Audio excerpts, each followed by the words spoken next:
Tear Me Apart by J.T. Ellison. Performed by Eva Kaminsky, Rebecca Ross, Jacques Roy, Caitlin Davies, Amy McFadden, and Pete Simonelli. Man is least himself when he talks in his own person. Give him a mask, and he will tell you the truth. Oscar Wilde. Prologue. University Hospital, Nashville, Tennessee, 1993. Vivian. I remember the day she arrived so clearly.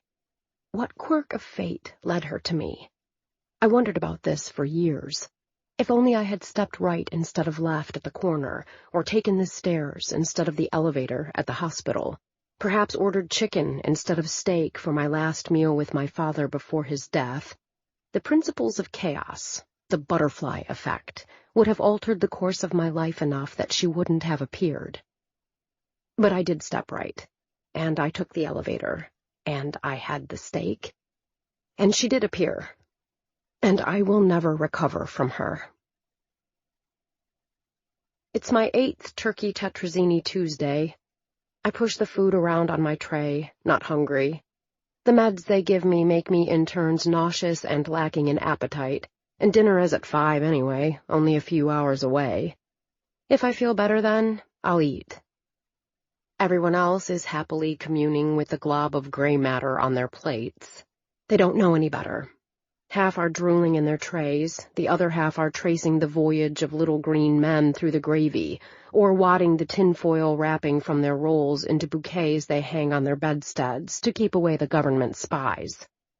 Suffice it to say, we don't have anything in common. I have no exciting diagnosis. I haven't committed a crime. I'm just depressed. Like suicidal ideation with 3 attempts under my belt. Depressed. Yes, it's the bad kind. I wander back to my room, glancing in the open doors of the ward. Occasionally the occupants leave out fun things to play with. Magazines, string, cards. I'm not picky. Anything to break the tedium. I'm out of luck today.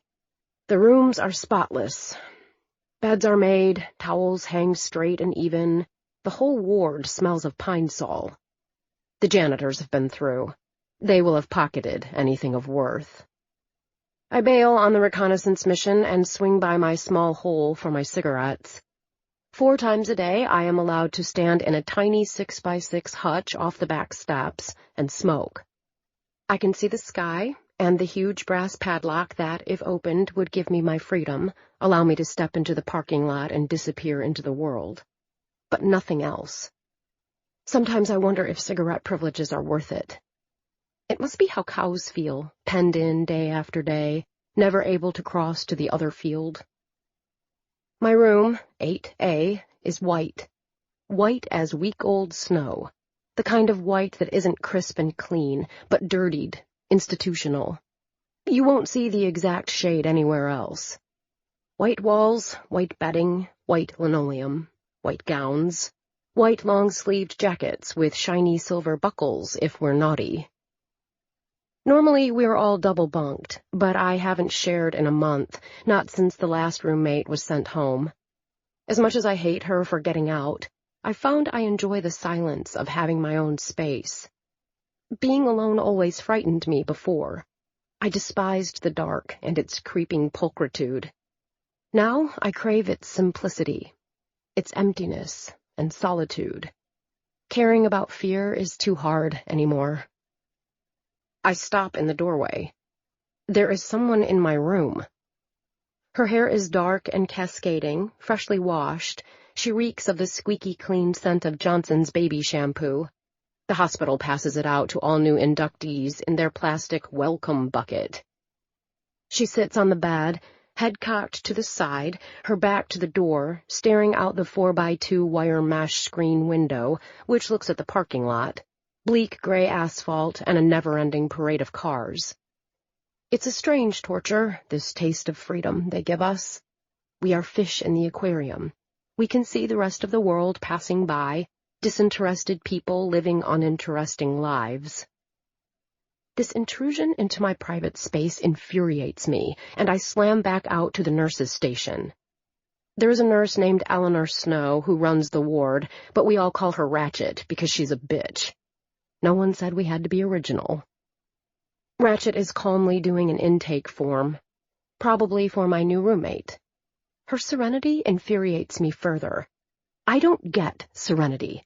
My mind never quiets and allows me to sit, smiling, as I fill in forms. I snarl at her. "Who's in my room?" "Your new roommate. I suggest you go introduce yourself. And keep your hands to yourself. You don't want me to cut your nails again." I shudder. I don't, and she knows it. "You didn't ask my permission to move someone in." "We don't have to. Now scat. I have work to do. And eat your dinner or I'll talk with Dr. Freeman about your lack of proper nutrition. Be sure to tell him the meds he gives me make me puke." I storm off. It's the only power I have, not eating. They force the drugs in me, tell me when to sleep, shower, and shit, make me sit in a circle with the other drooling idiots to share my story. "You'll feel so much better after you've talked it out, dear." No. No. To hell with a cigarette break. I head back to 8A. The girl is still sitting in the same spot, her head cocked the same way. She has long hands, set to the sides of her hips. They prop her up as if they are grounding her to the world. I make noise, and she doesn't turn. I step in front of the window, looming over her so she'll look at me. I snap my fingers under her nose, and she barely flinches. Oh. It doesn't take a brain surgeon to diagnose her silence and lack of movement. She's riding with King Thor. Thorazine, for the uninitiated. A strong antipsychotic agent overused in mental facilities to keep rowdy, disturbed, or otherwise uncooperative patients calm. I like riding with the king even less than having Ratchet snip my nails, so I cut the stranger some slack. I rifle through her things. Her few street clothes are wadded in the bottom of the laundry bag, and she wears the same baggy sweats and sweatshirt I currently model because my civvies are in the laundry. The rest of the bag has small toiletries, a hospital-issued toothbrush and toothpaste, a comb. She isn't a voluntary. Voluntary commitment, when the patient agrees to come in for a certain amount of time to get their head shrunk. Technically, I am a voluntary, which is why I have a few more privileges than most. I've also been here for a little over 2 months, and I am ready as fuck to get out of here. What they don't like to tell you is when you go in voluntarily, you don't get the choice to voluntarily leave. No, that's up to them, to Dr. Freakazoid and Ratchet and the treatment team. Bastards. I quickly search the rest of the room and see she only has the clothes on her back and in her bag. Interesting. A non-voluntary could be a nice diversion. When she comes back from her ride, I might find she's a mumbling, drooling idiot, or a tinfoil baby, or a suicide, or even a criminal. We're all mixed in, the permanent residents and the temporary, the clinically insane and the criminally. The latter makes for fascinating conversation. The thick white bandage on her arm tells me the rest of the story. Someone was a bad girl. I like her already. I pick up her comb. Mine is missing several teeth. I need a brush. My hair is too thick for this tiny piece of plastic crap, but a fresh comb is better than what I have. I switch them out, then get to work on my hair. Without moving, in a voice low and melodious and laden with the sharpness of 1,000 razors, she says, "Touch my things again, and I'll kill you." Right. I continue with the comb. She turns, and when I look up, I am startled. The hatred in her eyes is so intense, it's like a demon from hell is suddenly perched on the bed.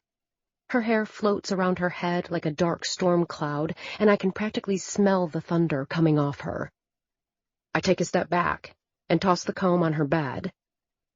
At this movement, she smiles and turns back toward the window. Part 1. Chapter 1. Vail, Colorado, FIS Alpine World Cup, January 4th, 2018. Now coming to the gates, last year's Junior Alpine Downhill Champion, Mindy Wright.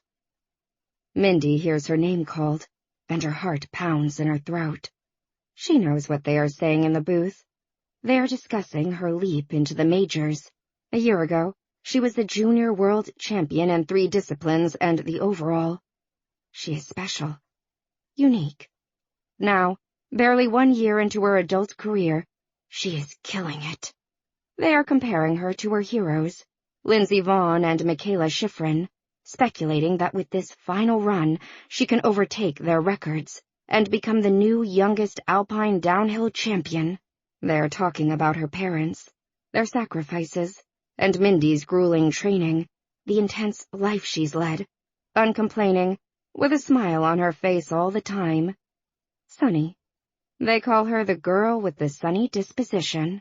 This sunny girl is going to become the world's fastest female downhill skier in less than 2 minutes. And then what will they call her? Mindy can feel the energy in the air. The tension is palpable. She has a good chance. She knows it. Her practice run was at a record-breaking pace. She is going to blow this run away. The mountain is hers for the taking. Everyone wants her to win this race and take the trophy. Trophy be damned. If she hits her points, she will automatically qualify for the U.S. Olympic team. No pressure or anything. She takes the little burst of adrenaline from that thought, lets it get her moving. The snow started falling intensely about 10 minutes earlier. She'd heard the officials discussing whether to hold the skiers on the hill until it passed. But now their radios crackle with assurances that the blizzard is only at the very top and the course clears after the first turn.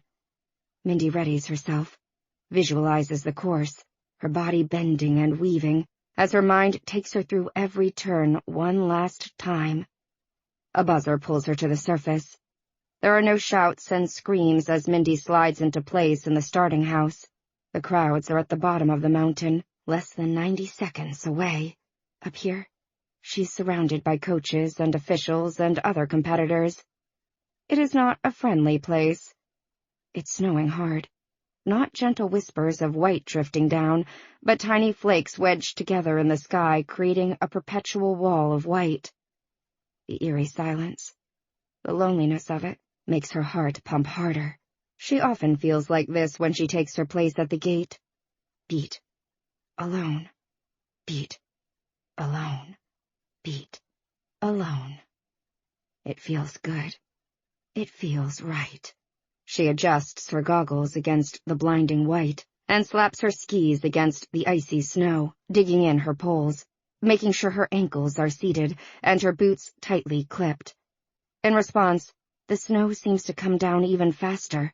The first section of the course is completely obscured from her vantage point above the gates. She has to have faith that they won't send her down if it is too dangerous, that the reports saying it clears after the first turn hold true. Anyway, Mindy knows this course like the back of her hand. She has raced here many times. Considering the awful weather, it is a blessing that the championship is being held in Vail. She has the home field advantage. Kill it, Mindy! It is her mom's voice, spectral and distant. It happens every race, and it's strange because she knows her mom and dad are at the bottom of the mountain, waiting for her to slide to a stop in front of them, her skis shuddering on the snow, her fist in the air, pumping hard because she's won. Once, she'd told her mom how cool it was, standing up there alone, hearing her voice cheer her on. It had become the talisman, the good luck charm. Her mom smoothed down her hair with a quizzical smile and said, "I'm always with you, Mindy, no matter what." Not for the first time, Mindy wishes her mom had ridden up the mountain in the gondola with her. She could imagine her perfectly, starkly beautiful, not speaking, her mouth tight, her blonde hair mussed and sticking out from under her red snowflake hat, holding her daughter's gloved hand tightly. It isn't allowed, but it would be nice. Then again, maybe it wouldn't. Mindy sometimes wonders if her mom is more nervous than she is when it comes to the final run. She wouldn't want that negative energy seeping into her psyche. Let's go, let's go, let's go. Finally, the official signals. It's time. She slaps her skis against the ice again. Tight, a little grainy, and she can barely see the track now because the snow is coming down so hard. But she knows it's there.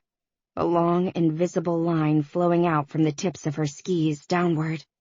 Without another thought, she leans forward, into the mountain, feels the hard bar across her shins, sets her poles again, takes a deep breath. Her coach's voice now. Visualize it. Visualize winning. The beep sounds 3 times, and she's off, bursting out of the gate, poling hard, gaining speed quickly. She slices through the first turn, a hard bank left, her downhill edge rattling against the ice. It feels good. So good. And she tucks her poles against her body and lets the skis take her through the first flat.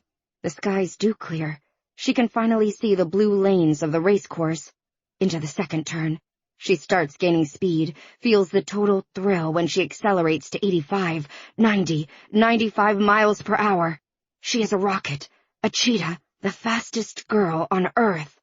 Left, right, left, right. Poles stuck to her body, over the jump, airborne, arms windmilling slightly. But she stays tucked perfectly, totally in control. She has it. She has it. She is flying down the slope. She can hear the screams and cheers as she zooms past. She knows with the assurance of years of skiing that she is in the zone, is going faster than she ever has. All the hard work, the ski camps, the weight training, it is all coming together. Left, right, left, tuck. The burst of swirling snow comes from nowhere. It catches her full in the face, just as she makes the last gate. Her skis slip out of the ruts. The tip of her left ski hits the plastic guard of the flag, and she is in midair, flying for real this time. Everything is silent. She doesn't hear the gasps, the screams, just focuses on relaxing, like she's always been taught. Though she is airborne, if she isn't too far off, she can still make it if she keeps her tuck, lands correctly, gets the damn right ski down, and makes the next turn. The flag slaps her in the face. And she goes down in a flurry of skis and poles and snow. She doesn't know how long she lies there before it registers she has crashed. Her champion's body resists the idea, continues to make the last turns, her torso writhing in the snow. The snow is cold. My face hurts. My leg hurts. Her eyes are closed. She opens them to whiteness. I'm blind. Oh my God! Then realizes her face is freezing. She is face down. She plants her arms in the snow and tries to rise. The pain in her leg is white hot, and she cries out. Seconds later, she is surrounded. Ski patrols, red jackets, white crosses. The first touch is from a woman, her face deeply tanned, her goggles opaque. Your leg's broken, sweetie. Try not to move. I know it's cold. Hang tight. We'll get you splinted and get you on the sled. My leg? It's broken? How do you know? Did I make it all the way down? Tough girl, you didn't. You tagged that last flag and it knocked you upside down. You did a backflip, came down hard. You've been out for a few minutes. Pretty spectacular crash. And your leg... Trust me, honey. It's broken. No, don't look. Mindy ignores the admonition. Wishes she hadn't. There is a large jag of white sticking out of her shin. Her blood looks like rubies against the icy slush. She fights back the urge to scream. But my time. If I don't finish, I'm DQ'd from the event. I have to get down. You've got to let me up. The patrol's voice is sympathetic. You're out of it now, sweetie. I'm sorry. Maybe you have enough points to qualify from your other races, but you can't go anywhere. This leg's pretty gnarly. Okay, here's the splint. Hang tight. This is going to hurt like a bitch. Mindy grits her teeth as they start pumping up the air cast. Fights back the tears. Focuses on the voice that keeps saying, You didn't make it. You didn't make it. She stops fighting, tries to relax as they lift her into the sled and start down the remainder of the mountain. She tries to be a good sport about it as she's been taught, raises a fist toward the worried faces, and the crowd goes absolutely wild, cheering for their girl. But inside, she is wailing. She wanted this so badly. It's all she's ever wanted. And she's blown it. What happened? She runs the course again in her mind, realizes there is a big blank. She doesn't remember how she went down. She knows this isn't entirely unusual. She's heard about it happening to other racers. She's been so blessed, so lucky, never to have had a major injury. Granted, she's 17, and she's only been on the circuit at this level for a year, but still. What if I can never ski again? This spike to her heart is too much to bear. She wipes away tears as they reach the bottom. Her dad is waiting. She can see his bright red North Face jacket, concern etched on his handsome face. He pushes aside 2 ski patrols and kneels beside her. Poor baby. Does it hurt? Daddy, I didn't make it. Let's worry about your leg first, Peanut. Then we'll worry about the rest. I don't remember falling. What happened? Microburst of snow. Came out of nowhere. As if to prove his point, a swirl of snow surrounds them. Her father says, they really should close the course. It's too dangerous now. He pats her hand. Mindy can only feel pressure through the glove, not the warm reassurance of her father's hand. Where's Mom? I'm right here, honey. Right here. You're okay. I'm here. Mindy hears the calm concern of her mother's voice and takes a deep breath. If her mom isn't frantic, it isn't too bad. Mom will meet us at the hospital, honey. They won't let us both ride with you. She's going to drive the car. No! Her dad's face registers a tiny bit of shock. Okay, no worries. Mom will ride with you, and I'll bring the car. No, it's fine. I don't care who rides with me. But we can't leave. I need to find out who wins. As she speaks, she hears them blow the horn. The course is being closed. Her dad's smile warms her. He leans close, whispers, maybe we'll get lucky. You're still in first place overall. The EMT isn't quite glaring at them, but is clearly anxious to get moving. We have to take her now, folks. Who's riding with us? Her mom presses her palm against Mindy's cheek, unstraps her helmet. Hang tight, baby. I'll meet you at the hospital. We'll get you fixed up. Be strong. Mindy grits her teeth again when they put her into the ambulance. The jostling makes red-hot pokers shoot through her leg. Her mother's face disappears as the doors slam closed, the worry etched as deep as a fissure in granite. Her dad takes a seat on the bench, trying to stay out of the way. The paramedic leans over her, takes her blood pressure and pulse. She tries to stay calm, not cry, not fall apart. All she can think about is her coach's disappointment that someone else will be standing on the podium because she got too aggressive toward the bottom and let her ski get caught in that rut. He's always told her aggressive equals arrogance, and arrogance equals crash. Mindy, I'm Todd. I'm going to start an IV and give you some pain meds so that leg doesn't hurt so bad. Okay? A little pinch here. Hang tight. That's a brave girl.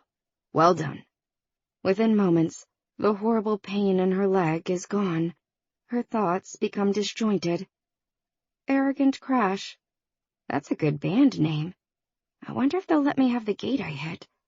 Would it be arrogant to ask? The snow was so cold. I didn't make it. Mindy doesn't care, which surprises her. She feels sleepy and warm. Hears her dad and Todd talking. And then there is nothing. Chapter 2. Vale Health Hospital. Lauren Wright bursts through the emergency room doors exactly 10 seconds behind the stretcher carrying her broken daughter. The paramedics wheel Mindy into a treatment room. Jasper is holding Mindy's hand, even though she's asleep. When he sees Lauren, his eyes close in relief. He reaches out his free arm and she snuggles in, letting him hold her while he also holds their daughter's hand. Mindy looks dead. Gray, pained, lifeless. Is she okay? Lauren asks, her voice barely a whisper. Yeah. They gave her some morphine so she wouldn't hurt so badly. She was mumbling about a band named Arrogant Crash before she went out like a light. Todd here thinks it's a punk rock band from Aspen who played Coachella last spring, but who knows? Jasper grins, and Lauren manages a breath. Hope she's okay. She's an amazing skier, Todd the EMT says, and Lauren nods her thanks to him. We appreciate you taking care of her. Sure thing. He hands off the chart to a petite red-headed nurse in blue scrubs. Fingers crossed. The nurses are sweet and smiley, and Lauren's blood pressure ticks down another notch. They bustle around, adjusting the IV tubing, attaching leads, turning Mindy from skier to patient. It makes Lauren uneasy to see her daughter tethered to the beeping machines. One of the nurses lifts the white and red towel covering Mindy's leg, and Lauren gets her first good look at the severity of the injury. The lower half of Mindy's leg is a tangle of hamburger with a large white bone sticking out. Lauren feels an odd tingle run through her body. Goose flesh raises on her arms. Jasper sees her blanch. What's wrong? What is it? She points at Mindy's leg, whispers, That. Oh God, Jasper, what if... He grabs her hand tightly, tips up her chin so she has to look into his eyes. They are good eyes. Exceptional eyes. Light blue centers with a dark blue ring. Add in the sandy hair and athletic frame, and Jasper is a man to be noticed. A man who, to her never-ending relief, only notices Lauren. No, no, no. Do not say it. Don't even think it. She's going to be fine. She's young and healthy. The leg is badly broken, but it's fixable. Everything is fixable. Fixable. Lauren feels the wail begin inside her. Her lip wobbles. She cried in the car all the way to the hospital. Tears of fear, tears of anger, tears of frustration for her only child. Jasper was right to separate them, if only for 10 minutes. He'd given her a gift. Moments alone to come to grips with the situation. It was kind and necessary. When she arrived at the hospital and put the car in park, the tears ended. She'd wiped her face, fixed her hair, vowed to be strong for Mindy, and for Jasper, and for everyone. Because that's what mothers do. And Lauren is great in a crisis. Ask anyone. Now, she is doing everything she can to stay calm and in control. Mindy is so strong, so driven, so determined, so perfect. And seeing her daughter broken and bleeding in the snow, and now unconscious on this impersonal bed, breaks something inside her. She doesn't want to be overly emotional in front of Mindy, who hates scenes. Keeps Lauren at arm's length when she makes a fuss. Mindy has a cold, calculating streak in her, which is why she is such a brilliant athlete and competitor. She can turn the emotions off and on at will. It is a trait Lauren continually worries about. Did Mindy get it from her? From Jasper? They are both excellent compartmentalizers. Have they done their only child a disservice by being overly rational? Oh, her leg. It looks hideous. Lauren doesn't want to think about what this accident might mean. Lesser injuries end careers, and she doesn't know what will happen to her little girl if she can no longer ski. A burly, dark-haired man comes into the room. I'm Joe, from radiology. I'm going to take her to X-ray now. You guys stay here. We'll be back in 15. Can't we come? Lauren asks. We're going 3 doors down. You can come if you want, but trust me, I've got her. She gives the boy her best mother look, a steely-eyed glance that usually makes even the strongest young people quake in their boots. He smiles. Come on then, let's go. The X-rays are quick. Lauren has a hard time watching. The radiographs pop up on the screen, one after another. The angles of Mindy's bones are so wrong. and the very thought that she is seeing under Mindy's skin makes her stomach queasy. It's too intimate. At least Mindy is still out cold from the morphine and doesn't feel the chilly steel of the plate beneath her. Doesn't hear the snick and whir of the X-ray camera. Doesn't hear her father peppering the tech with questions. She lies inert under a thick lead apron to protect her, as Joe from radiology takes shot after shot. Lauren knows Mindy will be furious when she finds out. She is private, her daughter. Aloof. Protective of her personal space, even from her parents. The tech won't answer Jasper's questions, and Lauren can see them both getting frustrated. "We aren't allowed to give opinions," Joe says for the third time, but mutters under his breath so that they overhear the dreaded words. "Compound fracture of tibia and fibula." The rest are denials. "Can't say for sure. The surgeon will talk to you. Bad break, yes." True to his promise, they are back in the room in 15 minutes flat. Jasper begins his research into Mindy's injury, fingers flying on his phone.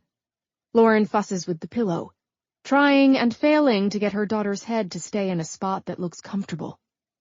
A tall blonde, all messy ponytail and shiny engagement ring, walks in, glances at the chart, lifts the medicated towel and looks at Mindy's leg, then faces Lauren and Jasper. "Hey, Mom and Dad. Got yourself a tough girl here. We saw the crash. We're lucky she only broke her leg." "You were watching?" Jasper asks, and despite himself, his face glows with the praise and attention. He's a stage mother of the worst sort when it comes to Mindy's talent. It makes Lauren happy. It is the only way they can manage the pressure of having an athlete of this caliber. He is in charge of pride. Lauren is responsible for humility. They needn't worry. Mindy's charm belays all. She is what they call the real deal. A tough, hard-working athlete who recognizes her gifts, but doesn't let them go to her head. She has no close friends, but she has the respect of the skiing world, and that is more important to her than sleepovers and proms and whispered secrets in the night. They've done well with her. Yes, perhaps Lauren too has a dash of pride for producing this remarkable creature. "Watching our hometown girl? You betcha. It was a horrible crash, and too bad. She totally had the best run going." She crosses her arms over her chest, the ring winking in the light, and is suddenly forbidding, like an angel of wrath descending on the room. "So, brass tacks, we've already called Dr. Stewart. He's our best orthopedic surgeon. We sent an SUV to get him here safely.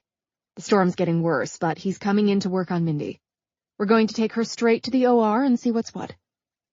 Taking possession of their daughter, like she's a car being repossessed. Lauren steps in front of the bed, effectively blocking Mindy from view. "I'm sorry, but who are you again?" "Oh, sorry, Mom. I'm Danny, Dr. Stewart's PA. I'll be assisting Dr. Stewart in the surgery." "Surgery?" they say in unison, concern bleeding through. They can't help it. They're parents, after all. "It's the only way to put these bones back together. Dr. Stewart will come in and explain everything to you afterward, but we have to get the wound cleaned out before a bacterial infection starts.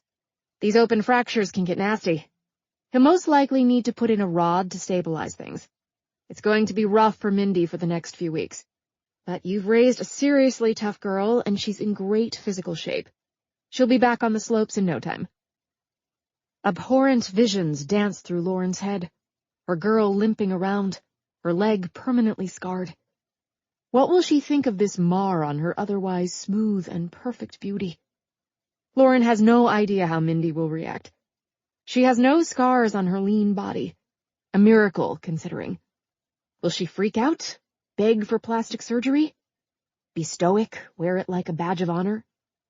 If Lauren is honest with herself, she thinks it will be the latter. Mindy is so tough, so unlike other girls her age. No, a scar won't faze her. Movement, a whispered gasp from the bed. "Mom?" Lauren grabs Mindy's hand.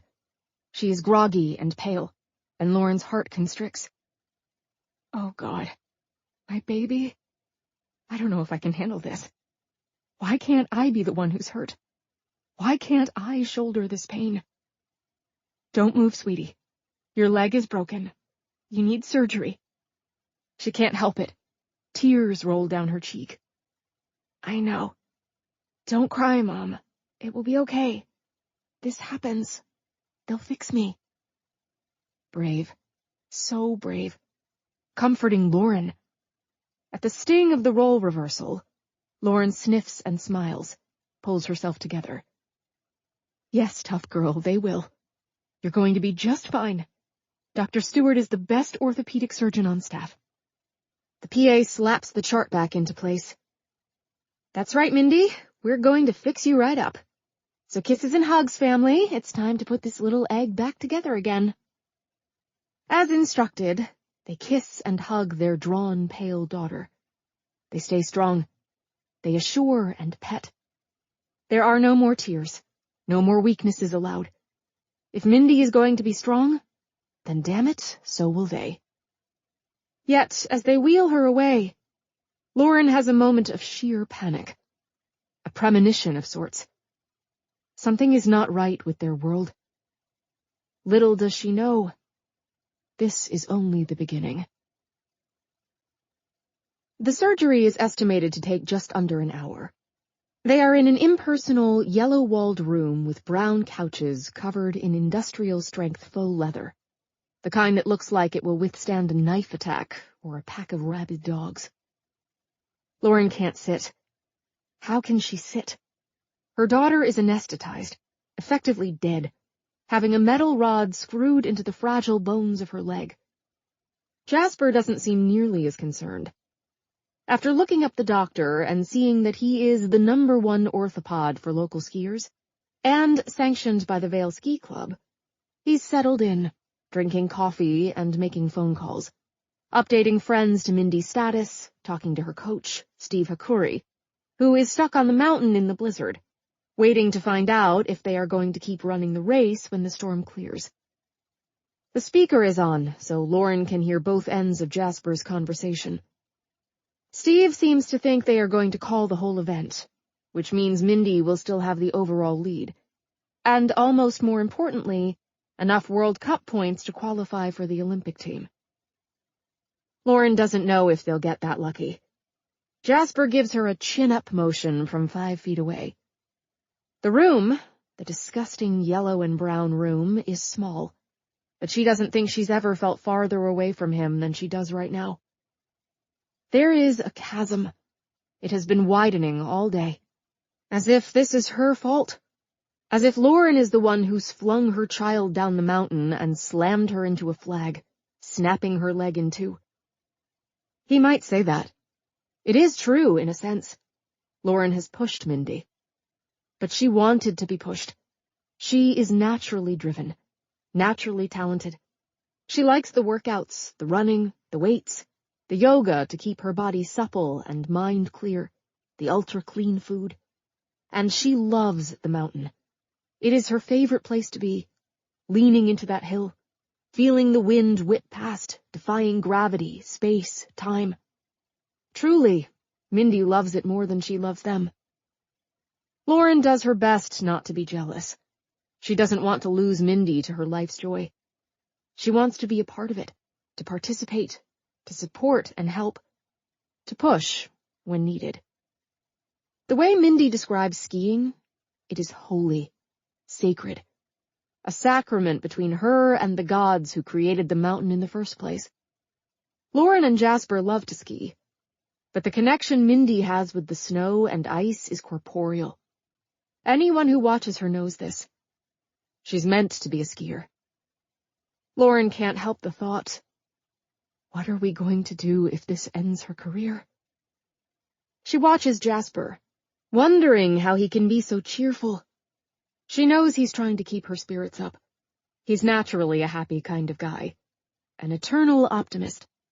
They've been married for a long time now, almost 18 years of ups and downs, of Mindy's crazy training schedules, late nights and early mornings, homeschooling, tutors, days spent cold and frozen at the bottom of too many mountains, sleeping rough on transatlantic flights, and through it all, He has been a wonderful father and husband. She resents his forced cheer, which is completely unfair. The stress of the day is catching up to her. There's only so much coffee can do. They need real food, real rest. Her Apple Watch shows she's paced 2 miles before the doctor finally comes out, his face drawn and tired. He is a large man, balding, with small round glasses like a school teacher of old.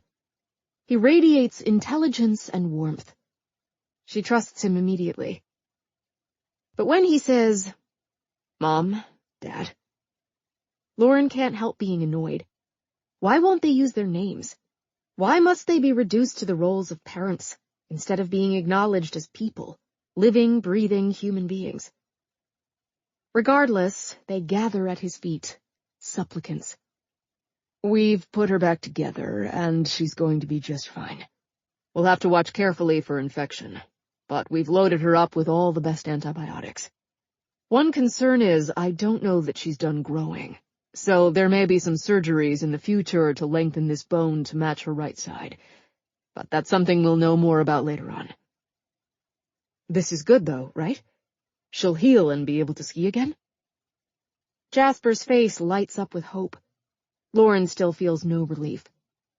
There is something else. Something is coming. Sure thing. It looked pretty bad, but once I got in there and cleaned things up, turns out it was a good break. No splintering, no leftover shards of bone. Her leg's in a halo, which looks pretty gruesome, but that's only to keep things stable while the wound heals.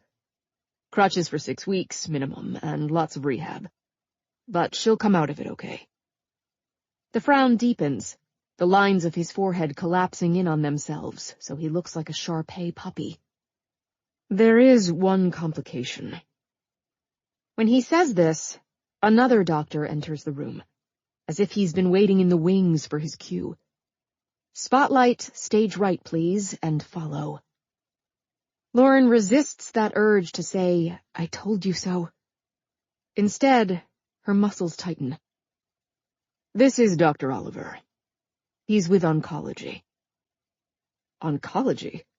What? Jasper grabs Lauren's hand. He is crushing her bones, and she wants to pull away, but she clings as hard as he. And at the doctor's next words, the world bottoms out around them. Chapter 3. There are so many words Lauren doesn't understand, but somewhere in them, a bone-deep terror starts. She ignores the terminology, the foreign, frightening words, and focuses on the face of the doctor as he explains their new normal. Their daughter has cancer. Leukemia. She needs immediate treatment. Jasper asks all the right questions. He is still holding on to Lauren's hand, but she gets the sense she is the one holding him upright. She lets them talk until she can't stand it anymore. "How could we not have known she was sick?" she blurts. The doctor smiles kindly, perfectly square chiclet teeth that are surely veneers shining in the fluorescent light. "A very good question, Mom. Lauren." "Excuse me?" "My name is Lauren, not Mom. His name is Jasper, not Dad. Please stop it." "Yes, ma'am. Of course." He regroups, then begins again, with a long emphasis on their names that is almost as infuriating to her as the parental nomenclature. "Lauren. Jasper. Mindy is an athlete, used to pushing herself. If I were to guess, she's always tired, always sore. And that's been going on for several months, am I right? My bet is she's been running ragged competing this winter, and it was easily missed, blamed on her training regimen." Easily missed. Lauren's daughter has a disease that might kill her, and it was easily missed by those closest to her.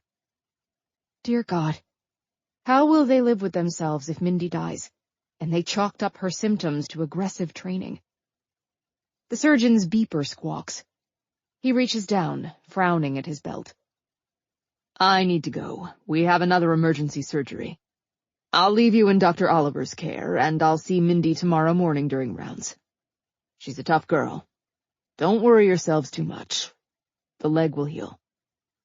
And he bustles away, a flurry of blue scrubs and white coat. Lauren senses relief in the lines of his retreating shoulders. His job is finished, and Dr. Oliver's and Mindy's is just beginning. Dr. Oliver gestures to the couch. "Let me tell you where we go from here." The names of the tests are lengthy and confusing. He hands over a pamphlet with a smiling, bald, blue-eyed wraith on it. "Dealing with your child's cancer diagnosis." Lauren's stomach flips. She wants to see Mindy right now. Wants to see her so badly it's like a hole being seared into her heart. But she sits still as the grave and pretends to listen, to comprehend. Holds Jasper's hand and leans into his warm body and prays they aren't already at the end. When this morning, she'd awakened thinking they were at the beginning. There is a plan, a protocol that Dr. Oliver is going to follow. It involves aggressive chemotherapy, the induction period, followed by more treatment. Mindy will be moved from the surgical floor to oncology for more testing. She cannot go home. She cannot pass go. She cannot collect $200. She is going to be stuck in this small hospital for the next few days, and they are welcome to stay with her. Many parents do, especially the first night. Dr. Oliver is still talking, but Lauren tunes him out. She watches his mouth move. She watches Jasper's eyes track over the man's face, looking desperately for something positive to take away from this speech. There is nothing more to glean, and Jasper is shivering when they stand and allow themselves to be escorted to a room 2 floors up.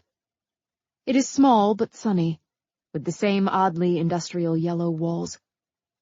Lauren does her best not to see any of the other patients as they pass rooms bedecked in personal items, Afghans and photographs, ignores the small bald children in wheelchairs staring into the hallways, ignores the chills creeping down her spine. Dr. Oliver's nurse gets them settled. Her name is Hazel, and she seems very kind. They are all so very kind. So kind it sets Lauren's teeth on edge. "Is there someone we can call? Any family you'd like us to reach out to?" Who would she call? Her phone hasn't rung since the accident, has it? She digs into her bag, only to find the phone's battery has died. Lauren doesn't ever allow that to happen. But since her entire world is right here in this hospital room, there is no one she wants to talk to. So she's left the phone in her purse, zipped tidily away so it won't fall out, and it's dead. Stop thinking that word, Lauren. Like Mindy, Lauren doesn't have any close friends. With Mindy's activities, it's always been hard to establish friendships with the mothers of other girls her age. Either they were busy with their own extracurriculars, or too competitive to allow their daughters to spend time with Lauren's. They are a solid, happy threesome, Jasper, Mindy, and Lauren. Truthfully, Lauren prefers it this way. Their solitude is a comfort to her. She was never much for large groups anyway. "We should call Juliet," Jasper says, and Lauren nods. Oh, of course. Juliet. Her little sister. Mindy's favorite, only aunt. She must be told. Jasper steps out to make the call. Lauren is beginning to think she must be in shock. She is not thinking clearly. She watches the blizzard outside the window. The fluorescent lights and kindly nurses are making her so claustrophobic she wants to scream. Her instinct to flee is strong, to run into the snow and go back up the mountain to their house and wake up again and do this day over. Of course, she can't. She must stay together for Jasper. She must stay tethered to the real world for Mindy's sake. There is a small commotion in the hall. Mindy is arriving. The techs wheel in the bed. Mindy's leg is suspended, thin metal pieces disappearing into the bandages, like the legs on a butterfly into its thorax. Her foot is half-casted, her toes peeking from their nest, black and blue and a strange orange-yellow. Betadine, from being sanitized before the surgery. She is still deeply asleep, her mouth slightly open. The painkillers must be tremendous to knock her out. Her metabolism is thoroughbred quick, and Lauren hasn't ever seen anything touch it. She's never seen her daughter asleep like this either, unnaturally still, and the word prances in again. Dead, dead, dead. How will Lauren tell her how sick she is? How is this even happening? Mindy has been pale, yes, and she's been tired. But Mindy thought, Lauren thought? They all thought Mindy was simply training hard. Oliver's nurse watches these proceedings, then straightens a pillow and smiles at them again. Mrs. Wright? Ma'am? Is there someone we can call? No, thank you. I'll charge my phone and make a few calls myself. Thank you. You're very kind. Lauren makes a mental note to send flowers to the nurse's station. Something cheery, bright. They probably aren't thanked enough. They work so hard. Jasper comes back in the room wearing a tight smile, which makes the grooves around his mouth deepen. They are growing older, he and Lauren, but this fact often catches her by surprise. She still sees the young lawyer she married all those years ago. The strands of gray at his temples, the deepening lines. He's aging very well. Lauren, on the other hand, worries she's not. Too much sun as a child, too many cigarettes, too much booze in school. Soon enough she will be haggard and drawn, her skin wrinkled and gray. Is Mindy going to age at all? At the thought, she has to brace herself not to burst into tears and run screaming from the hospital. Jasper glances at the metal halo holding Mindy's leg in place. Pales. He licks his chapped lips. She's in. What do you mean, she's in? They called the race. Her points stand. She's in. Lauren laughs, worthless and cold. She can't help herself. All the work, all the sleepless nights and long cold days, and the triumph her girl has been working toward is going to be snatched away by a chance encounter with a set of rogue blood cells. Again the thought, she is going to be so furious when she wakes. Mindy caught a terrible cold once, right before a race. They couldn't give her any medication because of the drug standards for the competition. And she was downright miserable. But she decided she was going to race anyway. She couldn't breathe, her nose was running, and yet she turned in a personal best time, qualifying for junior nationals, did 3 TV interviews, and then let her mother coddle her with hot chocolate and chicken soup. Nothing comes between Mindy and the mountain. Now, a broken leg and leukemia might. They're playing favorites, Lauren says. Won't everyone complain? Everyone wants Mindy on Team USA. You know how much they all love her. This is true. Even the dreaded Janice Cuthbert, a year younger and nearly as good, loves Mindy. Follows her around like a puppy, happy to be anywhere near her hero. Janice won't make the team now. Lauren is not a vindictive woman, but she is glad, for the moment, that the accolades still belong to Mindy.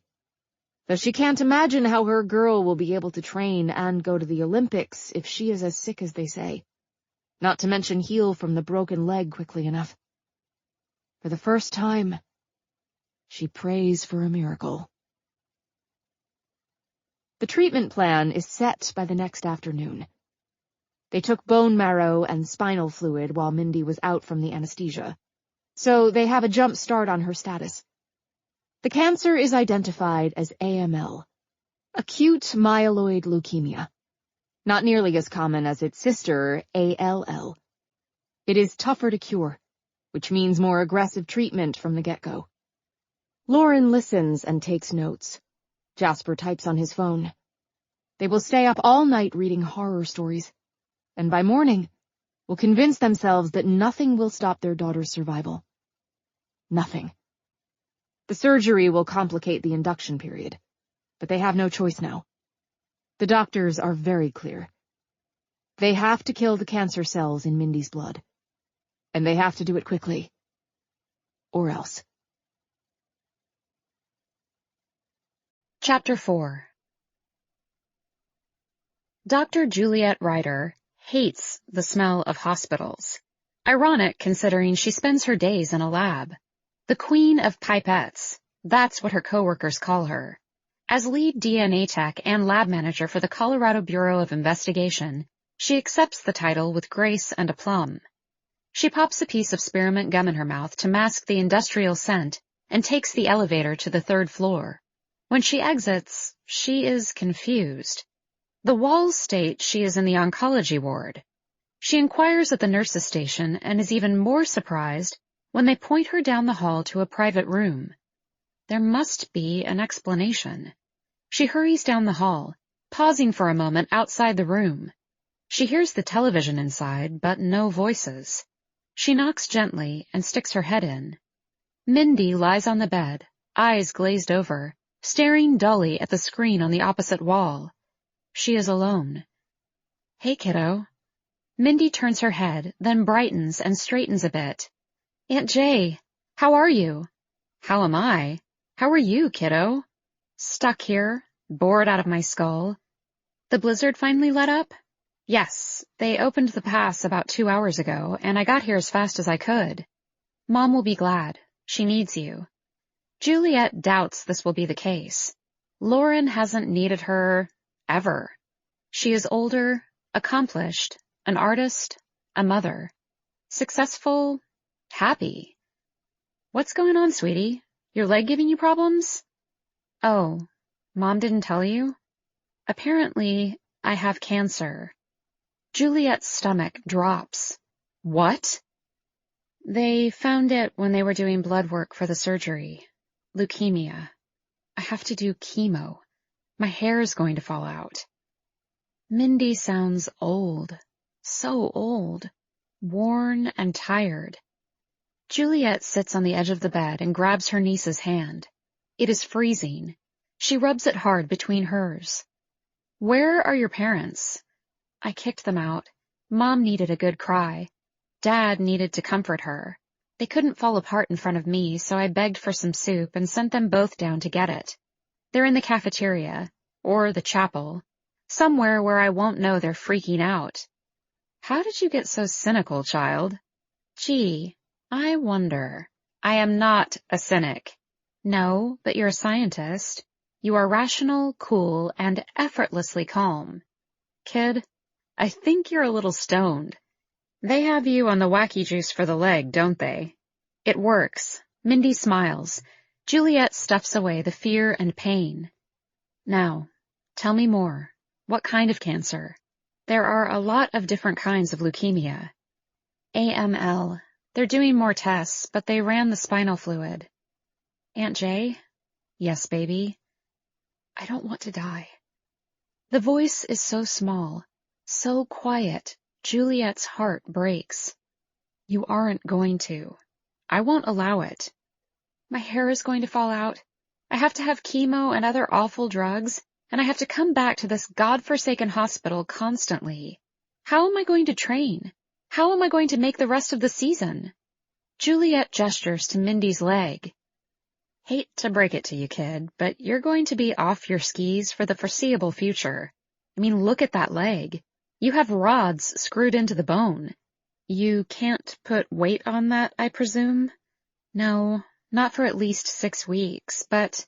She shakes her head. "This is stupid. Who breaks their leg and finds out they have cancer?" "You, apparently. You've always been precocious." Silence. Juliet lifts the mass of black hair off the pillow, stroking through its gorgeous, thick length. "You know, kiddo, I think you'd look adorable with a pixie cut.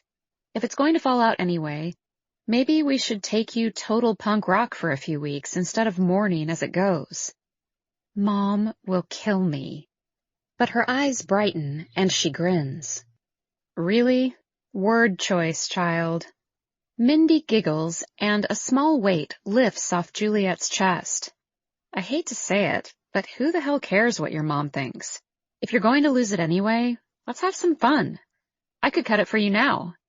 She moves the thick hair to and fro, arranging, and Mindy looks alive with the idea of doing something naughty. Oh my God, I've always wanted short hair. It's just too damn cold on the mountain. Go find some scissors before she comes back. You're serious? Aren't you? A dare. Juliet finds a pair of scissors at the nurse's station, but realizes there's no way she'll be able to get them through Mindy's thick hair. It is so unlike her own fuzzy blonde. Even Lauren's sleekly perfect highlights. No, not highlights. Balayage. Even how she colors her hair must be unique and special. A nurse sees Juliet rummaging, approaches with a raised brow. Excuse me, can I help you? Juliet jerks away from the desk. I'm sorry, I'm looking for scissors. My niece... Oh, you want these?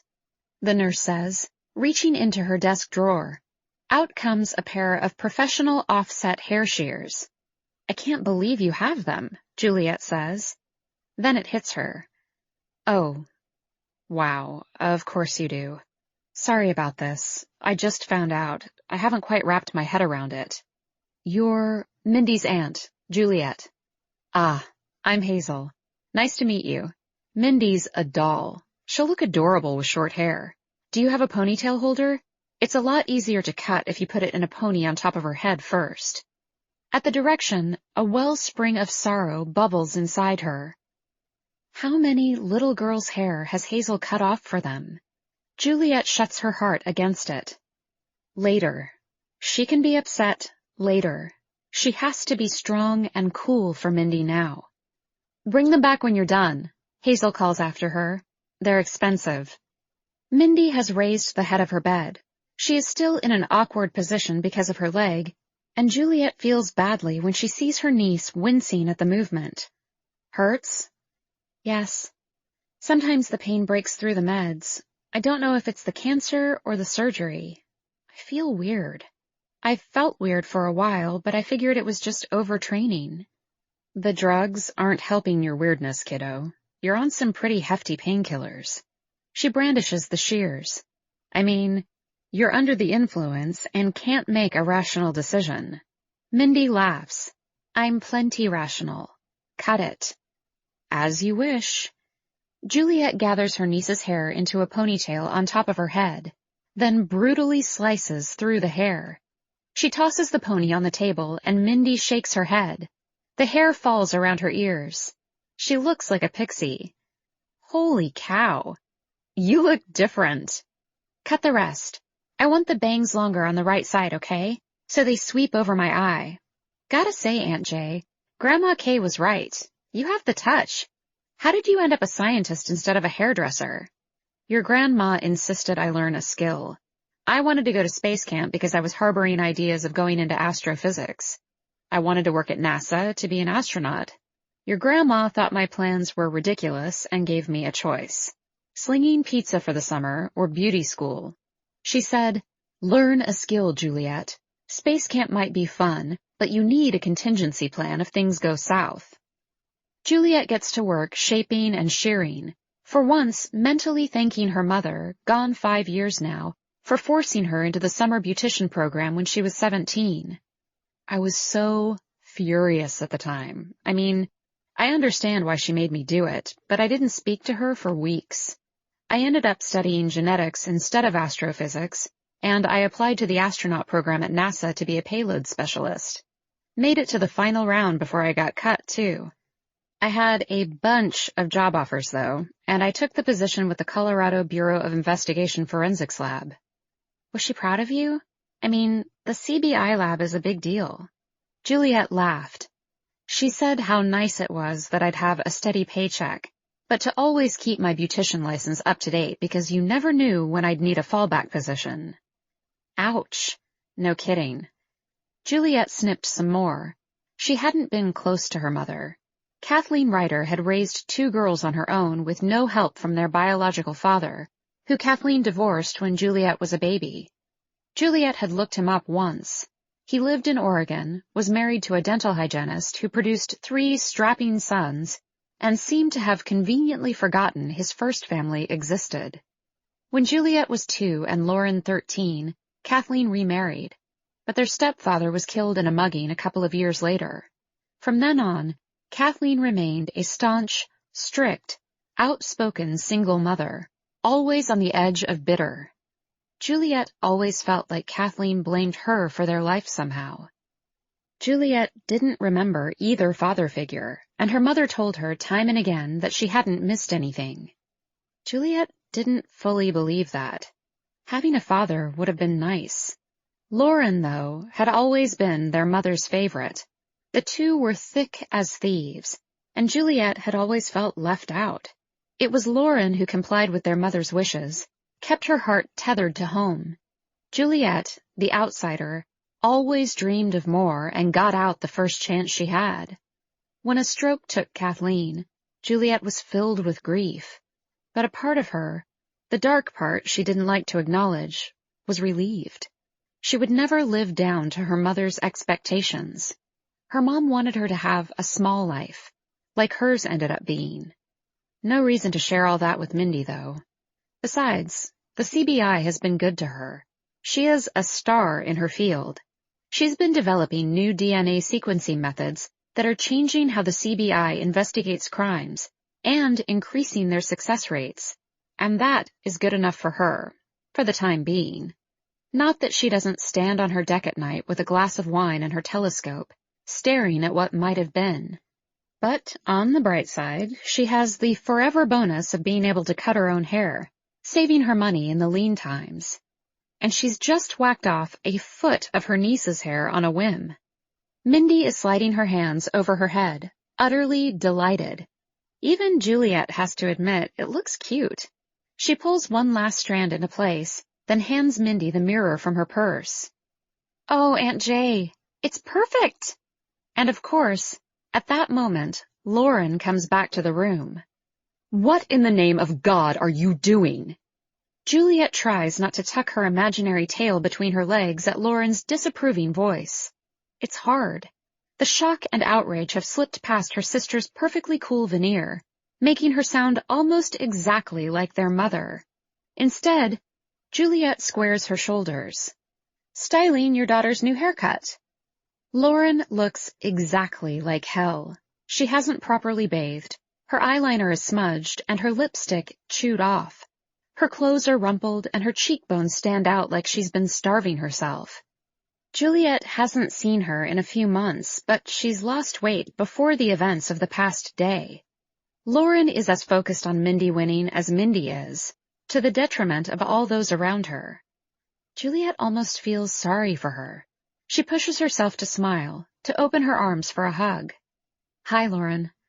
Lauren casts her one last vicious glance and makes a beeline for the bed. "Melinda Eliza Wright, what on earth have you let her do to you?" Mindy is grinning, puts a hand behind her head to show it off. "Don't you like it, Mom?" "No, I do not like it one bit. What in the world were you thinking?" She rounds on Juliet. "What were you thinking? You're the adult here. Or so we're supposed to believe.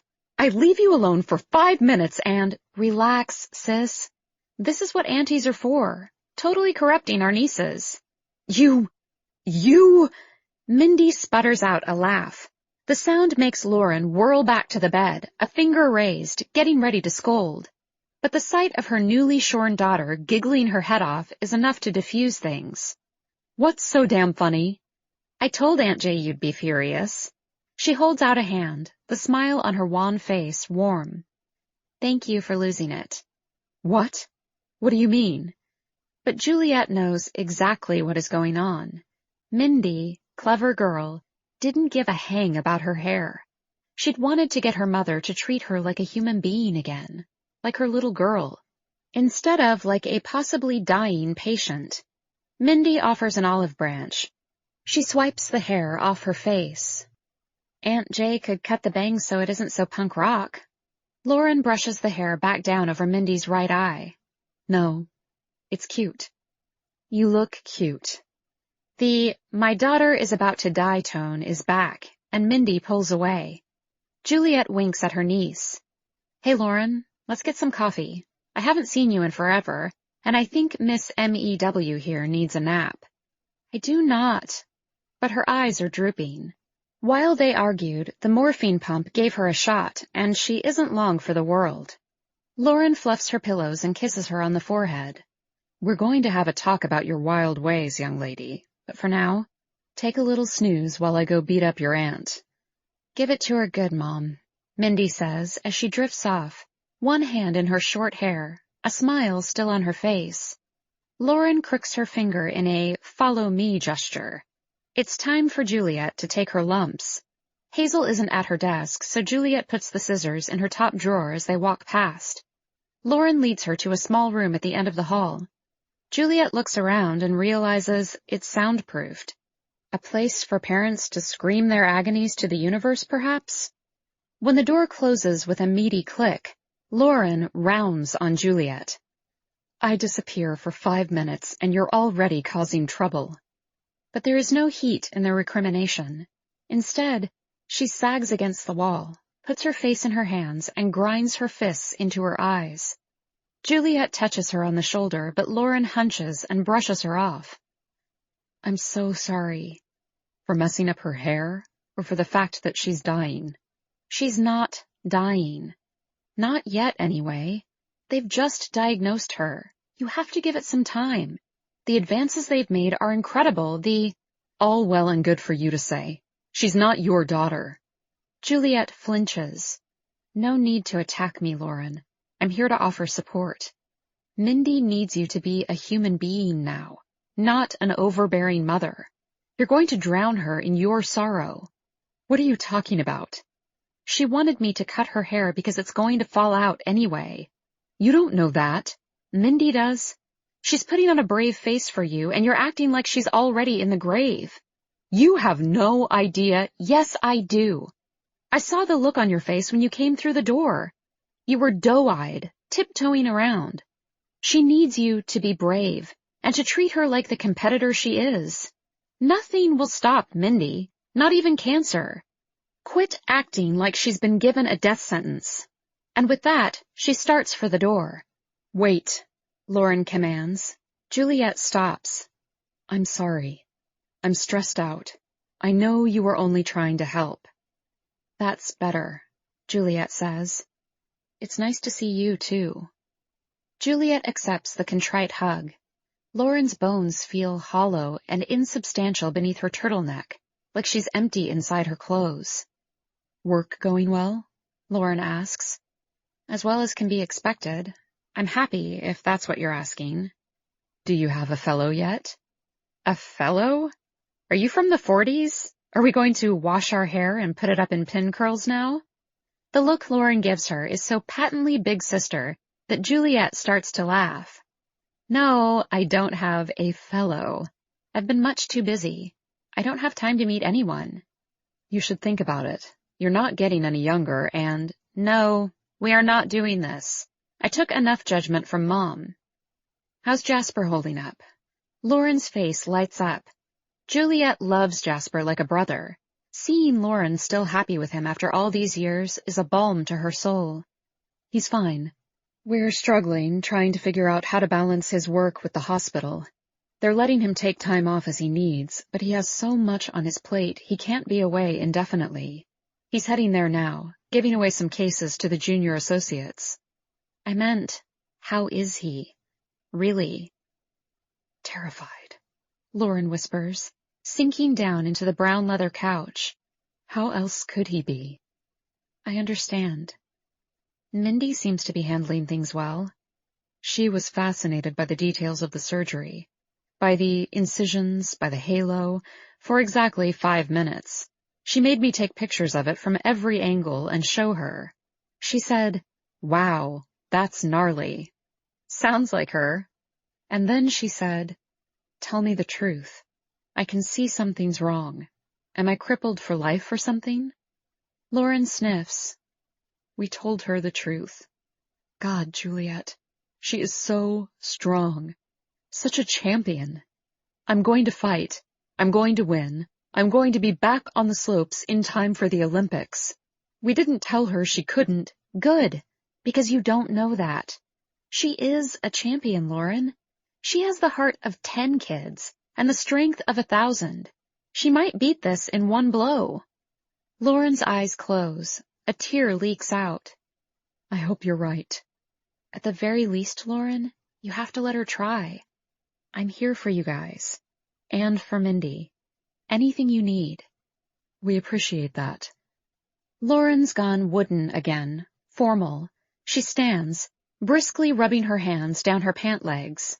Now, let's go talk to my willful daughter. Seriously, Lauren, anything I can do. I know. Thank you. And she bustles out the door, completely composed, together again. Juliet follows, shaking her head. Her sister is not fine. And neither is her niece. Chapter 5. The Wrights' House. 3 weeks later.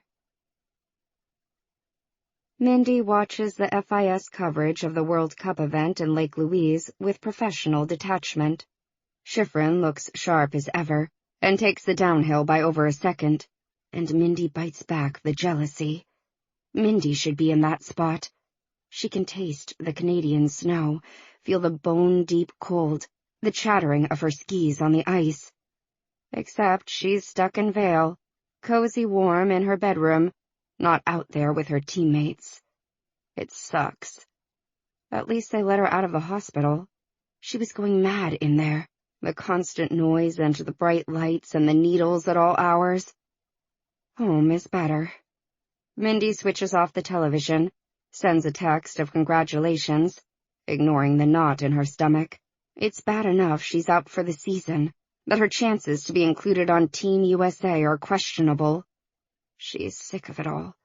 The coddling, the lack of movement, the pain that sits deep in her bones, like the worst workout hangover she's ever had. But the pain isn't the good kind. When you're sore from overexertion, this is wrong. Alien. She's felt it for a while, for at least a couple of months before the trials, but having a name on it makes it so much worse. Cancer. She is pissed.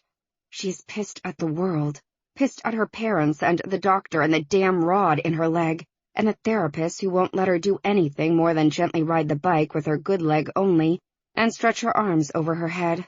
Pissed at the idea of an unseen creature eating her from the inside out, at the underlying nausea that persists no matter what antiemetics they give her, at the strange hollowness she feels when she wakes every morning, like she's slowly emptying inside. Thank God for Aunt Juliet. At least someone treats her normally. Her parents are acting stupidly protective. Something has shifted between them, subtle, but insidious. Every look her mother gives is couched in the throes of, it might be the last. Her dad has always been the cautious one, but even he hasn't ever held her back. Until now, they are both stifling her with their well-meaning love and attention. Which is strange, because Mindy has faced much more dangerous situations, and her mom has never had anything but fire in her eyes. She sent her off to fly down the hill without a moment's admonition of, be careful, don't go too fast. Mindy has a better chance of dying in the 90 seconds she spends hurtling upwards of 85 miles per hour down a mountain of ice. She understands their worry. Of course she does. But she wants to see the fire in her mother's eyes again, not this mealy-moony crap. She wants her dad to argue with her, not acquiesce to her every wish. Maybe now is the time to ask for that little BMW convertible she saw pull into the parking lot of the hospital while she was having her first chemo treatment. God, was she ever sick? She'd never felt anything like it. It took a couple of days for them to find the right combination of anti-nausea meds, so she didn't hurl all over the place. Even now, the memory of the past 2 treatments, knowing she has to go back tomorrow and do it again, and again the following week, and the next, makes her want to scream. No, Mindy must accept this new reality. There will be no World Cup celebrations for her. She is ill, capital I, and she has no choice but to hold their hands and let them all doctor and parent and aunt her to death. She wishes her mom would leave her alone for a day. Just a day, just so she could have a chance to catch her breath.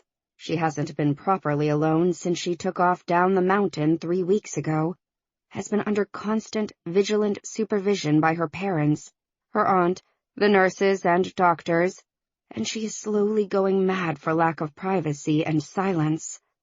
She could ask her parents to leave, ask them to go to dinner and a movie, but she can't handle the idea of her mother's hurt eyes, welling with tears at the thought of being parted. She shifts uncomfortably, folding her right leg underneath her like a flamingo. The cast is heavy, ungainly, banging into her ankle and shin at night. The stabilization halo is gone, but her skin smells oily and rank under the cast, and the incision, though healing, itches like fire. She needs to wash her hair, stand in the hot water, let it run over her aching bones. But she can't even do that properly. The cast isn't meant to get wet. God, she has to get out.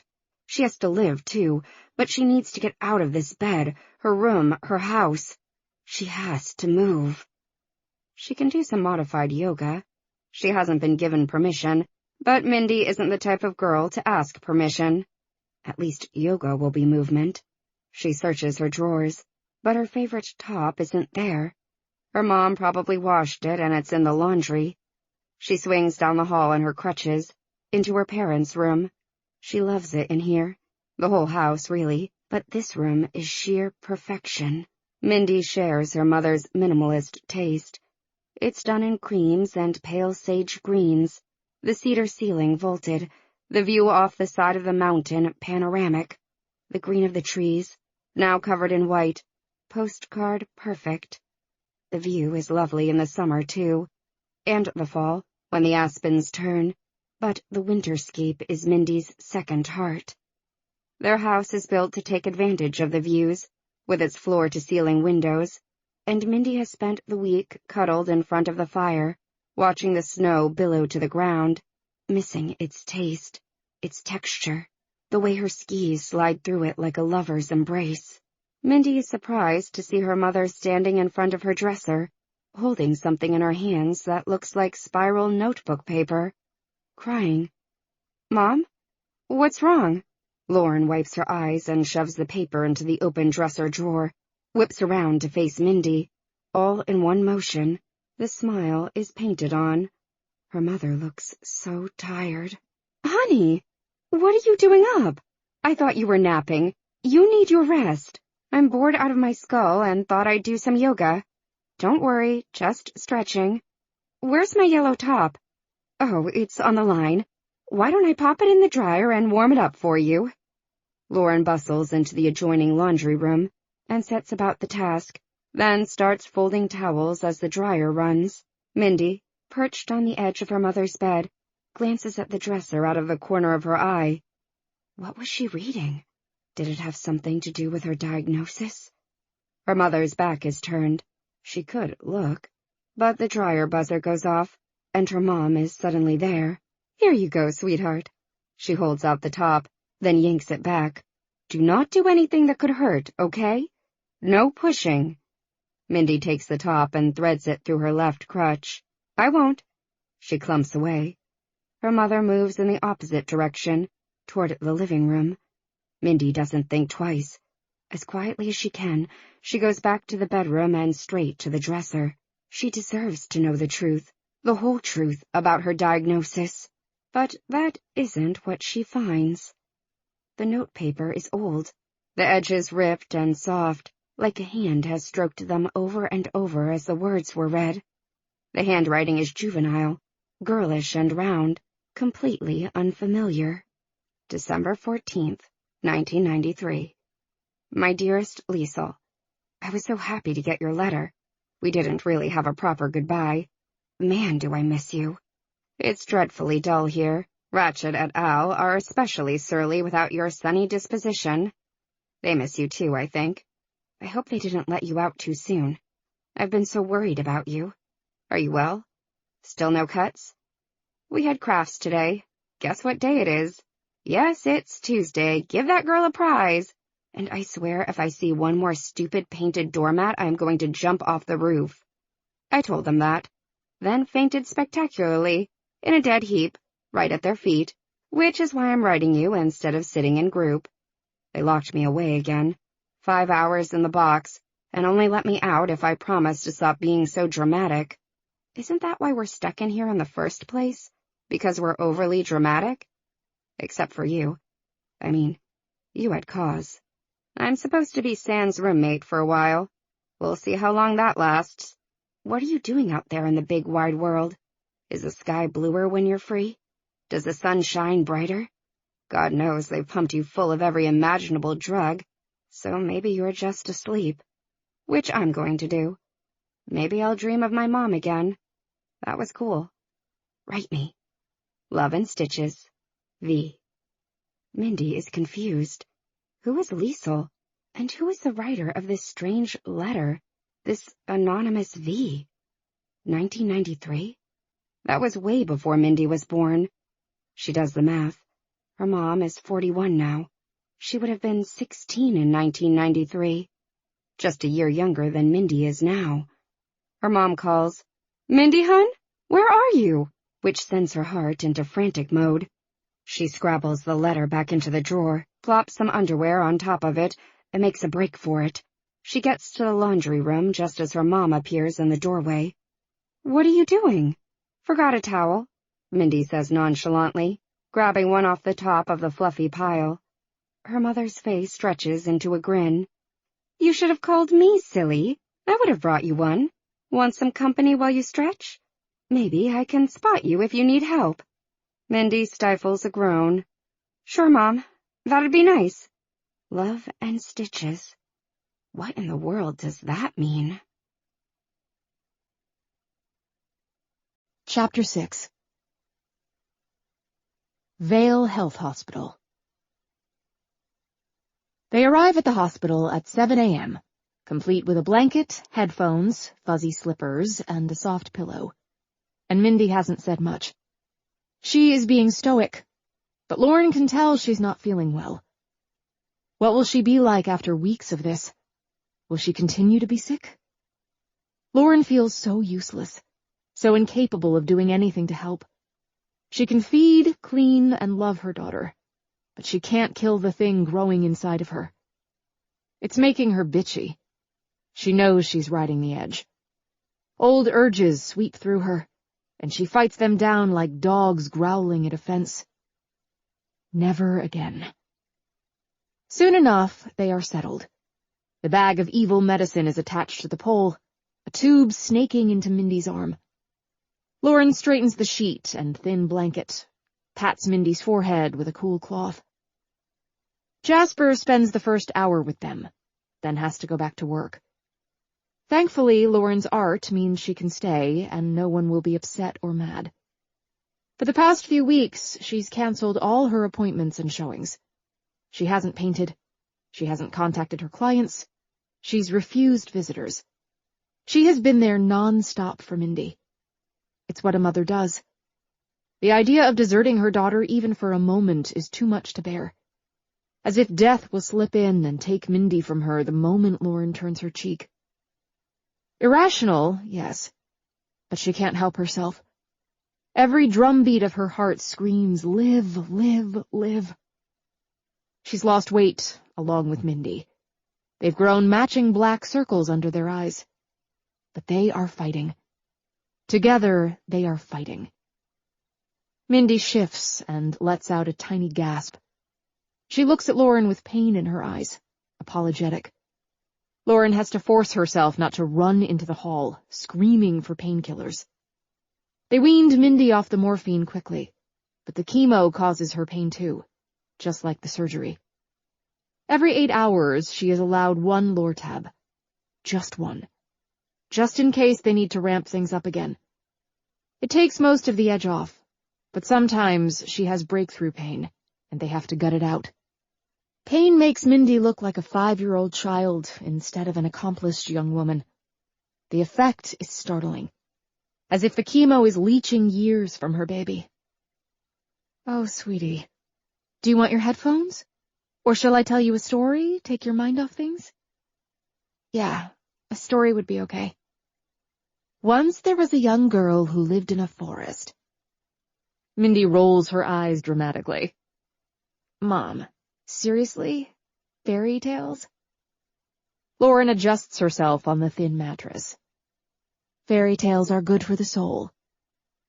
Can we just watch The Sound of Music again? Still in love with the movie, as she has been since she saw it the first time when she was 6. It is the one childish thing about this girl, her obsession with Julie Andrews, spinning in circles high atop a mountain, singing about hills. You need a healthy dose of fantasy right now. I'm 17, not 7. What about Sarah J. Maas? You could read some of that. You are 17 going on 18, Lauren sings. She has a lovely soprano, and Mindy laughs, but it is strained, weak. She is so diminished. The chemo has already stripped her of muscle, of energy, of vitality. It is slowly killing her, and they both know it.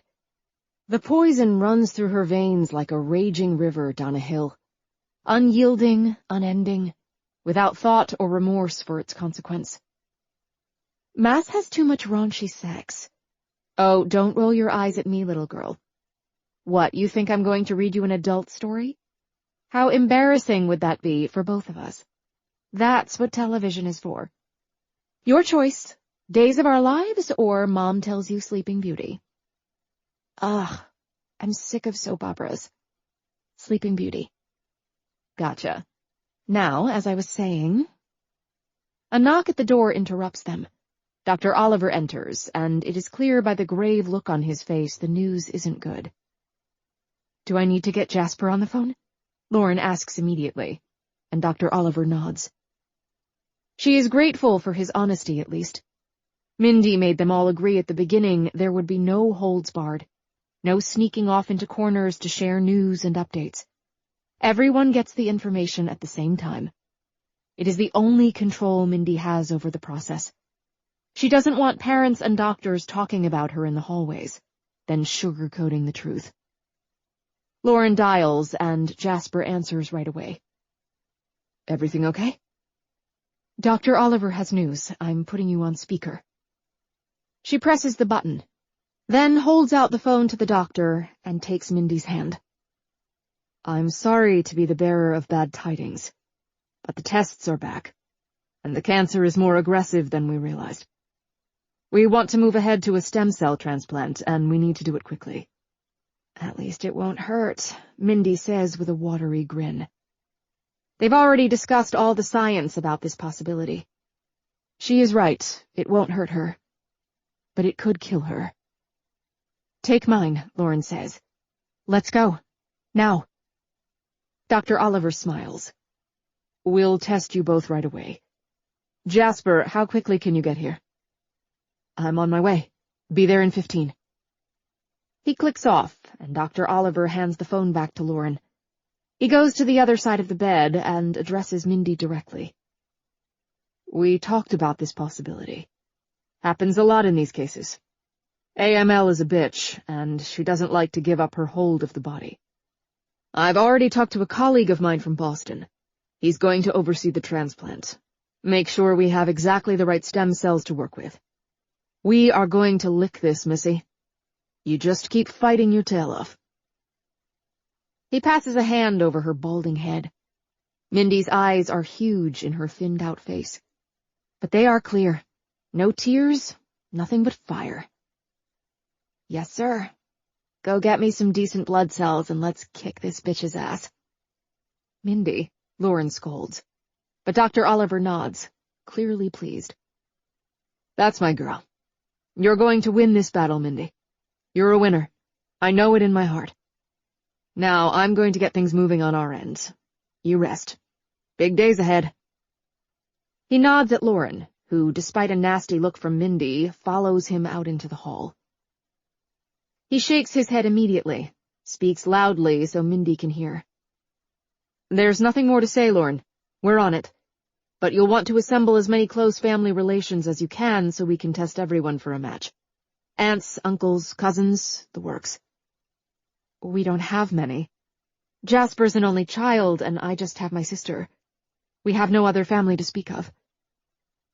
Well then, with any luck, between the three of you, we'll find a good match. I just want the closest possible familial connection. Gives us a better chance of avoiding rejection. Lauren drops her voice. Dr. Oliver, I need you to be honest with me. What are her chances? He smiles and rubs her shoulder. They're really good. My colleague from Boston is the best in the business. He's created the most advanced protocols, and his success rate for ameliorating AML with stem cell regeneration is off the charts. She's in the best hands. Lauren nods, unconvinced. Better get back in there. That's a heavy burden for her to carry alone, even if she is our superstar. Page me when Jasper arrives, and you'll want to get your sister here too. I will. Thank you. His clogs squeak as he walks away, and Lauren feels like every eye is on her. All the children, the nurses, the other doctors strolling around. Another storm is brewing. The winter has been hard this year, as if in mourning for its lost playmate, and the sun disappears, leaving her in shadow. Her worst fears have come to pass. Oh, God. She realizes she is running her thumbnail over the skin of her forearm, hard enough to leave a long, deep red scratch. Stop that. For heaven's sake, stop. She pulls down her sleeve and licks her lips, takes a deep breath in through her nose, then goes back to her daughter's side. As she walks the long hallway, she calls Juliet. Mindy watches her mother come back in the room, eyes red and frightened. And something clicks. Liesel. Elle. Lauren. The sound of music has always been their thing. Liesel is the name of the eldest daughter, the one who is having a secret affair with the young soldier who is her unknown enemy. Perhaps there was a reason why her mother has the letter, after all. Chapter 7. CBI Lab, Denver, Colorado. Juliet is deep into a DNA run, the lab clicking and whirring around her when her assistant Bai shouts that her sister is on the phone. Without missing a step, she tells him to transfer the call to the lab and put it on speaker. She doesn't want to contaminate herself and have to start from scratch. She is in a delicate portion of her process. Lauren is breathless, and Juliet can tell she's been crying. Her voice is thick, and she sounds stuffy. She halts her machine. Lauren? What's wrong? How quickly can you get here? What's happened? The cancer is getting worse. The doctor just came to see us. They have to move forward with a stem cell transplant right away. He asked for you to come. They want to get as close a match as they can. Do you or Jasper match? I don't know yet. Insurance wouldn't let them test us until it was necessary. Dr. Oliver's been optimistic, and she's been responding. But the latest tests aren't good. They're moving so quickly. A specialist is flying in from Boston. Thank goodness for Dr. Oliver. He's a skier too, and such a fan. I think if we didn't have him, we wouldn't have had a chance to— Slow down. Take a breath. A ragged, tear-filled sigh. Please, Juliet. The longing, the fear in her sister's voice just about kills her. Lauren has never shown an ounce of vulnerability to Juliet, even when they were children. Lauren was always together, the strong one, the focused one, the perfect one, the private one. For her to be asking for help, allowing those walls to come down, to let her sister hear the anguish she is feeling, is huge. Juliet puts down her pipette. I'll be there as soon as I can. We're supposed to get another foot of snow tonight. If I get going now, hopefully I can beat the storm. Thank you, Lauren breathes, and hangs up the phone.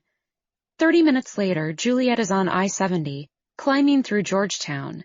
It will take another 2 hours to get to Vail in the afternoon traffic, and the storm is bearing down. She is pushing it, speeding when she can. If she gets pulled over, she can flash her credentials, explain the situation, and get off with a stern warning. She doesn't want to think the worst, but she has to be the rational one. Stem cell transplants are tricky. Just like any organ transplant, the match needs to be as close to perfect as possible in order to prevent rejection. Siblings are often the best chance, but with Mindy, they have to hope for a match within the family. Juliet quails at the thought of the donor database. It could be months before a good match is found. Months a child with aggressive AML doesn't have. She's never heard this kind of pain from her sister. Even when Lauren's first marriage fell apart, when her husband Kyle took off and left her alone, pregnant and unemployed, she hadn't reached out, hadn't asked for help. Truthfully, Juliet wasn't at all surprised to see their union fail. She'd never liked Kyle, felt he wasn't right for Lauren from the start. He was a blustery, booming kind of man, a braggart of the worst sort, the kind who didn't know his own shortcomings. But she hadn't heard a word about the split until well after Mindy was born. All she knew was he hadn't wanted a child and had gotten mad when Lauren found out she was pregnant. So they divorced and he moved to California. What a jerk he'd been.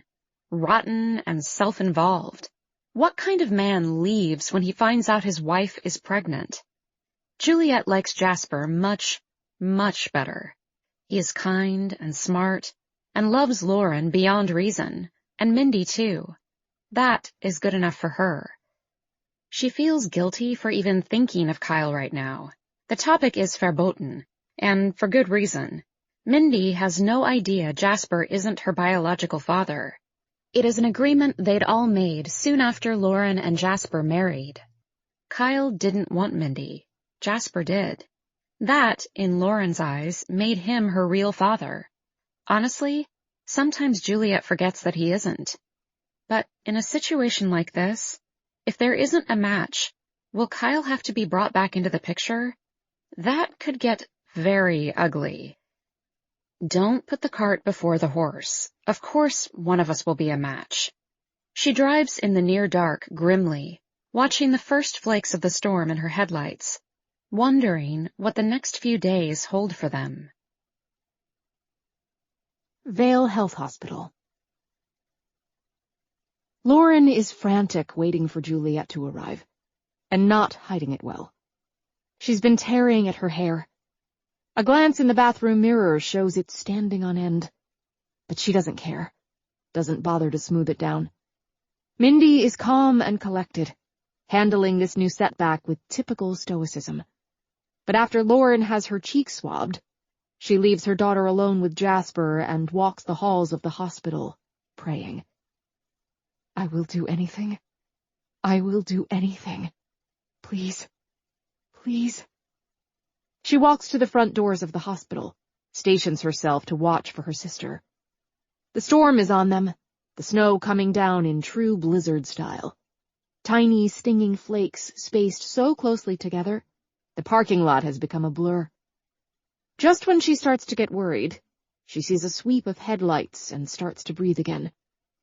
Get her swabbed, get the results. That's all she can think of. Surely the odds will be in their favor, and one of the three of them will be a close enough match they will be able to save Mindy's life. Juliet waves as she walks toward the doors. Hurry, hurry, Lauren thinks, knowing she's being unreasonable. The DNA results will take hours to be returned. She curses herself. Why hadn't they done this before? Why hadn't they been ready? Anticipated the worst? Because the insurance won't pay for what-if tests. Jasper's voice echoes in her head, and she cringes at the thought of what this is going to cost them. The first time she's really allowed herself to have the thought. Mindy has tried to talk to them about it, but they've brushed it off. Even with their excellent insurance, the finances are going to be an issue now that they have to move into a whole different stage of treatment. It takes money to raise an athlete of Mindy's caliber. Jasper's lawyering pays well, and Lauren's art makes up the difference. But adding hundreds of thousands in hospital bills and medications and new treatment protocols is going to strain them. And if they need to do experimental treatments, apply for studies. It won't happen. This is going to work. It has to work. Aren't you freezing? Juliet asks when she reaches her, shaking her hair, snow slipping to the ground. No, Lauren answers. Though she is frozen to her core, to the bone. Everything rides on one of the three of them being a match. Everything. Let's go. They're ready for you upstairs. She pretends not to see Juliet's lips compress at not being properly greeted or welcomed. Just marches away into the hospital, knowing her sister will follow. Later, she'll apologize. Later, when things aren't so murky and scary. Lauren hasn't ever needed Juliet before. Not like this. And it makes her terribly uncomfortable. They are so dissimilar, the two of them. One a scientist, one an artist. One a loner, the other a mother, a wife, a coach. Lauren sometimes feels badly about the distance between them. But then she looks at Mindy, at her accomplishments, and knows she's done right to be 100% present for her daughter, even if it means she's isolated herself from the only family she has. Mindy is the only one who's ever truly mattered to Lauren, then and now. In the elevator, she offers the finest olive branch she can think of. I wish you were running the tests. At least I'd know they were right. Juliet looks surprised, then shyly pleased. They'll be right. I'm sure we'll find a match. Dr. Oliver knows what he's doing. I'd have believed you without a second thought if the chemo was working. She's so weak, Juliet. It's made her so sick. And the cancer is still eating her alive, despite all he's done. That happens sometimes. Hang tight, okay? Have faith. Easy for you to say. Knock it off, Lauren. I'm as upset about this as you are. Are you? The elevator dings, and Lauren's hand goes to her throat. God, Juliet, I'm sorry. I haven't slept. I'm worried. I know. So stop, okay? Stop snapping, stop apologizing. It is what it is. Let's go see Mindy. Let me give her a hug. Then I'll take the test. Chapter 8. That evening, Juliet sends Lauren and Jasper to the cafeteria for food before it shuts down. They are haggard, both of them, pale and gray-skinned. She instructs them to eat a decent, hot meal and take a break. She's happy to watch over Mindy for a while. Lauren begins to protest, but Jasper grabs her hand and gives Juliet a grateful smile. We'll see you in an hour. Take 2. I'm not going anywhere. Mindy sleeps through it all. The emotions of the day have been grueling, and she's finally crashed. Standing at the end of the bed, watching her, Juliet is filled with love. What a magnificent creature her sister has created. What a wonderful young woman they've raised. Juliet sees a red light out of the corner of her eye. The electronic chart on the screen across the room has an update. The system is state-of-the-art. The lab tests show up the moment they're finalized. She can't help herself. She moves closer. It has to be the DNA results. It has to. The timing is impeccable. Any minute now, the doctor will come into the room and tell them who is a match. Or she can look herself. She's been around the hospital long enough to see the password to the system. The nurses don't try to hide it. Who would want to log in and look at the charts, most of which are in gibberish scientific code so dense most lay people can't understand them? But Juliet isn't a layperson. She glances once over her shoulder at the door, which is cracked but almost closed. No one will know. She crosses to the computer and types in the password she'd seen the nurse use earlier in the evening. The system is tied directly to the lab, and the email is bolded. Case number 867745453. Results ready. Juliet clicks on the file and begins to read. Confusion fills her. There is no DNA match. The results from the 3 of them. Well, Juliet knew it was a long shot for Jasper to be even a peripheral match, but Lauren and Juliet should at least share a few markers with Mindy. Maybe not enough for a stem cell transplant, but as mother and aunt, The mitochondria should match. She runs through the screens again. It isn't possible. They don't match Mindy at all. How can this be? She shakes her head. The lab has made a mistake. She checks the name of the lab. It is a private firm out of Denver that is incredibly well respected.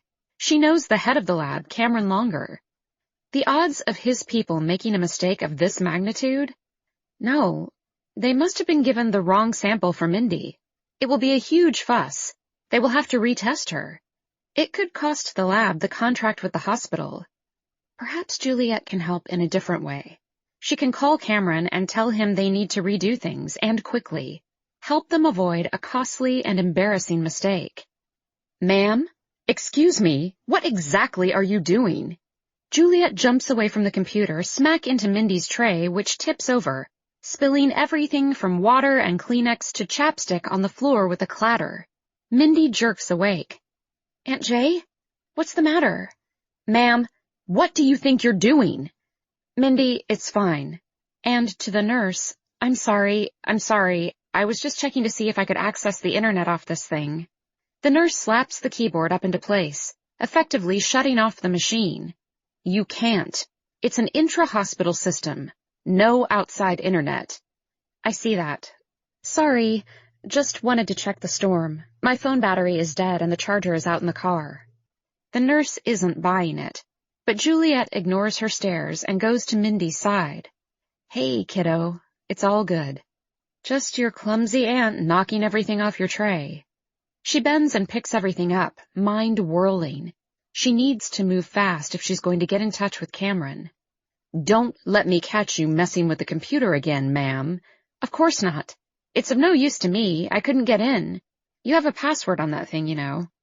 The nurse glares at her once more, then leaves the room, probably to report the incident and get the passwords changed. The system is secure, yes, but this is a hospital, one of the most insecure environments in the world.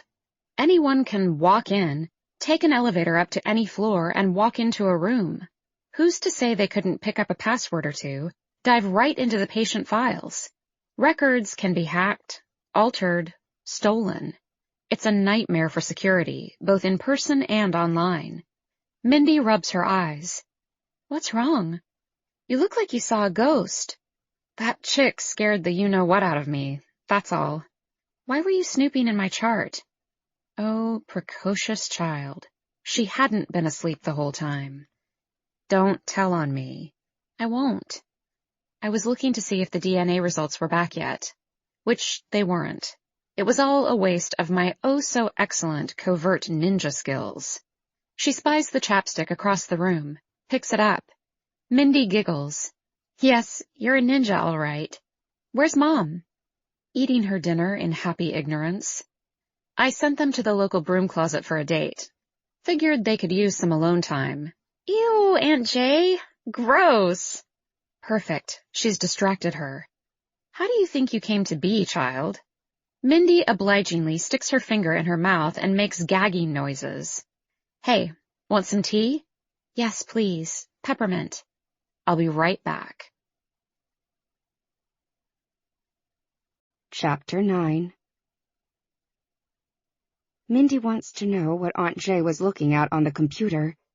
Clearly something was wrong. Aunt Jay went white as snow and jumped like a rabbit when the nurse caught her snooping. Probably there isn't a match, and they are going to have to go out of the family to the donor database. Mindy doesn't like the idea of a stranger's DNA floating around inside her, though the idea of being a chimera is pretty cool. She could be two people at once. She should start looking at images of chimeras online. A tattoo of one would be awesome. She'll do it on her left shoulder blade, intricate and coiled, like a snake about to strike. As she's playing with this idea, Aunt Juliet comes back to the room with her tea. Her aunt is so pretty when she's not worried. Now she is still white-faced, but tosses Mindy a box of hot tamales candy with a grin. For some reason, the spicy cinnamon candy helps settle her stomach as well, or better, than the tea. But Lauren doesn't like her to have them. Mindy wants to be more like Aunt Jay, carefree, smart, not constrained by whatever weirdness her mother has. Lauren and Juliet are nothing alike. How did two people from the same parents who grew up in the same household turn into such different people? Mindy catches Juliet's eye, points at the computer, and raises an eyebrow. She could swear Juliet blanches again before she bites her lip, then shakes her head slowly. No match, then. Mindy lets out her breath, slow and controlled. It is good of Juliet to let her know. Now she can better school herself and be prepared while everyone freaks out about how to tell her. Juliet sits on the edge of the bed. You look distracted. Are you worried? I'm sure we'll find a match. Well, yeah, sure, I'm worried. But it's not that. Do you remember anyone ever calling my mom Liesel? Liesel? Like the kid in The Sound of Music? No. Why do you ask? Mindy feels her face turn red, and Aunt Jay's right brow hikes. What did you do? Nothing. I didn't do anything, I swear. Mom has this weird letter in her underwear drawer from 1993. Whoever wrote it must have been a good friend. It said she missed her, and there was some other stuff. Mom was crying when she read it. You were what, 5, 6 in 1993? Do you remember anything strange? I barely remember anything before we moved here in 1994. I was in first grade, and that's when I got the idea of going to space. With all the aerospace companies here, lots of parents worked at a firm called Martin Marietta, now Lockheed Martin, that made the rocket boosters. They were all into space stuff. We used to watch every launch. They'd bring all the grades into the cafeteria. For a little girl, it was almost like going to the movies. But it was real. The space bug bit me, and from then on, I wanted to be an astronaut. But I don't remember much before that. But Mom? Your mom was away at boarding school. I barely saw her.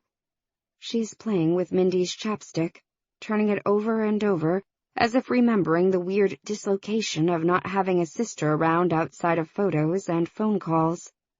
I didn't know she went to boarding school. God, what was it called? Kent Country Day? Something like that? Really elite school. Mom had to work 2 jobs to keep her there. Lauren worked too. She was on scholarship. Didn't get to come home on breaks or anything. Then she went to college and studied art and met your dad, and you came along. You know we weren't super close. She was so much older than me. Do you remember anything else? Nope. Sorry, kiddo. We just weren't the kind of sisters who confided in one another. I could ask about it for you. No, no way. She'll know I was snooping. I'm sure she'd forgive you. You are practically under house arrest after all. Hey, tell me about the new skis you're getting for Christmas. What? I thought I overheard someone talking about a sponsorship. K2, was it? Mindy squeals.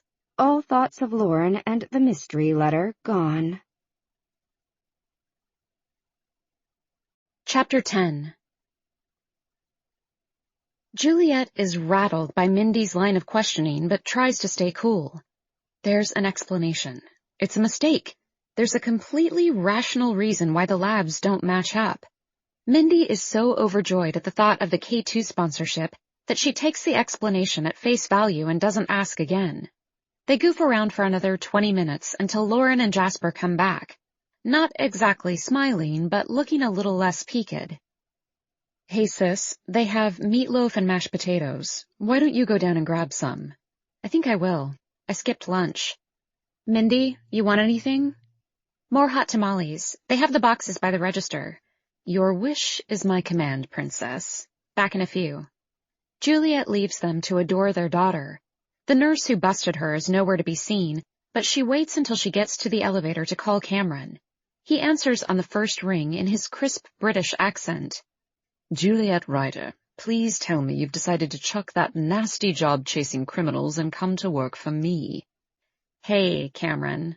No, sadly, I'm still a slave to the CBI. It's that whole getting justice for the underrepresented thing. Call me crazy. You're crazy. She laughs. Hey, listen, I actually called to ask a favor. It's a bit of a delicate situation. Shoot. You ran some DNA on a case I'm involved with. You know I can't discuss our cases, Juliet. I do know that, but the DNA you ran was mine, so I'm giving you permission to look at the results and talk to me about them.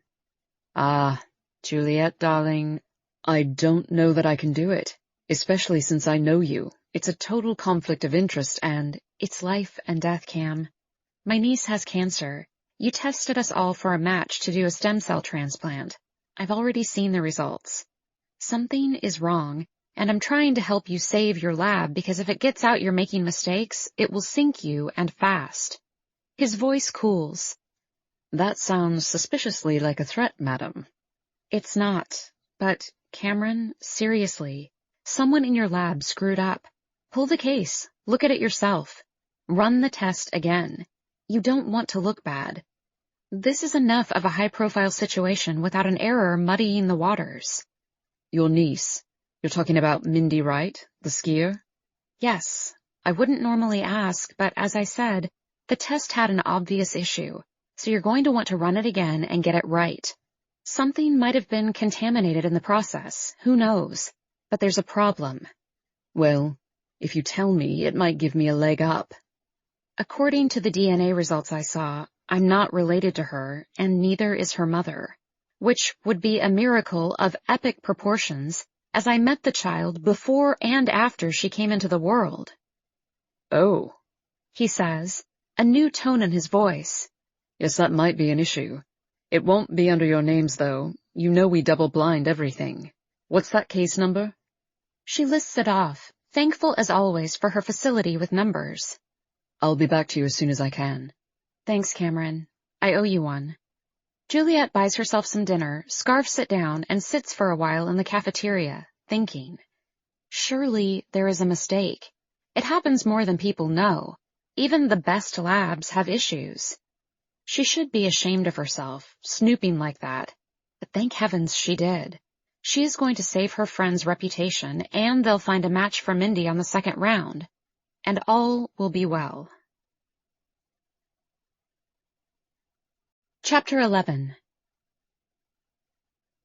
Juliet's phone rings a little past 6 in the morning, waking her from a deep but uncomfortable sleep in which she is dreaming about squirrels taking over her yard after eating mutant superhero-inducing black oil sunflower seeds. 2 of them have just roared and dumped out the biggest feeder when the chirping begins.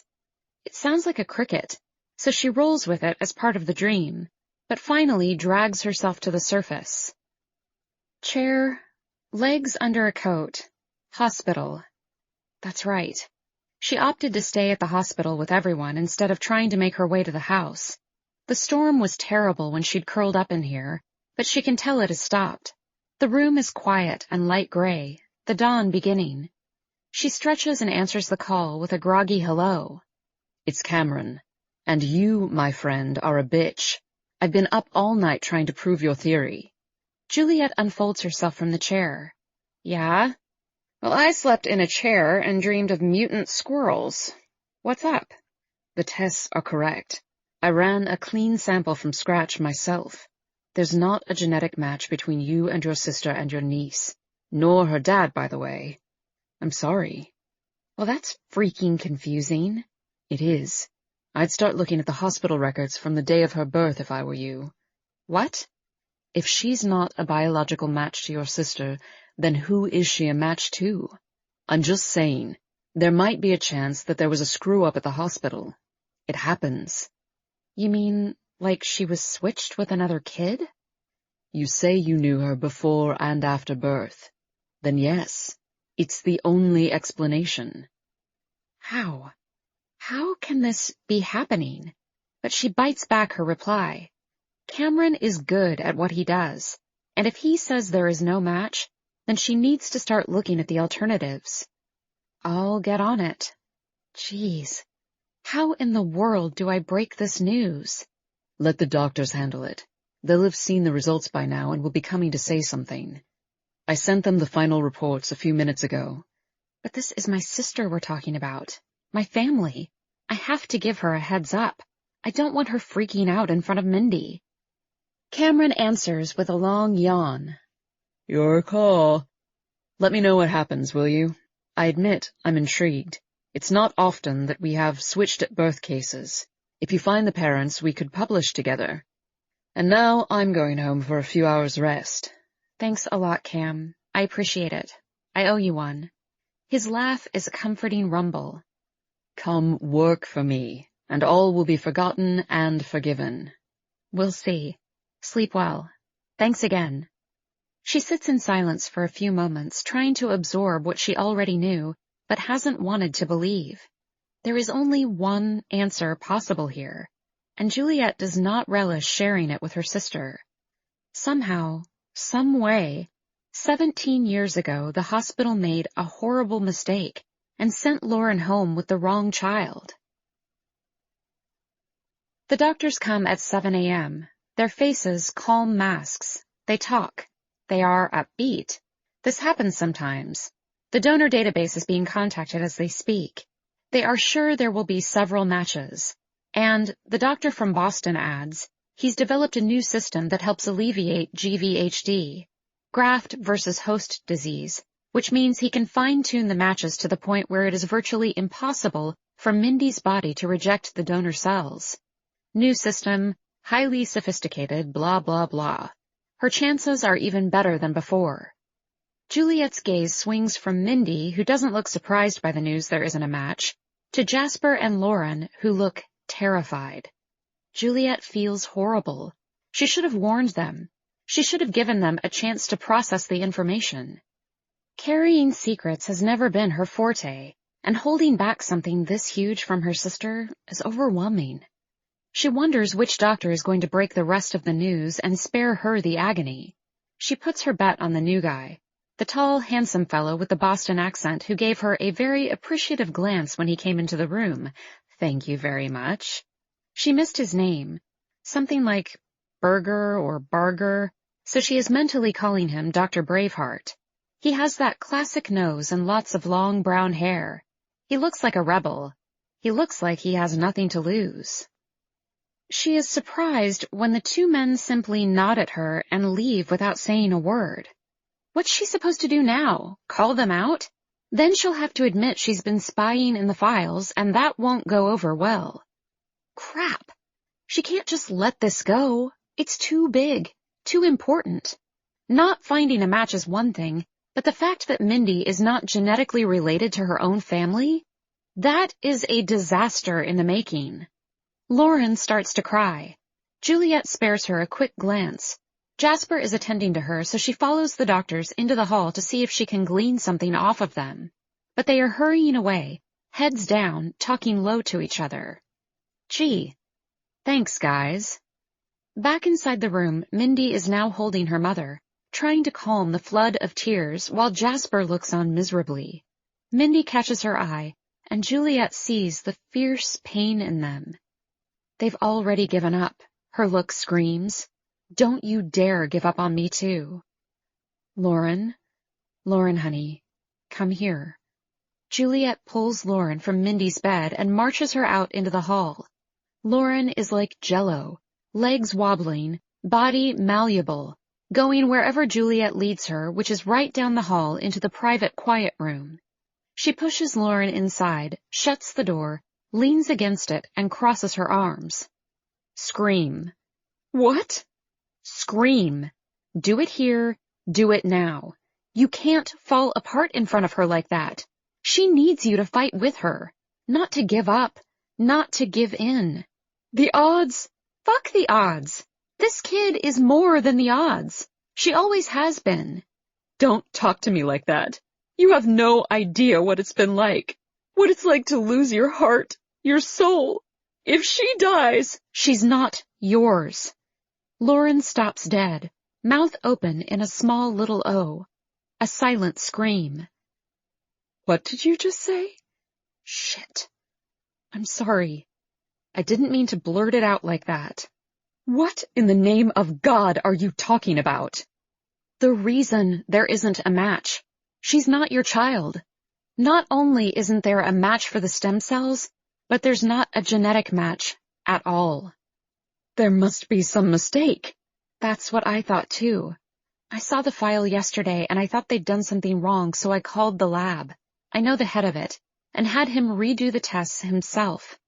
She's not your child. The hospital must have made a horrible mistake, and they switched her with another baby. I have no idea how that happened, but it was 17 years ago. The security and standards have changed dramatically. I bet the other family has no idea either. Juliet Ryder, you are out of your mind. Lauren tries to push past her, heading for the door, but Juliet is taller and heavier and simply stands in the way. I'm not. It's science. It's a terrible thing, but this is real. It's happening and you have to listen to me. We're going to have to open an investigation. The CBI will handle it and of course we'll be discreet with it. But you know I can't stay quiet about this. It's going to get out. An investigation? Lauren manages to sound fearful and furious at the same time. There will be no such thing. This is a mistake. If it were true, the doctors would have said something. You've dreamed up all this because you aren't the center of attention for once. You are welcome to leave. Leave now and don't come back. And we'll forget this entire conversation ever happened. Lauren, you know I can't do that. It's not a mistake. Blood doesn't lie. Lauren looks wild, completely out of control. She wrenches Juliet's arm away from the door, throws it open, and stalks off. Juliet lets her go. Denial. She's in denial. Understandable. It is too much to process. She shouldn't have blurted it out like that. She handled it poorly. She doesn't blame Lauren a bit for being pissed off. But the truth is the truth. And sooner or later, they are all going to have to face it. Mindy is not a blood relation to them. Who does she belong to? Chapter 12. Lauren's heart is in her throat. This can't be happening. This cannot be happening. She wants to scream. She wants to run. She can't face them, not like this, when she is torn apart, her heart in a million pieces. She takes a lap around the hospital, the way she's gotten the bulk of her exercise lately. She usually works out with Mindy. Though she can't keep up with everything her daughter does, Lauren can hold her own. Without the work, her muscles are atrophying, and she's lost weight. She can feel her skin loose on her bones. Damn Juliet and her prying, meddling nature. Lauren hadn't even thought to ask how her sister managed to see the records before anyone else. And to go straight to the lab. That means how many people know about this? The doctors, surely. The lab owner plus Juliet. It is only a matter of time before someone talks, someone remarks on it, and then they will all be trotted out in front of the media. What a story. Olympic hopeful Mindy Wright in a scandal. Switched at birth. Not her mother's daughter. Lauren sits down hard on a bench in the first-floor atrium. The snow has stopped. The glass roof is covered. Tiny gleams of sun break through as the melt begins. She thinks of Mindy's adorable scrunched face, the tiny cries and wagging hands. Even as an infant, unable to keep herself still, always wanting to go, to move, to explore. How Lauren learned to swaddle her tight to keep her quiet. How she slept with her in the bed. How she put the baby naked on her chest to bond. And then Jasper, and falling in love with him, especially because of his utter and complete devotion to the babe he called his own. The screaming freak girl child he carried around the apartment to let Lauren get a few hours of rest. The two of them doing lap after lap until Mindy no longer yelled, and instead cooed and gurgled into his hair, while he talked to her in a language neither of them understood. Their baby. They'd been with her almost every day for the past 17 years. Every bump and bruise, every nightmare. Lauren is assailed by the memories. The look on Mindy's face when she'd touched snow the first time. 3-year-old Mindy on short skis and no poles, coming down the bunny hill at speed with her mouth open in a silent scream of pleasure. They'd taken her up and down that hill 50 times at least, watching in fascination as she became more coordinated, more flexible, how she leaned forward into the hill to allow herself to go faster. They'd taken her on a green slope that first afternoon, trying to keep her hands in theirs, but she darted away and slid down the hill, already mimicking the side-to-side motion she saw from the other skiers. They'd caught up to her at the base of the slope, where she sat on her bottom with her mittens off, her hands in the icy slush, making tiny snowballs. She'd looked at them like, "Hey, what took you so long?" and gave them a baby-toothed smile. "Again, Mama." Even as a baby, Mindy had been at one with the mountain. Even when fun became training, and the enthusiasm the tiny girl had for the mountain was dimmed by the enforced discipline of her mother and coach, and days went by when she narrowed her eyes and didn't speak to Lauren because she didn't want to put on her skis, didn't want to go out in the blizzard, didn't want to have another meal of chicken and rice and spinach, didn't want to do the leg press and ballet, and Lauren would remind her what was at stake, that she wasn't a quitter. Even then, she'd find abandon on the slopes. Of course she is theirs. Of course she is Lauren's. Blood doesn't lie. Her cell phone rings. Jasper. She wipes her eyes, sniffs, forces some cheer into her tone. "Hey, babe, I'm just, taking a walk." "Mindy's asking for you. She's asking questions." Panic floods her system. Questions? About what? There is uncharacteristic stress in Jasper's voice. "What do you think, Lauren?" She wants to know what her chances are. She wants to get an idea of what's ahead. Not what the doctors are saying, but what you think. She wants reassurance she isn't going to die. She wants her mother. She wants you. He manages to sound bitter and terrified at the same time. "I'm coming. I'm right downstairs. I'll bring us all some cocoa and we can talk." "Bring 4. Juliet is still here." Lauren bites back the response she wants to give. "Sure, be right there." Juliet. Always the fly in the ointment. From the moment she arrived on the scene and cut Mindy's hair, Lauren has wanted to force her away. She loves her sister. She just doesn't have the bond she knows some people do with their siblings. From birth, Juliet was obstinate and difficult. A finicky eater, never getting along with anyone, always fighting with her sister, her friends, their mother. And as she grew up, always having to be the smartest one in the room, the little budding scientist. A brainy loner, relentless and intractable. A problem. Lauren rises, turns toward the cafeteria. She will bring the cocoa, let Juliet drink it, then escort her out herself and make sure Juliet keeps her big mouth shut. She refuses to put Mindy through the ignominy of the idea that she isn't their child, not for a second. Mindy doesn't need any more pressure on her than she already has.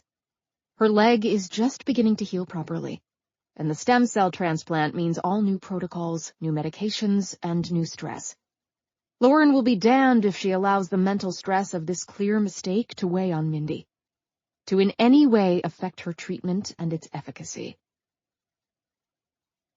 Juliet watches as Lauren comes into the room, a forced smile on her face.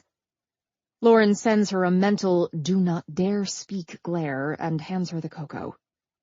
"You have to get on the road early to get to work on time, won't you?" "Oh, you're leaving?" Mindy asks, taking the proffered cup. "I thought we could play Trivial Pursuit. I schooled you last time." Juliet rolls her eyes. "You schooled me last time because you were studying for AP History and the categories were all historical. I'm up for a rematch. Bring it, sister." And she looks at Lauren with that gleam in her eye that says, "I dare you to stop me." Lauren wants to scratch her nails down her sister's smug face, leave runnels of red, then force her into the snow to freeze to death. Maybe she'll get lucky, and a wolf will smell the blood and come eat her. Instead, she hands Jasper his cup and takes her own, dropping the styrofoam tray into the trash, and smiles. "Of course we can play, Mindy dear. But your aunt has to go back to Denver and to work. Don't you, Juliet? We wouldn't want you to get fired from a job you love. Mindy's frown is unreadable, but Jasper's head swings toward Lauren's in an instant. She blinks at him, and he straightens. The advantage of a long marriage, the marital glance. Words unspoken, but messages sent. Jasper edges around to the other side of the bed. Yeah, Mindy, we don't want Juliet to get busted by her boss. Besides, I think it's my turn to play hooky. I haven't gotten nearly enough time with my little babushka.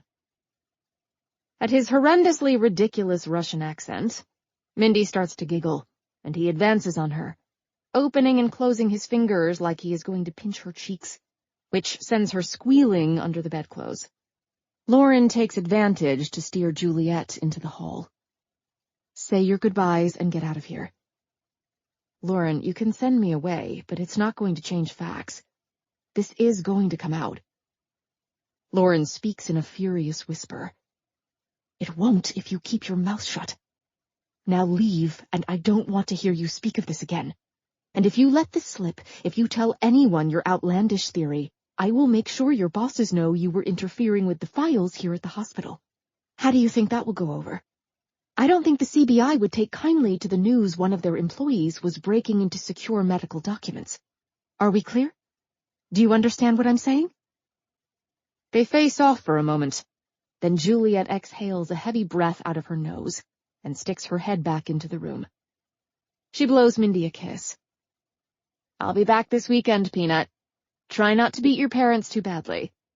Especially go easy on your mother. You know what a sore loser she can be. Bye, Aunt Jay, Mindy calls, still under a puppy pile of pillows and blankets and Dad. Thanks for the candy and the talk.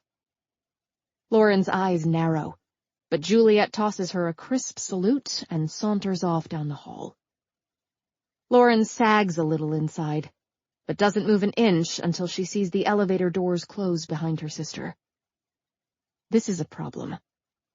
A very big problem. Juliet is always a problem. Later. She'll deal with it later. Pasting a smile on her face, she goes back into her daughter's room to join her family. Chapter 13. University Hospital, Nashville, Tennessee, 1993. Vivian. The new roommate doesn't talk to me for the first week. She doesn't talk to anyone, really, though she's relatively polite to Ratchet, as if recognizing a kindred spirit straight from hell. I'm in the art room, painting a seascape copied from a book, when I realize I'm not alone, and look up to see my phantom roommate standing to the left of my easel, a thoughtful look on her face. You're good, but you might want to mix in some vermilion. Your greens are all off. They lack depth. Red won't work. It will tone your blue. Add it to the blue, then redo that line right there. I bite back the response I prefer to give, fuck off, psycho, and try it. All part of my new life plan to be cooperative so I can get the hell out of here. Damn if it doesn't work. The crests of the waves are suddenly alive, and the froth they churn now looks like proper seafoam instead of dead gray ice. How did you know to do that? I paint too. Are you ever going to tell me your name? What's in a name? Names are stupid. Or is it you don't want me to ask for a newspaper so I find out what you did to land in here? She stares, and I mentally give myself a point. She's afraid of what I might think. The painting is done. There's nothing more I can do with it. I step back and admire the new depth. I killed someone, she says softly, her voice barely a whisper. I don't look away from the painting, but a chill crawls down my spine. How? With a knife. Why? Because she didn't clean her brushes right. She grins and rushes out of the room. I do a good job on my brushes just in case. The last name on our door now reads Thompson, L. Inside, I lean against the wall. Thompson, L. is fussily making her bed. What's the L stand for? Liesel. What kind of name is Liesel? German. You're American. Thompson isn't a German name. So? Who did you kill? No one of consequence. Then why are you here? She stares at me for a brief moment, then she leaves the room. I don't doubt she's telling me the truth about what she's done. Who is my new roommate?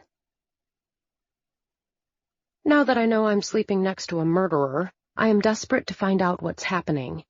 I ask at the desk for the newspaper and am rewarded, but can't find anything about someone named Liesel Thompson. I ask for the past week and am denied. Perhaps there is something in them they don't want me to see. I wait until shift change, when Ratchet heads home. Roger is on tonight, and he likes me. He gives me Marlboros and lets me smoke in their lounge instead of out in the hutch. Once the first bed check is done and Liesel is snoring, I head down the dark hallway to the nurse's station. I jerk my head toward the lounge.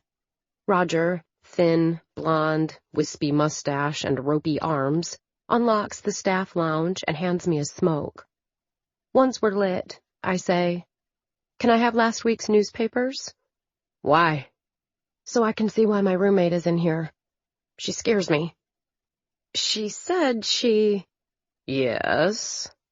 He leans forward, interested now.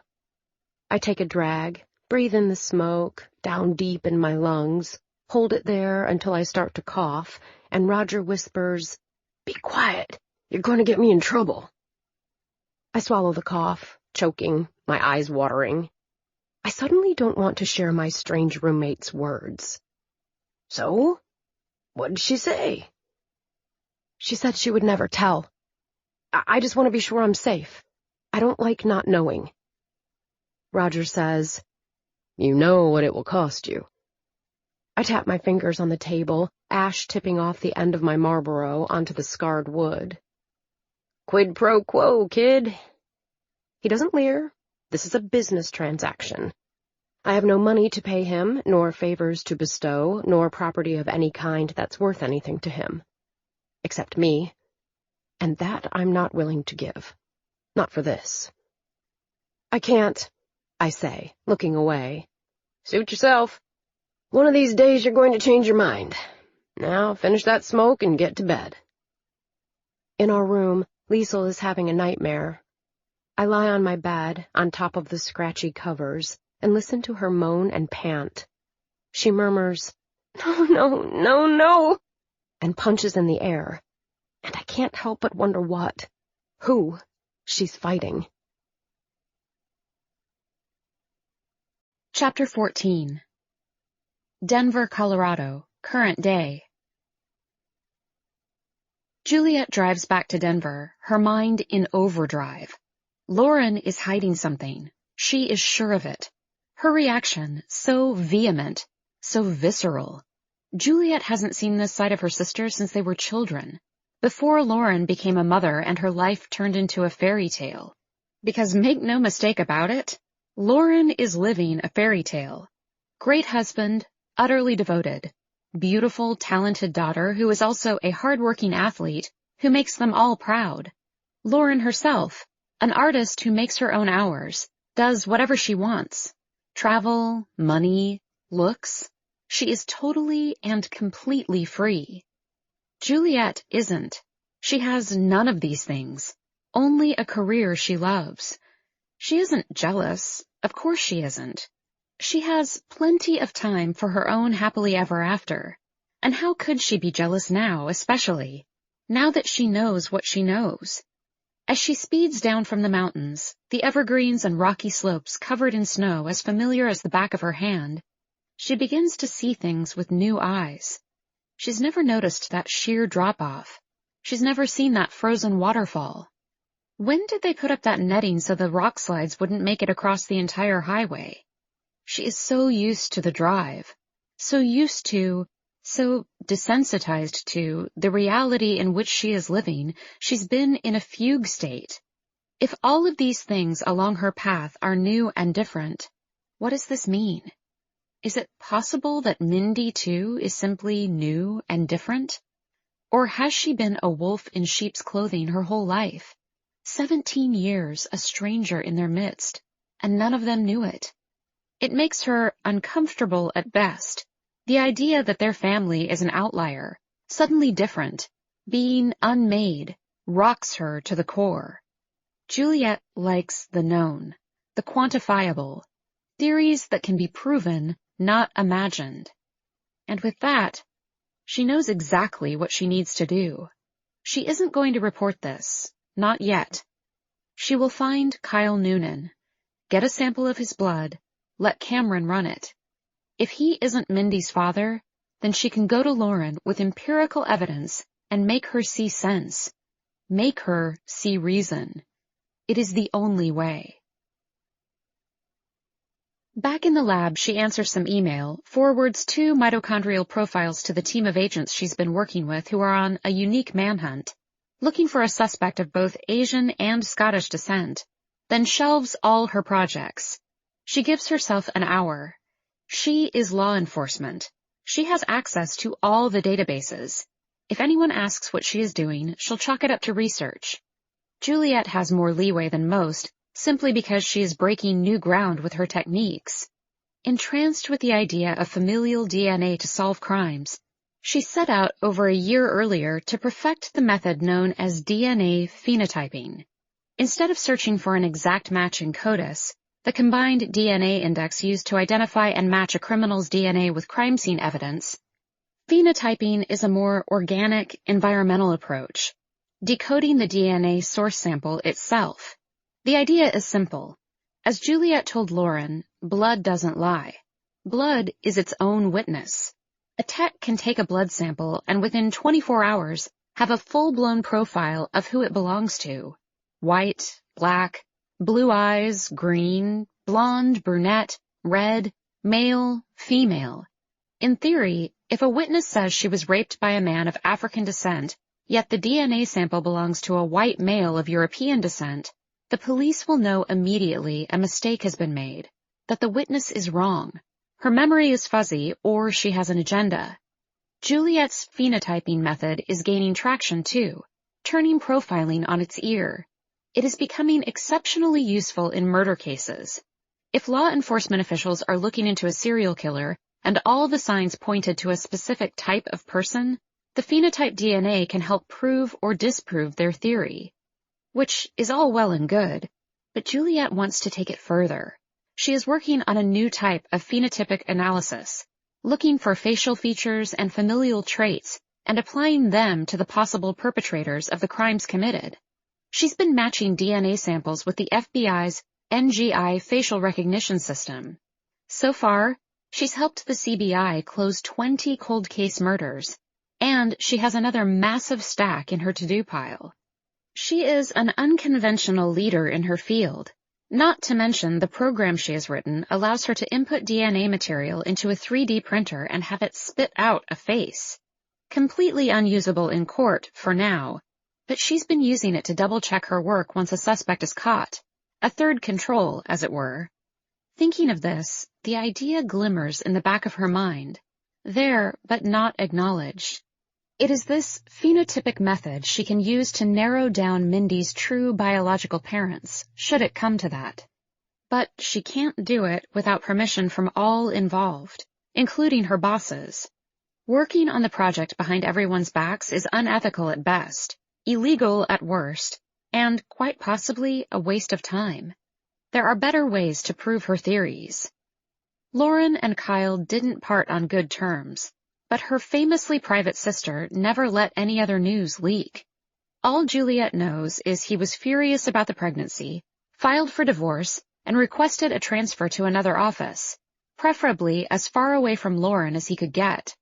How he ended up in California was beyond her. But it worked to get him away as well as if he'd decided to join the space program and go to the moon. Kyle wasn't smart enough for that. Catty Juliet. She racks her brain. What firm did he work for before he took off?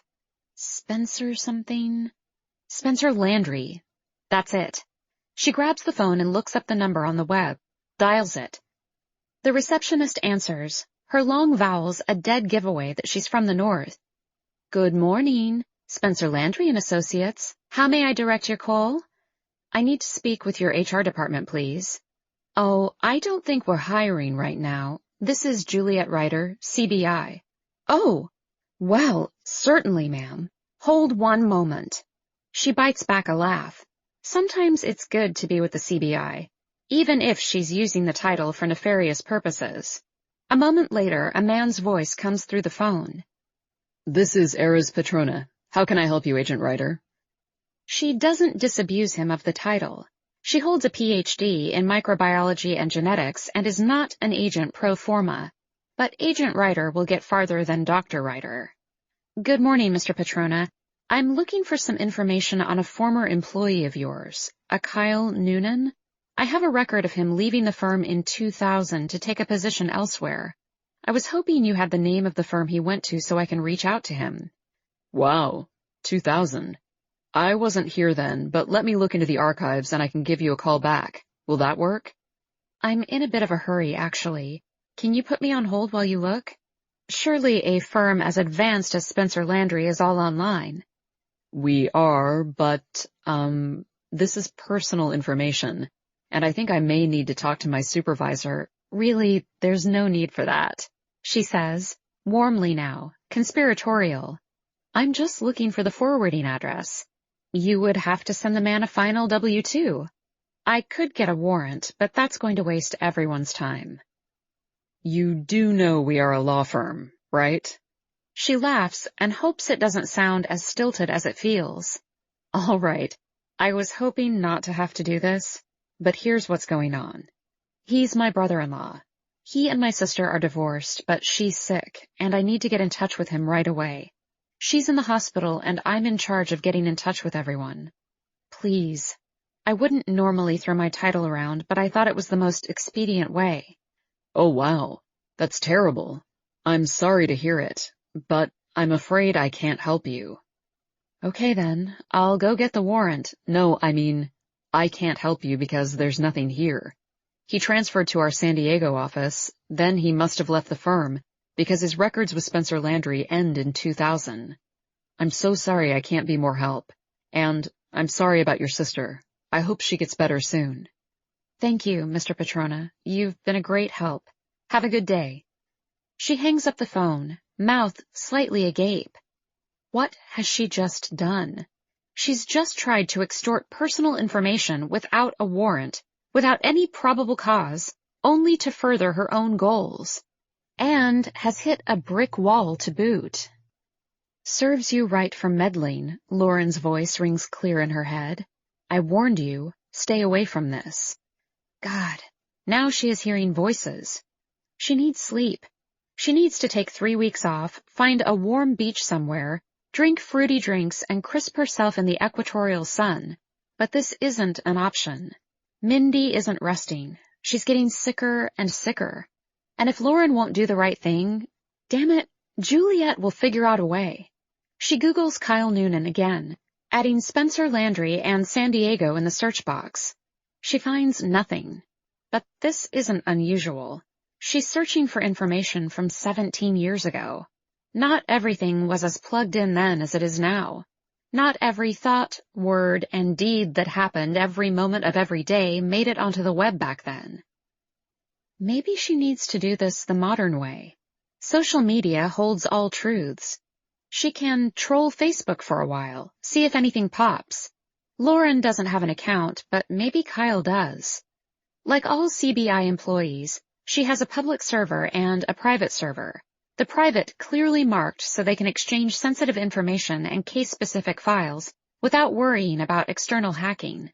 The government has no quibble with her going online during work hours, but they frown on mixing the outside world with their internal, confidential information. She opens her personal server and pulls up Facebook, logs in under a false name she often uses to look at people's private accounts. It wouldn't do to have her real name out there. Hi, I'm with the CBI. Want to be friends? Doesn't always go over well.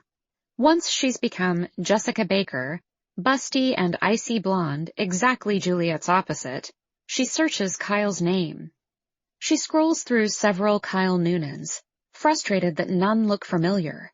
But there is an entry for the Douglas County High School alumni group. Perfect. His high school is a great jumping-off point. It is an open group, meaning all she has to do is join and then she becomes a part of the page. No one has to approve her. A stroke of luck. Closed groups are harder to infiltrate. Not impossible, but harder. She searches through the page a bit, doesn't see him listed. Undeterred, she reads through the page, gets a sense for the language and approach people use when trying to hook up with their long-lost friends, then posts a status update. Jessica Baker. Hey 87, what's up? I'm looking for Kyle Noonan. Anyone got the 411 on him? She feels like an idiot, but it is her only shot. She stretches again, refills her coffee mug and sits back down, only to see she's already gotten an answer. Mo Cabot. Hey, weren't you in Mr. Williamson's science class? I totally remember you. Looking good. Oh no. Has she picked the name of someone already in the group? She does a quick Control F and searches the name Jessica Baker. Finds nothing.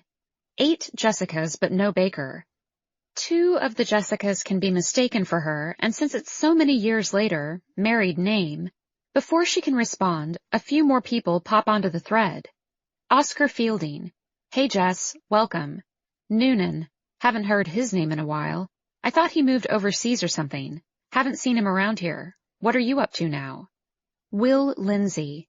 Hate to be the bearer of bad tidings, but I think Noonan is no longer with us. I remember hearing something about a diving accident years ago. Carol Childs. That wasn't Noonan, that was Robert Sanford, remember? Will Lindsay. No, you're not remembering correctly. Sanford got caught in an avalanche somewhere in the Alps. Remember he was always talking about summiting K2? He died on a climb. Elizabeth Flynn. Man, we've lost a lot of friends over the years. Oscar Fielding. I just did a search of the archives we posted in the group section and found this from 2000. Sad to report the news that Kyle Noonan, class of 87, died in a scuba accident off the coast of Baja, Mexico. He will be remembered fondly by all who knew him. Juliet is floored. Kyle? Dead? Why hadn't Lauren told her? Chapter 15. Juliet types in another question. Jessica Baker. Who reported that? Do you know? Elizabeth Flynn. I don't remember you, Jessica. What class were you in again? Jessica Baker. 87, but I moved right at the beginning of sophomore year. I was going through my yearbook and saw Kyle's name. I hadn't talked to him in a long time and wanted to say hi. I can't believe he's gone. Elizabeth Flynn. Oh. Yes, it's very sad. Oscar Fielding. I can't find who posted this, but I'm sure you'll be able to Google his obit or something. So where'd you move when you left? Jessica Baker. California. Very different from home. Gotta go, my lunch is over. Thanks for the info, you guys. Go Huskies. She closes the page and sighs. If it's true, this is terrible news. She doesn't feel so bad about the loss of Kyle. He was a boozy, arrogant jerk. But the chance to prove to Lauren, once and for all, Mindy was switched at birth, is gone. She needs confirmation, so moves on to the Mexican newspapers and does a character search for the names Kyle, Noonan, American, drowning, and scuba. While she finds plenty of entries that match the American drowning and scuba entries, they all scratch out the name Kyle Noonan. Okay, Juliet, think this through. Kyle Noonan disappeared off the radar in 2000. A snippet on an alumni board claims he's died. Maybe he's changed his name, which isn't out of bounds. He was a jerk and hadn't wanted Mindy anyway. A new identity would be a good ruse to avoid paying child support to Lauren. What a dick, she says to herself. Bai stops a foot from her desk. I'll just go away then. No, come here. I need you. I need you too. We got a match on the Cruzy case. They want you in the conference room to go over the DNA with the investigators. Juliet tucks her hair behind her ears and stands. Right. While I'm gone, can you do me a favor? Look into a guy named Kyle Noonan.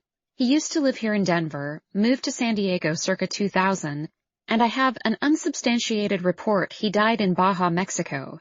He was a lawyer with Spencer Landry. Be discreet, okay? You mean don't tell anyone what I'm doing? Yes, I mean that exactly. Vi gives her a crooked smile. I always love it when you rebel, Juliet. She pulls the cruisy file off her stack. Yes, well, let's not get fired over this, okay? 2 hours later, on total meeting fatigue, Juliet staggers back to her office. Vi is gone for the day, but has left a note on her desk, folded in thirds with "Top Secret" written on it in his perfect architectural plan block lettering.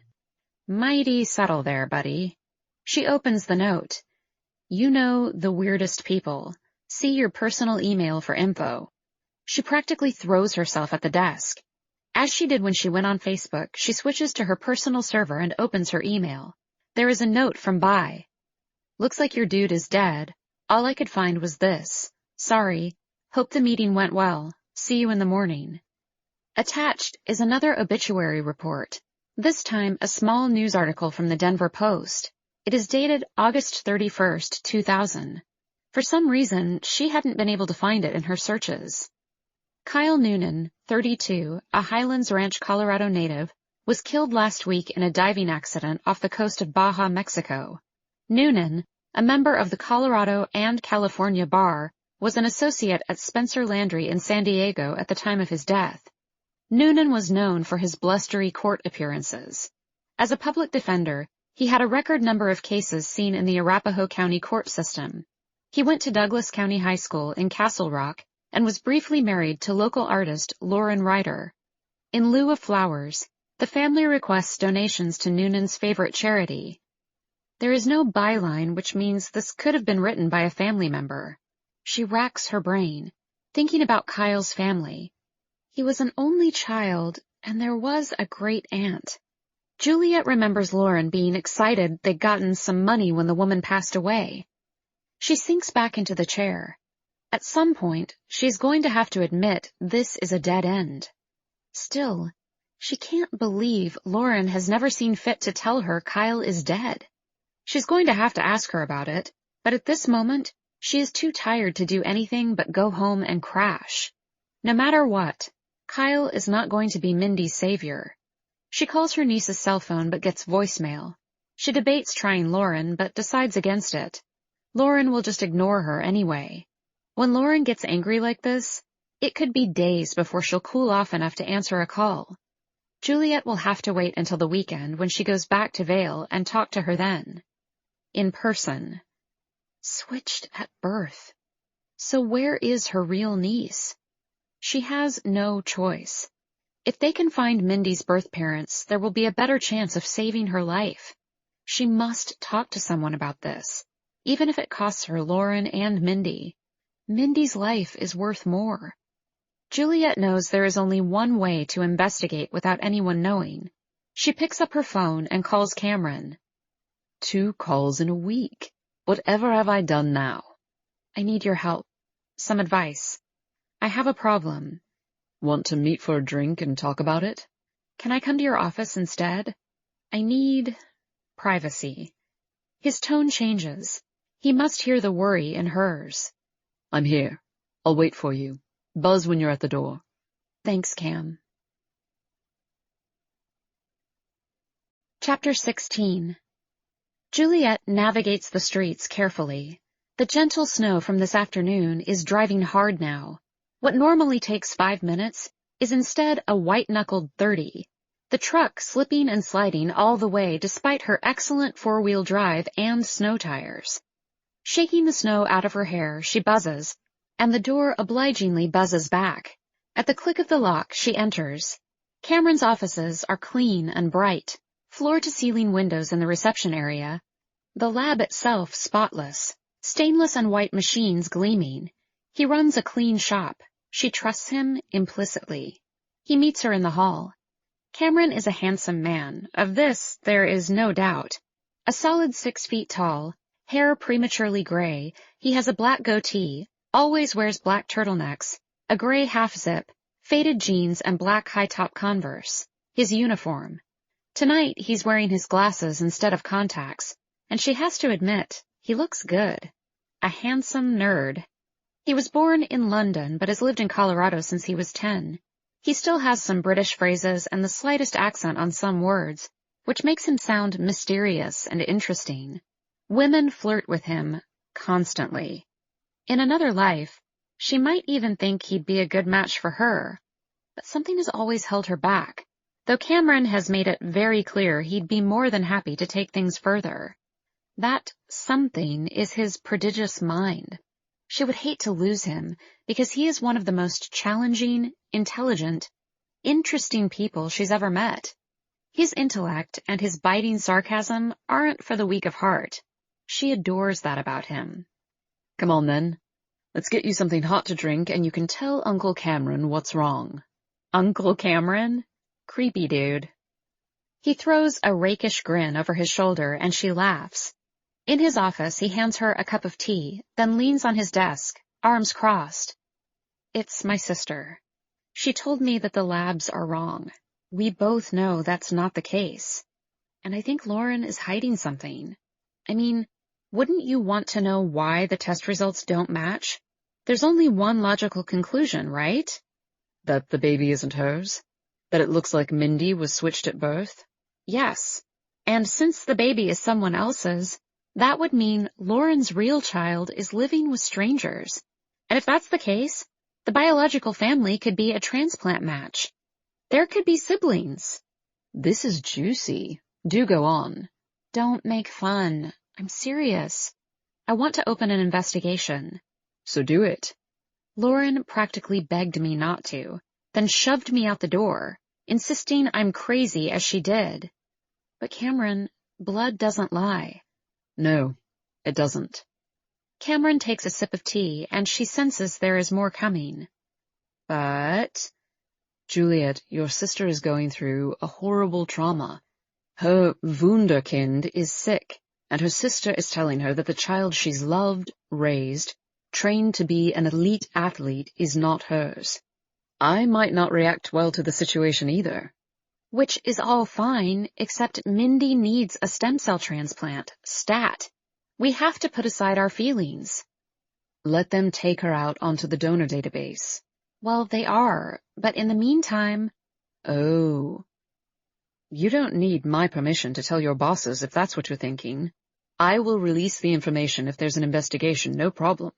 I'll tell them I ran the samples twice just to be sure because of Mindy's stature. Since a subpoena will show we did just that. She doesn't say anything. She can feel Cameron watching her. Finally, he sets down his tea. What's wrong, Juliet? Why are you here? She takes a deep breath, blows it out hard. I'm only wondering. There is a way to investigate this without going the official route.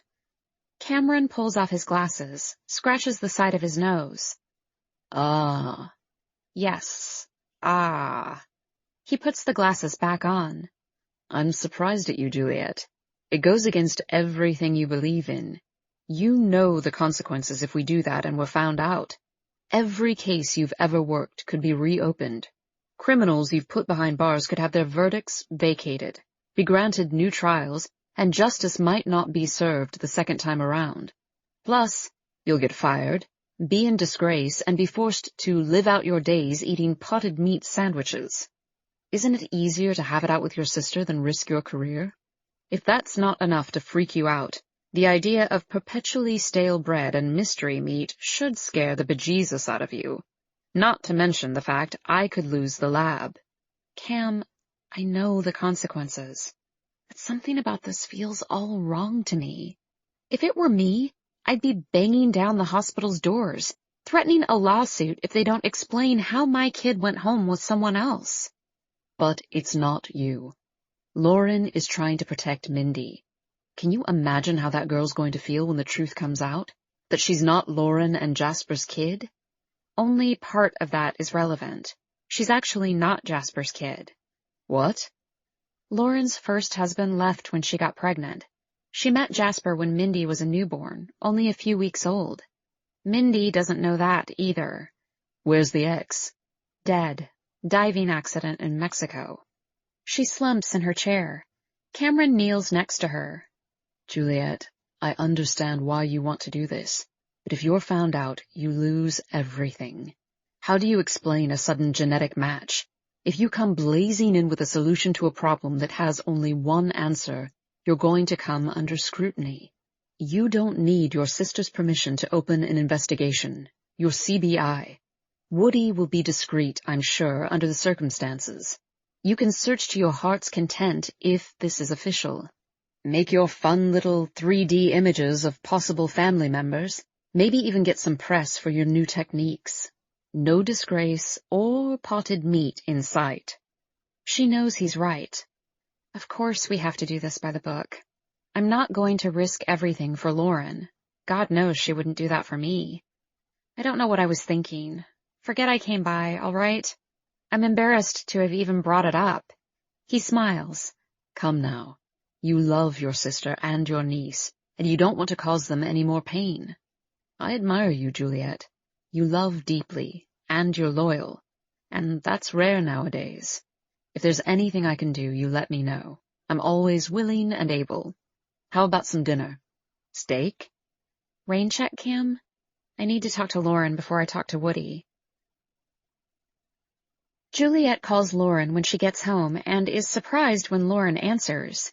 It's late, Juliet. What's wrong? I wanted you to know I'm going to talk to my boss tomorrow.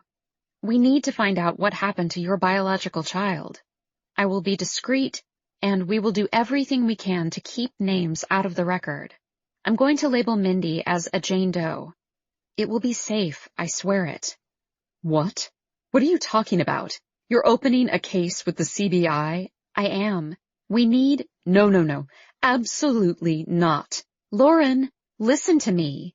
The vitriol in her sister's voice astounds Juliet. You listen to me, little sister.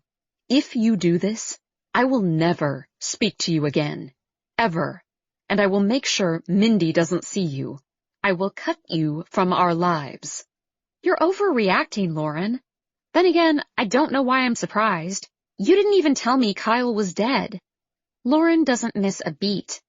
His death is hardly relevant. You don't know that. We could have tested him. My God, Lauren, don't you want to know where your real daughter is? Lauren starts to cry, softly. Please, I'm begging you, leave this alone. I can't. I'm sorry. A law has been broken, and I am a law enforcement officer. You're a fucking lab rat. You aren't even an agent. And on that sisterly note— Wait. I'm sorry. Lauren blows out a heavy breath. Can you come up here tomorrow? I have to work. I need to file the paperwork with the hospital. I will tell you everything, okay? But I want to do it in person, not on the phone. Is there something you're not telling me? No, just— For Christ's sake, Juliet, cut me some slack. Come here tomorrow and let's talk. The uncharacteristic vulgarity surprises Juliet. Lauren doesn't curse. She doesn't lose her temper like this. She doesn't threaten, and she doesn't speak harshly. The past few weeks are taking their toll. On one condition, Juliet says. Fine. What? After you finish explaining, you let me take your deposition that you didn't know Mindy wasn't yours. It will help you in the long run, Lauren. You don't want the investigators looking at this the wrong way. Another sigh. You won't leave this alone, will you? Trust me. After we talk, there won't be any need for depositions or investigations. I'll see you tomorrow. She hangs up, and Juliet is stunned. What in the hell is going on? Chapter 17. Vale Health Hospital. Lauren hangs up the phone, trying to quell the growing panic that threatens to engulf her. Juliet is going to use her rapier mind to reopen the deepest wound Lauren has, whether Lauren wants her to or not. Her whole world is going to collapse. She can't let it happen. She has to stop her sister. Lauren can hardly believe how much their lives have changed. It is like a waking nightmare, every day pushing them deeper into a labyrinth that has no path out. And now Juliet is going to ruin everything again. Think. Lauren returns to Mindy's room, to the big lounge chair under the cozy blanket. The book she hasn't read a page of nestled beside her. Her hair is in a messy bun on the top of her head. She is wearing thick shearling Uggs on her feet. There was a time when Lauren wouldn't leave the house without a shower and full face. Now, she barely manages to drag a brush through her hair. She knows how she looks, like an unkempt, worn woman. She doesn't even care. Mindy sleeps beside her, exhausted, thin, her hair sparse, her collarbones jutting out. Lauren strokes Mindy's forearm, rebuilds her child into the girl she remembers. How her dark lashes used to lie across her cheek. When she had any, that is. How her muscles gleamed, defined and taut. How her skin turns the color of warm tea in the summer. How when Mindy was little, she couldn't wait for the weekend, because that meant they'd be packing up the car and heading somewhere fabulous to spend the weekend together. They'd ski all the mountains, drink cocoa by the fire, sit in hot tubs to ease sore muscles. Those days were golden. They were perfection. How her daughter used to want nothing more than to spend all her time with her parents, in their pockets, to the point where they used to take her to her room and hand her a book so she could learn how to have quiet alone time. Now the arriving weekend has them back in the hospital overnight, because Mindy's pain was off the charts this afternoon. While her daughter sleeps, drugged and incoherent, Lauren is met with a sleepless night of endless beeping, coughing, cries, fluorescent lights. Snow, too.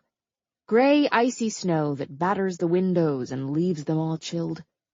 Lauren can't believe they used to spend all their time in it. She never wants to see snow again. If Mindy survives, her mind chokes on that thought, the wail building inside her. She has to survive. We have to survive this. A soft voice interrupts her thoughts. Mrs. Wright? The nurse smiles timidly. She's a CA, clinician's assistant, a new girl, quiet and sweet, with squeaky clean blonde hair in a bouncy ponytail. I was wondering if you have a minute. Not me, Dr. Oliver. A trill of panic spreads through Lauren's chest, almost blinding in its intensity. What is it? Is something wrong? No, he's in his office and asked me to grab you. I'll stay with her while you go, in case she wakes up. I know Mr. Wright isn't here. Lauren nods and stands, carefully folding the blanket and setting the book on top of it. She doesn't bother to mark her page. What's your name again? Oh, I'm Lolly, the girl says, her dimples practically boring holes in her cheeks. I'm doing my oncology rotation. I've heard so many good things about Mindy.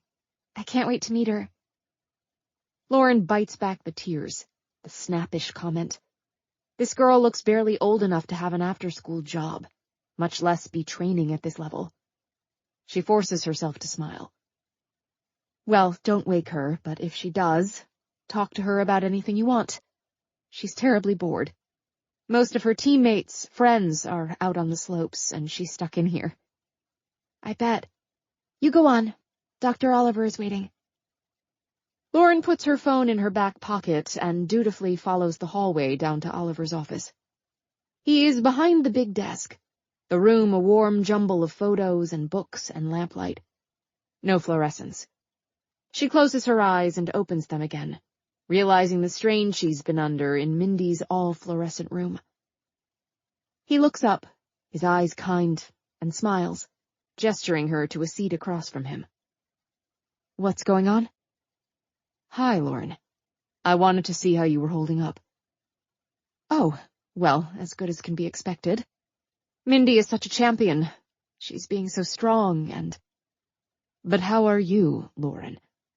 You and Jasper. She is silent for a moment. Considering we might lose our daughter? pretty shitty. Excuse my French. Dr. Oliver looks delighted. No excuses necessary. I'm glad to see you still have some fire left. I know it's hard. For the record, you've been amazing. You both have. But I think you need to get yourself together. Go on home.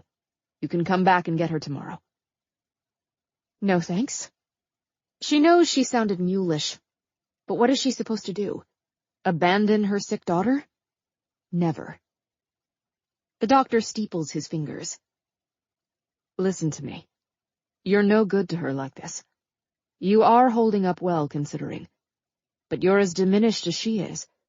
She's watching you fade into nothingness, and it's hurting her badly. You're hurting yourself, too. Did she tell you this? What do you mean? Lauren, the girl's face is glass. She's trying to hide it so hard. But yes, she did mention it to me. She's worried about you. You talked to her? What else did she say? Yes, I talked to her. When I was adjusting her port in our appointment yesterday. I'm not only about the science, Lauren. The psychology of her illness is important to me, too. His smile moves to something warmer. She's so feisty. She wanted to know why you and Jasper weren't a match. She made me explain the science behind DNA. Lauren's heart skips a beat, then rushes back to life, flooding her with adrenaline. You aren't supposed to speak to her without us. Lauren. And what did you tell her exactly? What did you explain? She sounds harsh and paranoid. She doesn't care. Oliver frowns briefly. We talked about how the DNA match works. You want a rundown? I'd expect you to have already done all your research on it. I have, but... He waits. Lauren takes a deep breath. We aren't matched for a reason. He nods as if he's been waiting for her to bring it up all along. I didn't... You didn't tell Mindy, did you? Of course not. I emphasized it's often difficult to find a match with parents, which is why we have a donor database. And, Lauren, you don't owe me any explanations. You're that girl's mother, and that's all I need to know. But I'm glad you've mentioned it, because this is what I wanted to talk to you about. It would be good for us to get in contact with the biological family. There may be a match there, save us the trouble of going wide. But she is already shaking her head, so he holds up his hands. You don't know where they are? It was a closed adoption? Yes. I understand. Just curious, why didn't you tell me to begin with? I didn't know it was going to matter. I thought between the three of us someone would match. I guess I'm not as schooled in the finer points of science as my sister. I see. Well, we've loaded Mindy's profile into the system and put out an urgent request for donors. We'll find someone soon, I hope. Dr. Oliver, what happens if we don't? He smiles again, and this time it is sad. I won't lie to you, Lauren. Her numbers aren't improving. But let's not think that way, okay? Now, I want you to pack it in for the night. Go home. Spend some time there. Give Mindy a little space. She's tired of being brave and is putting up as good a front as you are. Oh, and Lauren. Yes? Your arm is bleeding. I noticed you scratching at it. I can give you some Ativan if you think it will help. She looks down at her arm, aghast to see blood on her shirt. Her nail is rimed with red. She was dragging it across her skin without realizing it while they talked, and she's opened a wound. I'm fine, she says sharply. Thank you for pointing it out. I'll get a Band-Aid from the nurse's station. Lauren leaves the office angry. Angry at God, at Dr. Oliver, who doesn't deserve it, the man is a saint. Angry at herself for her incredible lack of discipline. Scratching open her arm like a common dog. She has to get herself together. Chapter 18. Juliet shows up mid-morning, looks Lauren up and down, and shakes her head. My God, you've lost even more weight since I was here. When's the last time you had a decent meal? Not from the hospital kitchens. Hey, are you bleeding? Lauren glances down at her arm. The Band-Aid needs changing. She has gone too deep. So much for getting herself together. I'm fine. Mindy needs her mother, yes. But she needs you whole and healthy, not a shadow of yourself. Come on. We're going to go get a gigantic cheeseburger and 10 orders of fries, and you're going to creak when you're finished. And you can tell me what the hell is going on. Junk food is not. Since when is a cheeseburger junk food? For heaven's sake, I remember. Lauren holds up a hand. Onion rings. I want onion rings too. You're on, sister. Let me get my purse. Juliet walks with her to Mindy's room. Mindy is still asleep.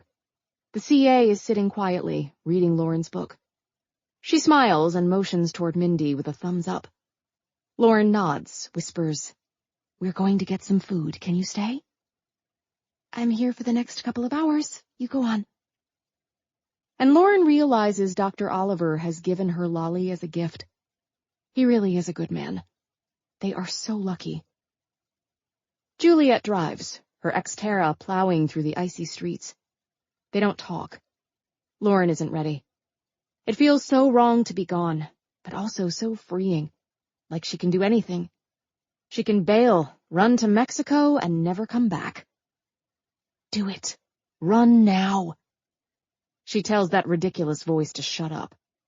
She dabs at her arm with a tissue. The bleeding has stopped. It's long sleeves for her for the next week until it heals. We could go to the little diner, Juliet starts, but Lauren knows what she wants. Why don't we go to the Arapaho Cafe? In Dillon? Seriously? 45 minutes to heaven, if you're up for it. Absolutely. Let's do it. I haven't eaten there in forever. Juliet whips the truck around and gets onto I-70 heading east toward Denver. Please tell me what's going on, she says quietly, and Lauren rests her head against the window. This isn't going to be avoidable, she knows, and she doesn't want to keep fighting everyone. Juliet, why didn't you tell me Kyle died? I know I'm not your confidant, but he was part of the family. Lauren doesn't move, but cuts her eyes toward her sister. Because he was out of our lives, and I didn't feel like dragging him back in. Hard to drag him in from the grave. I just thought you would have told me. He had a diving accident? Yes, somewhere off some reef. Baja, I think, something like that. I didn't know he was into scuba. Lauren shrugs. He was into a lot of things you didn't know about. Don't do that. Don't shut me out. What do you want me to say? I want you to tell me what the hell is going on. Mindy doesn't register as a blood relation to us. The man I thought was her biological father is dead, and you're acting like the fucking Sphinx over there, all mysterious and weird. I want you to tell me what's going on. I want you to tell me the truth. If I have the truth, I might be able to help you. Lauren laughs, harsh and bitter. There's no helping this situation. You couldn't possibly understand. Try me. Should she? Could she? It's all she's been thinking about. What difference does it make at this point what Juliet knows? Surely she can be trusted. She is Lauren's sister, not some nurse or doctor or coach. Her flesh and blood. No matter what I tell you, I need your word it will not leave this car. You cannot mention this to Mindy, the doctors, or Jasper. Especially Jasper. Juliet drags her finger across her chest. Cross my heart and hope to die. This is my story, no one else's. You have to promise you're not going to run off to your bosses when I finish. Well, it's Mindy's story too, but that's between you and her. I swear, if you've done nothing wrong, then tell me already, and I promise I won't interfere. I had a miscarriage.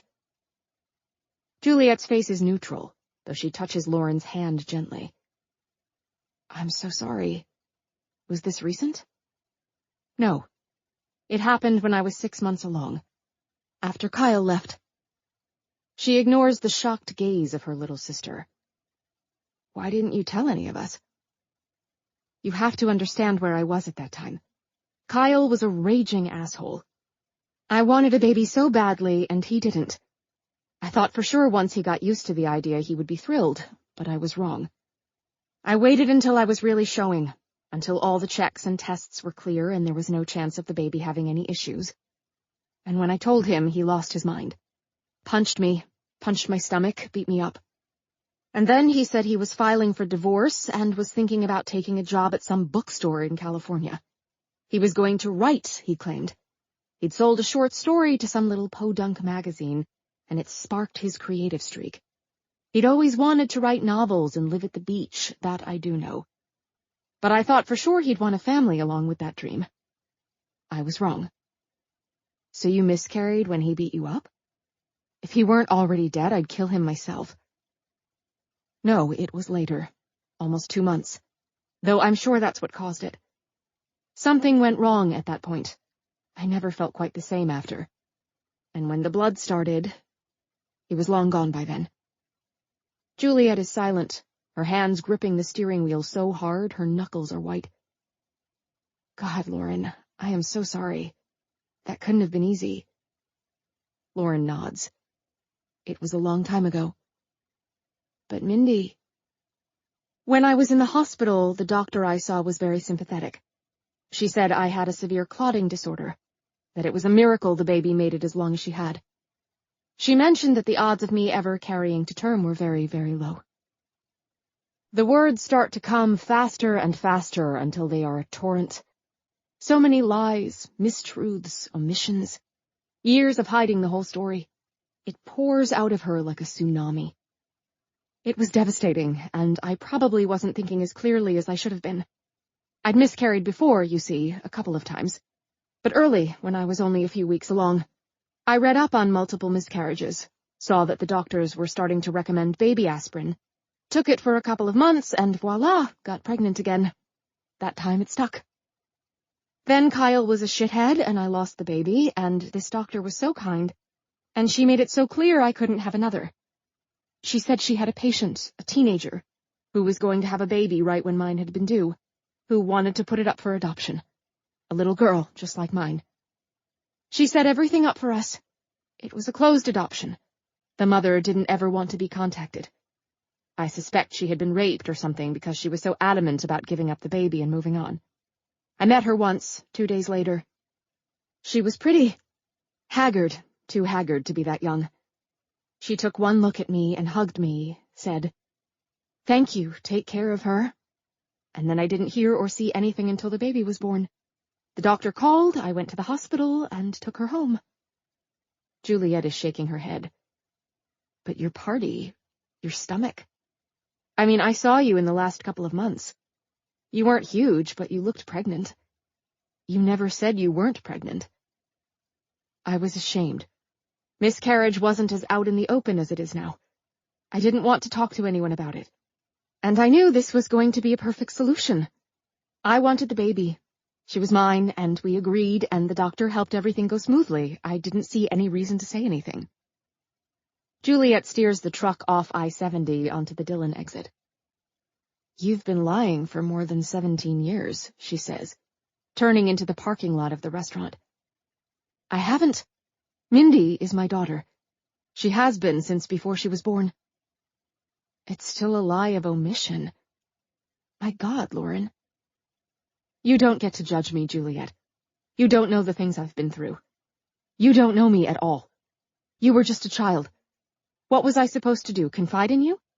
You were worried about school, a science fair, if I recall. This was way above your pay grade. I'm not judging, I'm just saying. I'm family. You could have told me. Did Mom know? No one knew.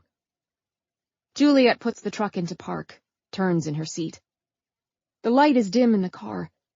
They are parked in the shadow of the restaurant. And though the sun is glowing on the frozen lake, this small corner of the lot is steeped in shadows. Tell me the rest, Lauren. Why am I not supposed to talk to Jasper? Juliet asks, her teeth clenched. Lauren blows out a breath. Because he doesn't know. I've never told him I'm not Mindy's biological mother. Chapter 19. The silence in the truck is overwhelming. The enormity of what Lauren has just confided hits Juliet hard. Lauren closes her eyes as if she realizes it's too late. She can't take it back. That everything is going to come out now, and she is powerless against it. She begins to worry at her stained sleeve. Juliet lays her hand on Lauren's, and she stills. Juliet starts to speak and stops a few times. She has to admit the relief she feels is overwhelming. The idea of a baby switched at birth was almost too much to bear. This adoption will tear Mindy apart, but at least she'll know she was raised with Lauren and Jasper because she was wanted, not because of a fluke mistake. And another family won't be dragged into the judicial morass either. When she finally finds words, her tone is curious, detached. Not at all the judgmental little sister, but the rational scientist solving a puzzle. How could you not tell Jasper? Because he didn't care. When I met him, Mindy was a tiny, squalling, milk-sucking beastie. That's all he knew. He was madly in love with her from day one, bless him. What did it matter? I don't know. He might think differently about her. About you? She wasn't his, and he loved her anyway. It wouldn't have made a difference to him if he'd known I adopted her. He wouldn't have cared. It didn't matter. She emphasizes again. She's mine. She is mine. I understand how you feel. No one could have been a better mother to Mindy, Lauren. You're an incredible mother, but she's not biologically yours. And she's sick, and we need to find a donor, which means you need to fess up, big sister, to all of it, so we can go find Mindy's birth mother and get her tested right away. Lauren shakes her head. It's impossible. I work for the CBI. Trust me when I say nothing is impossible. But this is. I don't know who the biological mother is. I don't have an address. I don't even remember the girl's name, if I ever knew her real one, which I seriously doubt. She was a sweet, mixed-up Hispanic teenager who barely spoke English and was thrilled to be rid of the baby. Trust me, I doubt she's ever looked back. I know I haven't. You paid her money. There will be a record. Cash. Up front. No receipt. All that paperwork made me feel like I was buying a child, so we agreed not to have any. There are no records to find. Give me the doctor's name then. I don't have it.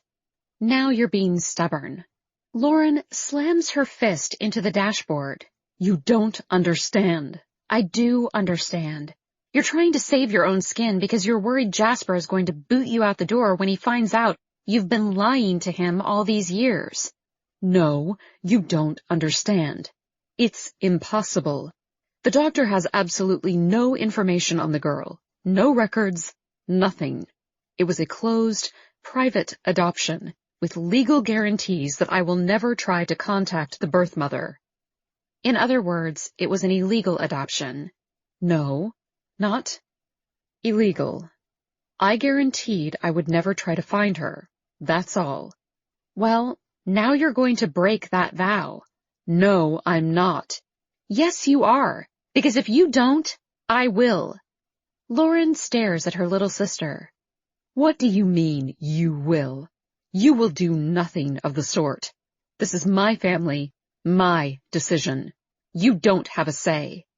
I don't have a say? She's my niece, and I won't let her die if there's a way to save her life. You can't possibly think you're going to be able to keep this secret, do you? The doctors know she's not your biological child.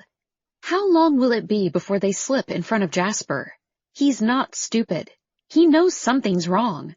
That's not true. You really do have blinders on, big sister. Everyone knows something's up with you. Look at you. You're disintegrating before our eyes. Look at your arm. Lauren glances down. She is bleeding again. Has been clawing at her skin while Juliet confronts her. Juliet feels a strange recognition with this gesture. Something long hidden rearing up. A fragment from the past. Barely even a memory. Lauren, across from her at the big round wooden table, the red checked tablecloth. It was Colorado. We got that at Target. Plain with a bandage on her arm, fraying the edges, and their mother smacking Lauren's hand away, yelling, "Stop doing that." Juliet doesn't recall seeing Lauren do it ever again.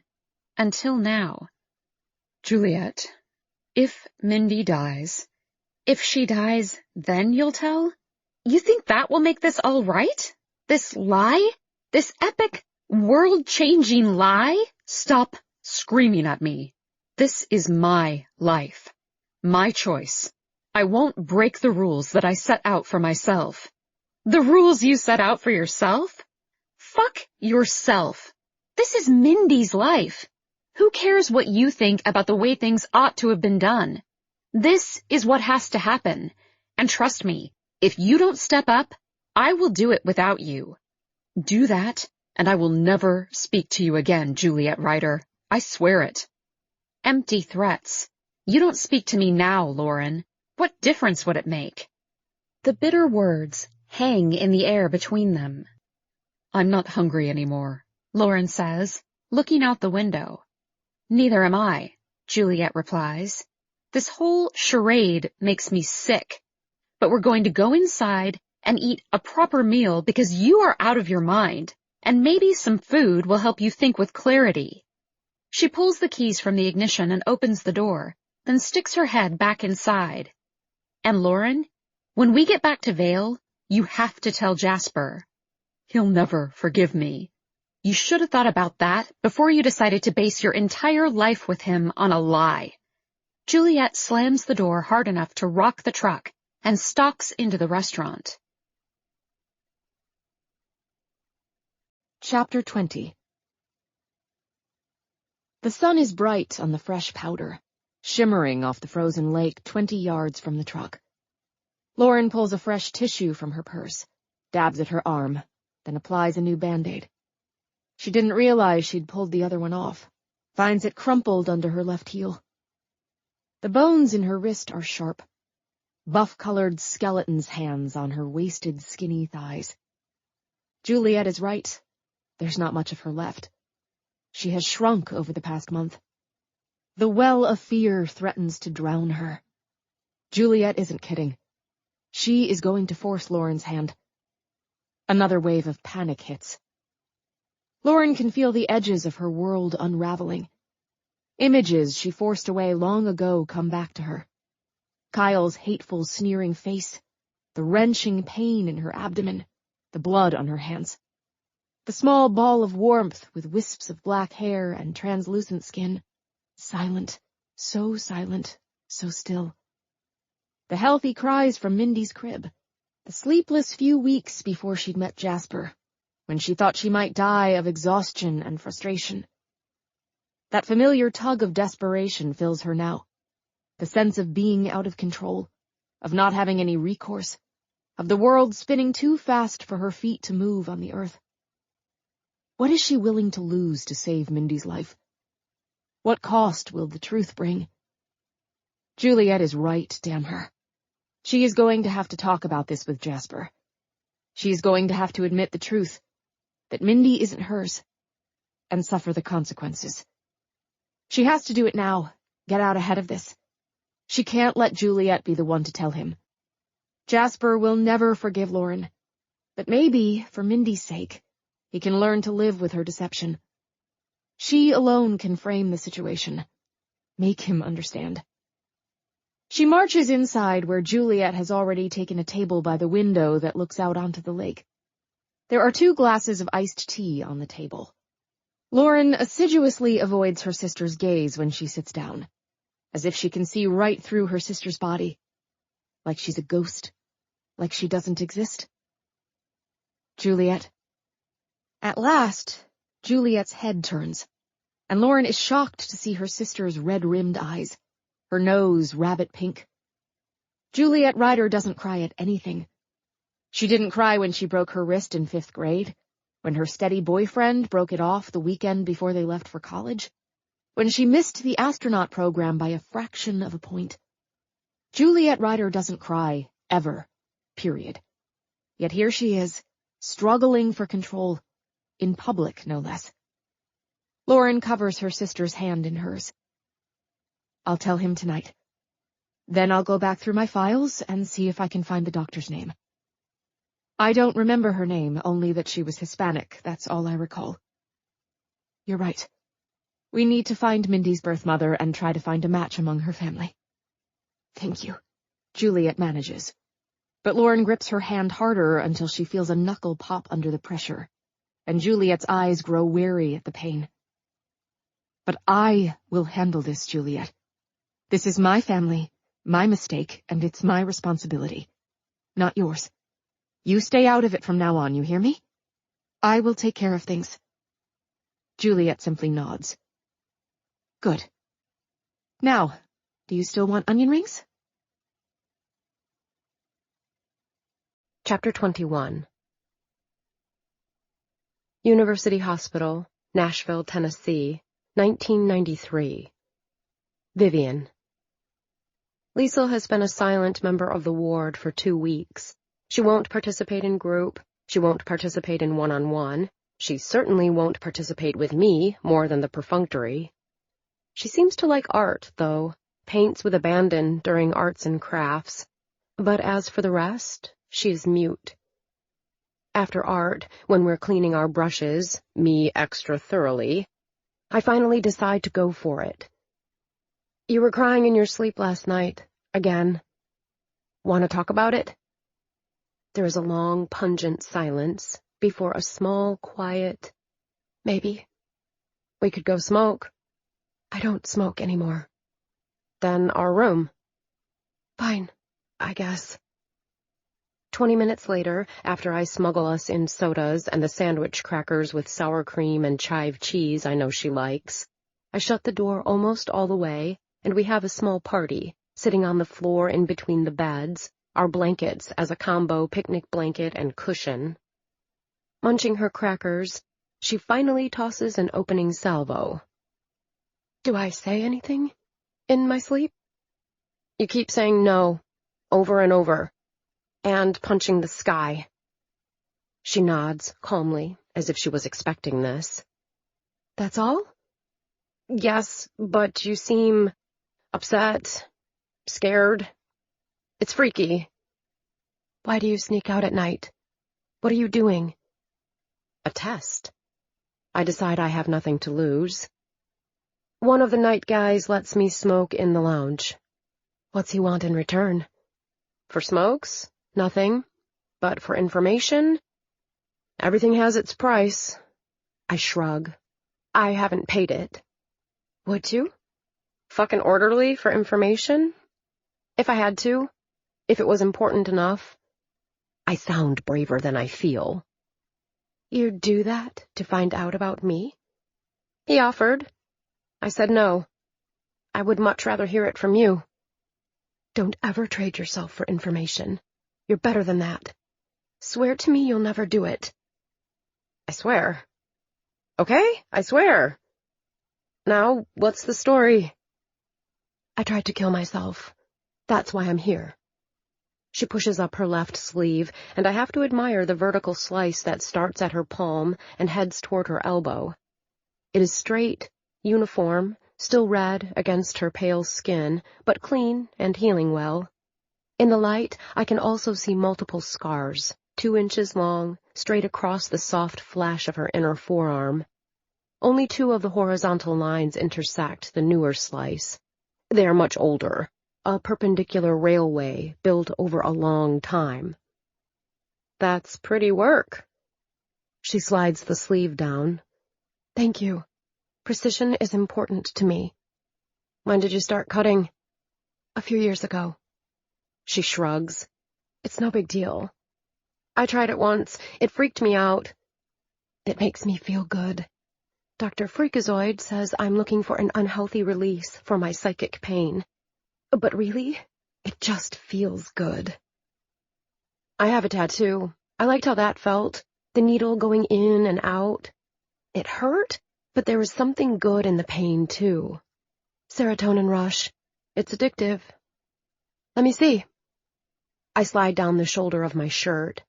The tattoo is small, a butterfly on my shoulder blade. It is yellow with blue spots. I dig it. I had to use a fake ID, and the tattoo guy didn't buy it for a second. But he was an anarchist and loved the idea of sticking it to the man, so he did it anyway, for half price. It's very pretty. Maybe I'll get one. See how it feels. I pull up my shirt. I have my belly button pierced, too. Obviously, my nose, too. They won't let me have my jewelry. Think I'm going to use it to stab out my eyes or something. She touches the hole in my stomach. Her fingers are soft, her nails chewed down, and it feels good. Strange, but good. I realize no one has voluntarily touched me without anger in months. I yank down my shirt. You said you killed someone. Her face shudders. She shifts on the blanket, staring over my shoulder now, at nothing. I did. Liesl, tell me. You'll feel better. I swear I'll never say a word. With a deep, racking sigh, a girl old beyond her years, she begins to speak. I told the police what I'm telling you. Which means it's the truth, or it's the story your lawyer told you to stick to. Is there a difference? She tells me everything, in detail, enough that my stomach turns and I look at her in a new light. She has been through hell, my roommate. More hell than me, that's for sure. She almost makes me feel like my depression isn't important, that I'm being selfish by not being happy. So, that's how I ended up here.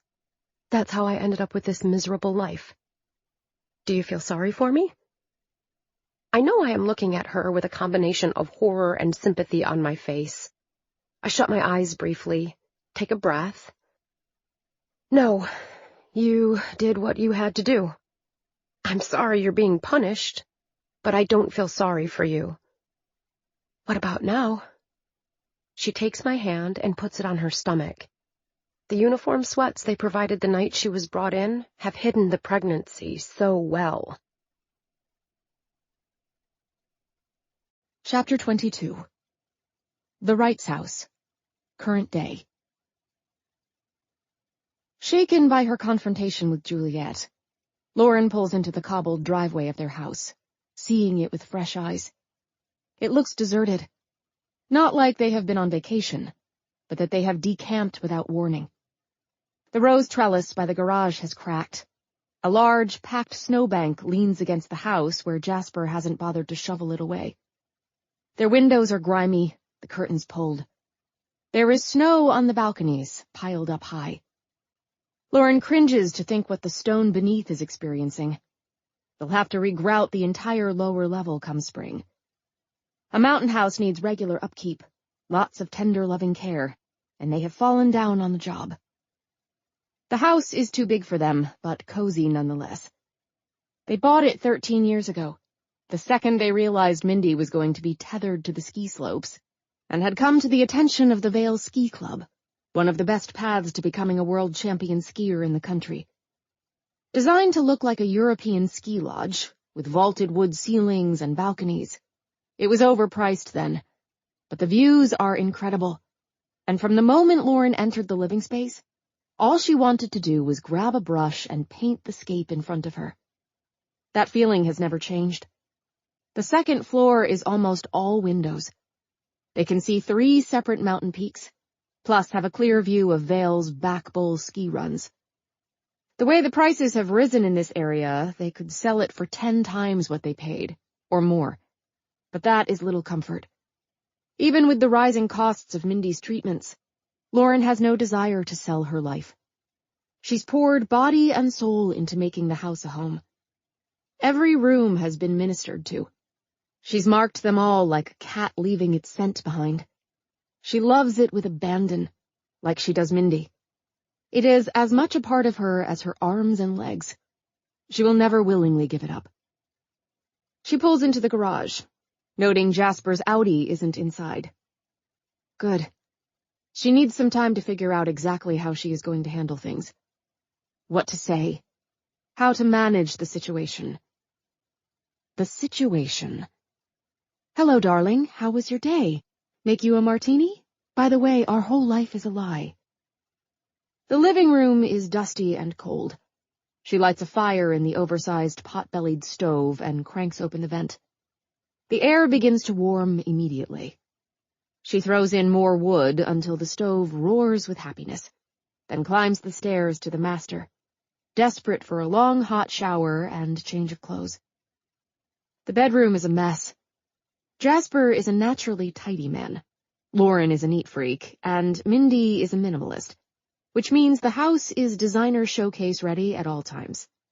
But she finds their bed unmade, the sheets stale and crumpled, magazines and books spilling from the side table onto the floor. An unreasonable anger seizes her. Damn Jasper for leaving her this mess. Damn Juliet. Damn Mindy for crashing into that gate. Damn the cancer eating her alive. Damn the doctors and the DNA and the needles and tests. Damn it all. She sweeps the books and magazines to the floor with a crash, rips the sheets off the bed, throws them on the floor too. The fury grips her, and she takes it out on every available thing that is light enough to move, then collapses onto the bed in a puddle of frustrated tears. She hears the gentle chime of the alarm system indicating a door has opened. Jasper is home. Damn that too. Honey? He calls. She hears him on the stairs, but doesn't move. She can't do this. Not anymore. Dear God, Lauren, what's going on? What are you doing? Grieving, she manages, throwing herself face down so she won't have to see his pity. Jasper begins to laugh. It is the nervous laughter of someone trapped too long in solitary confinement. Lauren rolls onto her back and looks at him incredulously, which makes him laugh harder. Look at this mess. You trashed the bedroom. You come home to find your wife in tears and you laugh? What kind of sicko are you? He laughs harder. The kind that gets his kicks from coming home to a bedroom that looks like a drunken rock star threw a 3-day bender in it, apparently. Come here. He gathers her in his arms. The tears have stopped. Lauren has never been much of a crier. Even now, even faced with Mindy's possible death, with her world falling apart, the possibility that she will lose everything looming large, crying feels like a useless waste of time. Jasper has stopped murmuring nonsense meant to soothe and is softly kissing her neck. She lets him. She needs a shower, needs to straighten up, but she needs this more. It will make what she has to tell him easier. She turns to face him, straddling his legs, pulling off his glasses and tossing them to the nightstand, then proceeds to get his pants open enough to take advantage of the position. He helps, dragging off her leggings as she smothers him with kisses, his mouth, his neck, his chest, sliding farther and farther down until she has him in her mouth and he is moaning her name. They've always been good at this. Always been good at everything. He pulls her back up, and her legs naturally wind around his waist. He holds her tight in his arms, moving into her, and she grinds against him, losing herself in the rhythm, in the exquisite feeling of being alive, of feeling him inside her, his arms around her, his head thrown back. They go faster. Then he stands and turns around, lays her on the bed, but not gently. She doesn't want it gentle. She wants to know she's alive. He senses this and moves hard into her. She bites him on the shoulder and bucks against him, and he loses all control, his movement inevitable and unstoppable now. She goes right over the edge with him, trembling and shaking and calling his name. When she comes back to herself, she opens her eyes to see his sheepish face hovering above hers. I am so... She puts her finger on his lips. No, don't apologize. I needed it too. But you were crying. And now I'm not. Mission accomplished, wouldn't you say? He kisses her deeply then, slowly, and she relaxes into the bed, savoring him, allowing the connection between them to cement itself. Together, it whispers. You're in this together. Chapter 23.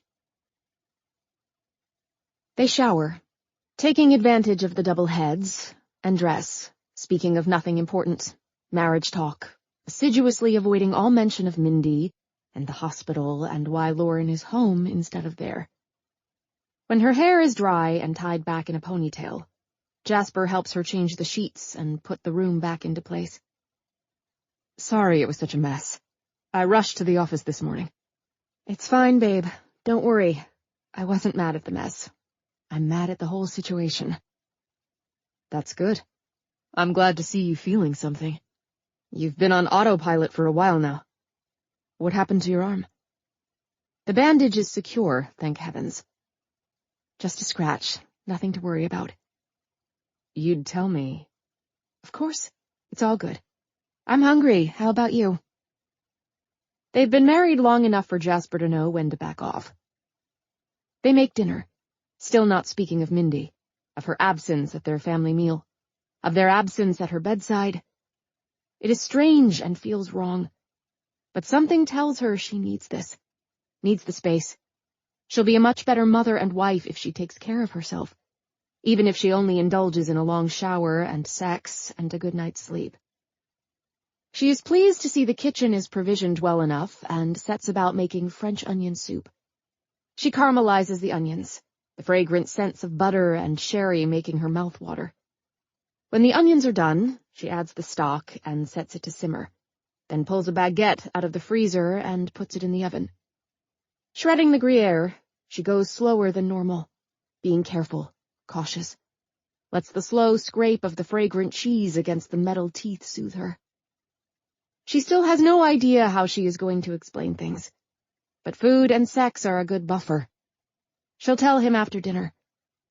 Wine, she should open wine too. French, one of the Burgundies, maybe splurge with a Pomerol. So what's the big secret you need to tell me? Jasper plops down on one of the kitchen stools, facing her. It brings them to eye level. He is much taller than she is. She stops grating.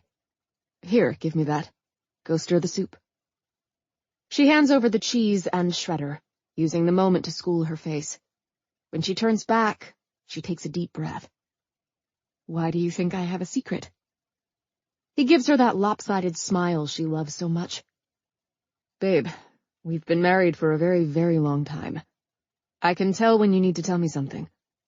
Spit it out, you'll feel much better. She takes the cheese from him and sets it aside. Please don't hate me for not telling you this sooner. I could never hate you, Lauren. I love you. Now, what's going on? She chews on her lip briefly, then blurts it out. I adopted Mindy before she was born. There are many reactions she expects from him, but cool acceptance isn't one of them. Is that why neither you nor Juliet was a match? Yes. Why didn't you tell me when we met? Do you think it would have made a difference to me? Well, yes, actually, I did. It's one thing to be with a woman who has a child, but if that woman has chosen to bring the child into her life and it's not hers, that is the dumbest logic I think I've ever heard. You are taking this very well. No, I'm really not. Inside, I'm screaming at you. Jasper scrubs his hand across his face, his stubble rasping. That girl is my greatest gift. I knew it from the moment I met you and met her. It makes no difference to me who birthed her. Though I am hurt as hell that you didn't trust me enough to tell me. I am so sorry. So am I. You've broken the trust between us, just when we need it the most. He sounds so sad it makes her want to weep. He is trying to look into her eyes, as if seeing into her soul will help him understand, but she averts her gaze. It hurts too much, seeing the pain she's caused. She is a coward. Such a coward. I never meant to hurt you. I never meant to hold this back. It was personal. It was a decision I made when I might not have been entirely in my best mind, and once I made it, I wouldn't walk away. Tell me. So she does. Tells him the whole story, from beginning to end, from Kyle's hateful indifference and the pregnancies and the miscarriage to the doctor, as dispassionately as she can.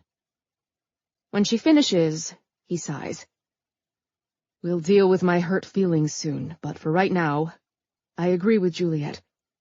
We have to find Mindy's real mother. I am her real mother. The words rip out of her in a snarl, and Jasper holds up a hand. Biological, babe. That's all I meant. You're not in a position to attack me, you know. I'm behaving very rationally for a man who's just found out his wife's been lying to him for 17 years. You are, and I'm sorry. The timer dings. The bread is done. Let's eat, then we will look for this woman, whether you like it or not. She starts to interrupt, but he shakes his head. Lauren, you don't have a choice anymore. This is bigger than you, your feelings, your pride. We must do whatever it takes to save Mindy's life. You can't tell her. You can never tell her. He shakes his head again. The time for secrets is over. We are going to tell her. She loves you. No one could ever take your place. Are you thinking clearly, Jasper? Because I don't think you are.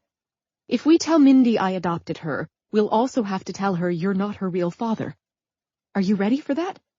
We've always promised not to share that with her, and now you want to drop the biggest bombshell of her life on top of a potentially fatal disease. She's 17, for heaven's sake. Even though you think she's Supergirl, she's just a 17-year-old child who is sick and might die. Genuine pain crosses his face, as if her words have been attached to an anvil smashing into his stomach. Honey, listen to me. This couldn't have happened in a worse way, I'll grant you that, but Mindy isn't stupid. I think she already suspects. She asked me for a book on DNA. She said it was because she was thinking about following Juliet's steps into the CBI, but I think she wants to understand what her charts are saying.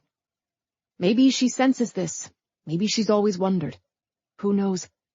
But she has the right to know her true heritage. And she has the right to the hope that we can find her a match.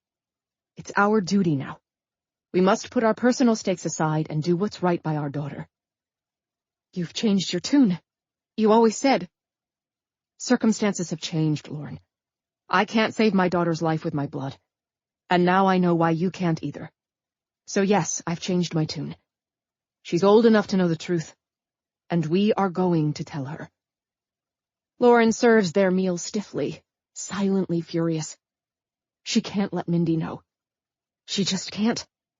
She will do anything she has to, anything, to keep the truth from her. Chapter 24. Lauren finds sleep impossible.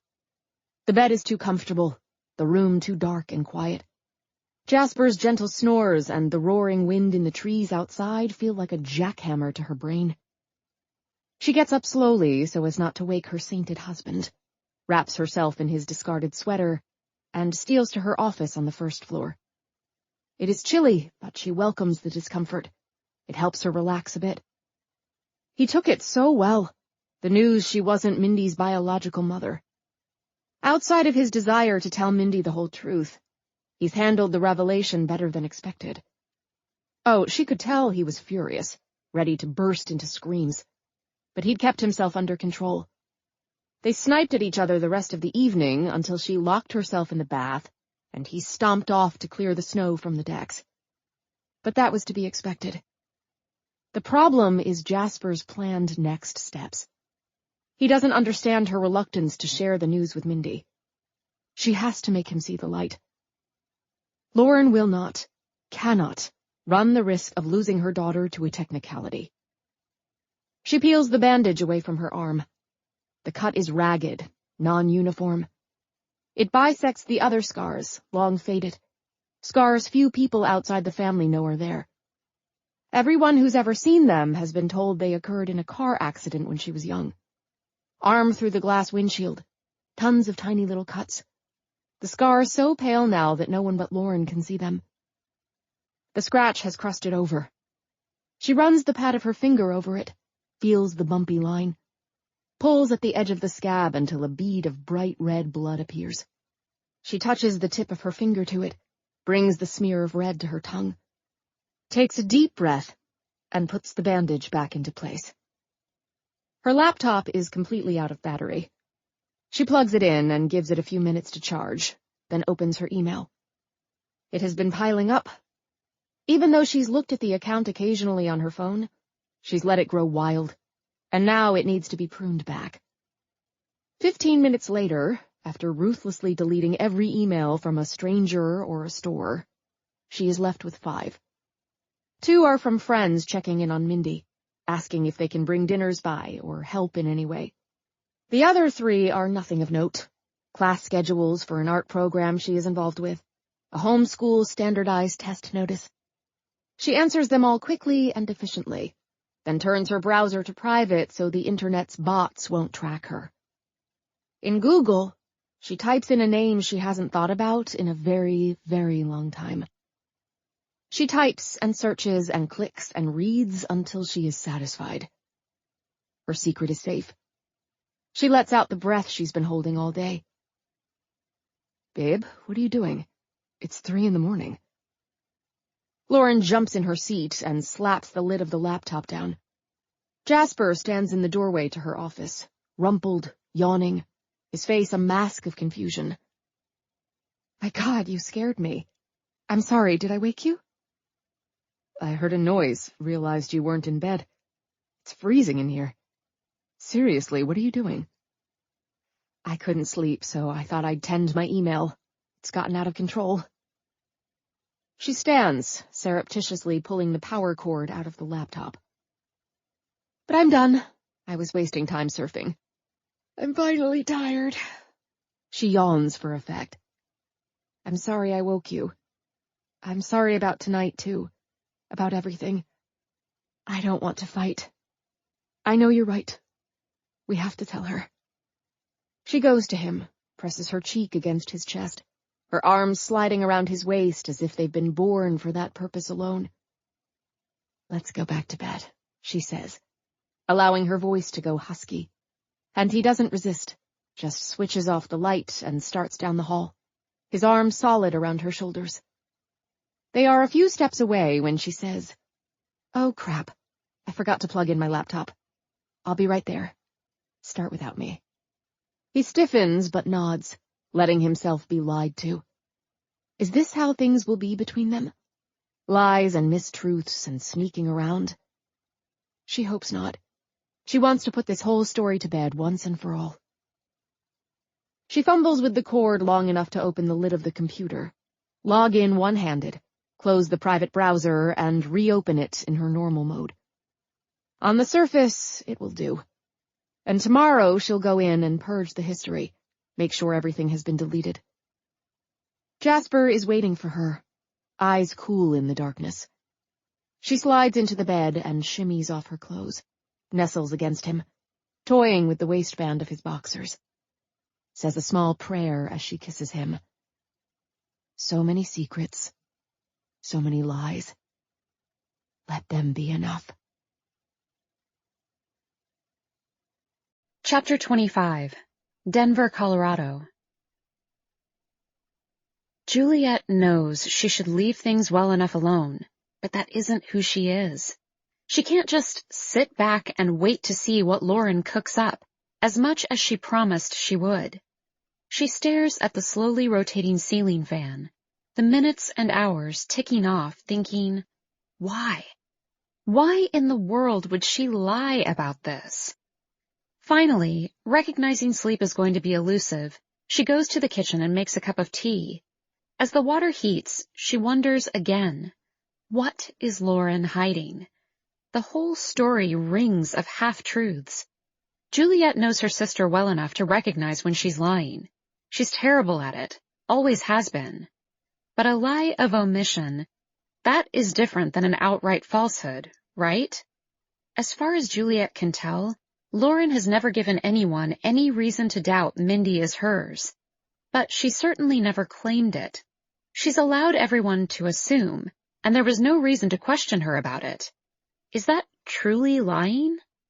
Juliet thinks back to her sister's pregnancy. The only time she saw Lauren between the divorce and Mindy's birth was at her baby shower. There was an ultrasound on the refrigerator. Juliet remembers that. She tries to remember the women who'd attended, their names, faces, and comes up blank. Truthfully, she hadn't paid much attention. Juliet was a teenager at the time, involved in her own world. It wasn't until after Kathleen passed away that Juliet got back into their lives on a more regular basis. So yes, Juliet can understand why Lauren hasn't confided in her. They weren't close then, and they certainly aren't close now. But something is wrong with all of this, and as much as Juliet wants to walk away, she can't. The tea is ready. She sits at her desk, blowing on the edge of the cup to cool the scalding liquid. She touches the mouse, and her iMac is up in an instant. She starts with the easy part, looking up doctors who practiced obstetrics at the hospital where Mindy was born. She gives a range of 18 to 16 years ago, just in case, and gets a list of names that is workable, only 10. Not surprisingly, 7 were men, so they are eliminated immediately. That leaves her with 3 doctors, only one of whom's name is remotely Hispanic. Dr. Soledad Castillo, educated at the Colorado School of Mines for undergrad, medical school at the University of Colorado, did her postdoc specialization in obstetrics and gynecology, worked at Swedish Medical from 1998 to 2000 as a staff OB/GYN instead of going into private practice, which helps make sense of the situation Lauren explained. If Castillo worked the emergency room and was in the general physician pool, she would come across all sorts of people who might want a shortcut. In other words, jackpot. She checks her watch, surprised to find it's already 8 a.m. Why not?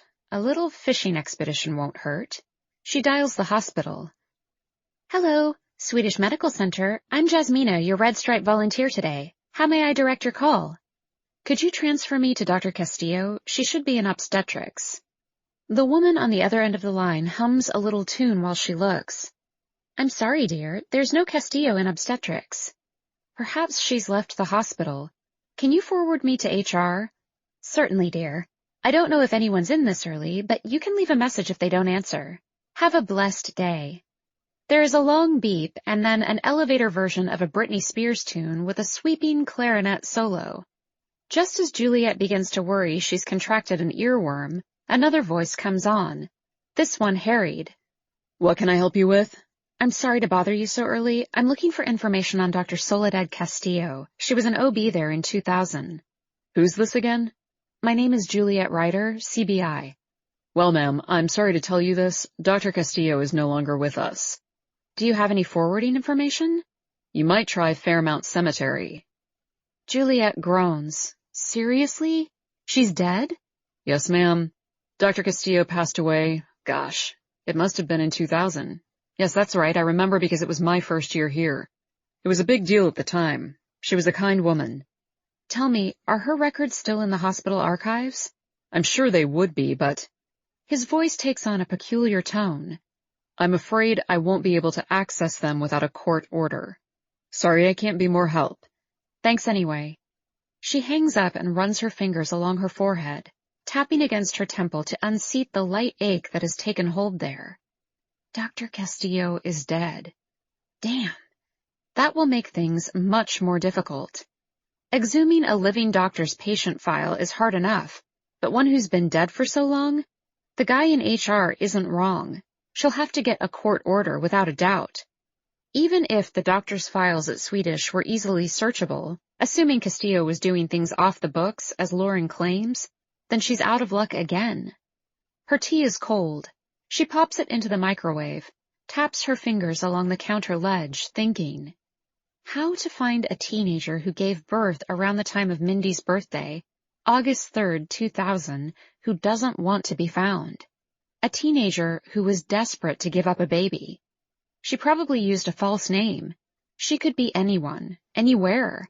The odds of Juliet finding her are slim to none. Without DNA, that is. Surely, though, there has to have been a lawyer involved. Lauren said she agreed not to contact the mother ever, that the adoption was closed. The doctor couldn't have been facilitating private adoptions without a lawyer, could she? Oh, this is ridiculous. There is a simple way to handle this, the shortcut of all shortcuts. It is illegal, unethical, and if anyone ever finds out, she'll absolutely lose her job. But there is a way. Cameron said he was willing to help. He has Mindy's DNA coded already. If Juliet asks, begs, pleads, promises her firstborn, he can upload it into CODIS and see if there's any kind of match, familial or direct. Not to be a jerk about it, but she knows the life of a teenager who got pregnant and gave up her kid could have led somewhere dark instead of being a way out. She sees it all the time. All the time. And if there's a match in the system, direct or even a brother, a father, a cousin, then they'll have that shortcut they need to get Mindy a donor. She sits at her desk and leans back in her chair. The very idea of doing this makes Juliet sick to her stomach. She flashes back to the conversation she had with Cameron, lets his voice ring in her ears. It goes against everything you believe in. She could lie. Screw it. She picks up the phone and dials Cam's lab. He answers on the first ring. I got permission. Run the DNA. Juliet, as always, your wish is my command. Chapter 26. University Hospital, Nashville, Tennessee, 1993. Vivian. Together, we watch her stomach grow. It is surreal. One day her stomach has a small pooch. A few days later, she is showing. For real. The nurses say it happens like that sometimes. 0 to 60, one of them said. Ratchet took Liesel into her office. They talked, and now Liesel seems happy. She has stopped trying to cut herself. She is eating nutritious food. She is glowing. There are regular discussions of safe antidepressant medications for pregnancy, and OBGYN checks, and special conversations. Someone is always knocking on our doorframe or pulling her from our activities. The entire unit coddles and cuddles and leaves choice bits of meat and string and foil swans and sunny yellow crayons at the door to our room. Even the most insane among us is moved by the chance of a new life, of resurrection and redemption. She says it's driving her up the wall, but to be honest, I can tell she enjoys it. She thrives under the constant attention, blossoming like some sort of Madonna in a field, awaiting her worshippers. She is a butterfly, escaped from a desiccated cocoon, crawling toward the sunlight. It makes me think she never got any positive reinforcement at home. I don't like the people on the ward, and they normally give me a wide berth, too. But with Liesel as their sudden superstar, even though she coyly refuses their advances, I get their positive attention, too. We're all a bit less lonely. She still won't talk in group, which means she gets sent back to the quiet room. I think it's her plan all along, so she can get some solitude. The ward is loud. It is bright. There's no such thing as peace when you're living among people who don't know what planet they're on, or who want to slit your throat to see what color you'll bleed. Liesel takes advantage of the white space. She says she paints in her mind while she lies on the hard bed, her child growing inside her. It has changed her, this diagnosis. I'm not sure how I feel about the transition. She was more interesting before, I think, when she was moody and gray, closed like the first buds of spring in a flower bed that's been hit with weed killer, all gray and wizened and hurt. I didn't enjoy finding her in our bathroom, crouched down, scraping at her flesh with a plastic pen lid. But I understood, and didn't tell. How an incarcerated 16-year-old is going to be able to handle a child is lost on me. Liesel refuses to talk about what happens when the baby is born. She will still be in here, living out her sentence. Personally, I would have screamed and yelled for an abortion immediately. The idea of being pregnant is abhorrent to me. The claustrophobia of not being able to escape the sentence of something growing inside you for 9 months is too much for me to bear. But Liesel is surprisingly content. She says she has something to live for now. We reach a kind of détente when she is 4 months along. I stop bothering her to get rid of Satan's child. She stops throwing up in my shoes. She goes about her days with a small smile, following the routine: wake, eat, one-on-one therapy, arts and crafts, lunch, nap, shower, dinner, television, sleep. Bed checks every 15 minutes, then 30, then every hour, as the nurses realize she's truly in a better place. There's another truth I must face. As we watch, Liesl is being cured. The insanity which drives her to cut open her skin was superseded by the murder she committed, which now everyone knows about and feels was justified. And the punishment for her actions is to bear the child of a rapist she was supposed to trust in, believe in, a man who was supposed to protect and cherish, not rip and tear. She's both a hero and a project for the doctors and nurses. She is our shooting star. When she starts to spot, 5 months in, Ratchet herself escorts her to the clinic downstairs. Liesl is put on bed rest. She gets to luxuriate in our worn, thin, bleached sheets, while the rest of us follow the routine. When she starts to bleed, a week later, we can smell it from the dining room. I run to our room, find her writhing on the bed, the stain beneath her growing darker and wider. She doesn't utter a sound, is biting the pillowcase, her eyes closed tight. In the end, there is a tiny angel to be buried somewhere. We never know where. Liesl is taken away, the mattress is taken away, the room sanitized. I have to sleep there that night, with the scent of death surrounding me. She comes back a different girl. She doesn't look that different, maybe not as glossy, but her eyes are dead, and her stomach has gone back to normal. She is put back on bed checks every 15 minutes. Ratchet asks me to keep an eye on her, too. A personal favor. She is worried about her small nestling. Liesl doesn't speak. It is just like when she first arrived. So I sing to her. I bring her treats. I do everything I can think of to bring her back to life. Eventually, it works. She smiles again. She laughs again. We make plans to run away, to a beach, and live in a grass hut, and eat coconuts and entertain tourists. She participates in group. She teaches some of the loons how to paint, and hit the canvas, not themselves. And then, on a freezing, cold, gray morning, Ratchet knocks on the door frame. "Are you ready?" she asks Liesl, who smiles and nods. She gives me a brief, hard hug, then waves. And she leaves the ward. She leaves me there, alone in our room. Liesl gets out, and I am stuck inside. I hate her as much as I love her. Chapter 27. The Wrights' House. Current day.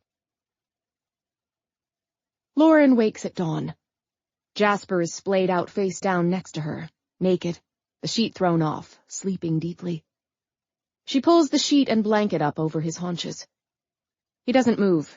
His breathing doesn't change. Good. She dresses quickly, goes to the kitchen, starts the coffee, then scurries to her office to erase the history on her laptop. Jasper is sitting naked at her desk. Her laptop is open, and he is staring at the screen. What are you doing? She tries not to sound defensive or scared. But what the hell is he doing? Who is Zach Armstrong? What? She starts. But Jasper holds up a hand. Listen to me, and listen carefully. It is his court voice, formal, educated, remote. A chill spikes through her. He's never spoken to her like that. Clients, opposing lawyers, the judge, yes. But her? Her heart flutters as it takes on a shot of pure adrenaline. You have put yourself in an untenable position, Lauren. I've just found out you've been lying to me for 17 years, literally from the moment we met. Now you're sneaking around in the middle of the night doing private searches on your computer for a man I'd never heard of. How can you see my private searches? I saw the search over your shoulder last night. I am a very patient man, and I can handle a lot. But any more lies between us will not be tolerated. Do you understand me? She does. She hears him loud and clear. She turns and walks out of the room. There is no way in hell she is going to explain herself right now. She can't take that chance. And he is right. She shouldn't lie to him again. He follows, of course, bellowing her name. She doesn't stop, doesn't hesitate. She grabs her boots and her purse, the keys to her car, and keeps on moving. Straight down the back stairs into the kitchen, out to the garage. Jasper keeps on her, calling, trying to block her way, but she simply looks through him until he gets exasperated and moves, allowing her to walk out the door. She throws herself behind the wheel and dumps her things into the passenger seat. She finally meets his eyes, forcing away the qualms she feels when she sees how truly confused and upset he is. He has his anger on a tight leash, and she knows it. She needs to be very careful. She can't afford to turn Jasper against her. She puts down the window. This story has nothing to do with you and is long, long past. I love you and only you. Now I am going to see Mindy. I'd appreciate you not breaking into my computer again. The window slides up with a whisper, and she backs out of the garage, her bare feet cold on the pedals. Vale Health Hospital. Mom! Mindy's smile is wide and thrilled, and Lauren realizes Dr. Oliver was right. Mindy needed the break as much as she did. How are you, little peep? I feel good today. Better. Whatever they gave me worked. I don't hurt at all. They're going to make me stay in here another day. Then I can get back home. I slept all night, and Lolly and I had fun yesterday. She likes Sarah J. Maas too, so we talked for a long time about fantasy. You know, I think I want to be a writer. I mean, when I retire from skiing. You do? Lauren sits on the edge of her daughter's bed, smoothing the jumbled sheets. What do you want to write? Novels, silly. Big, sweeping fantasy novels, where I can build the world myself and make all the rules. I think you'd be wonderful at it, sweetie. It's a great plan. You'll need something to do when you retire from competition. I can adjust our homeschool schedule to include a few more English modules if you'd like.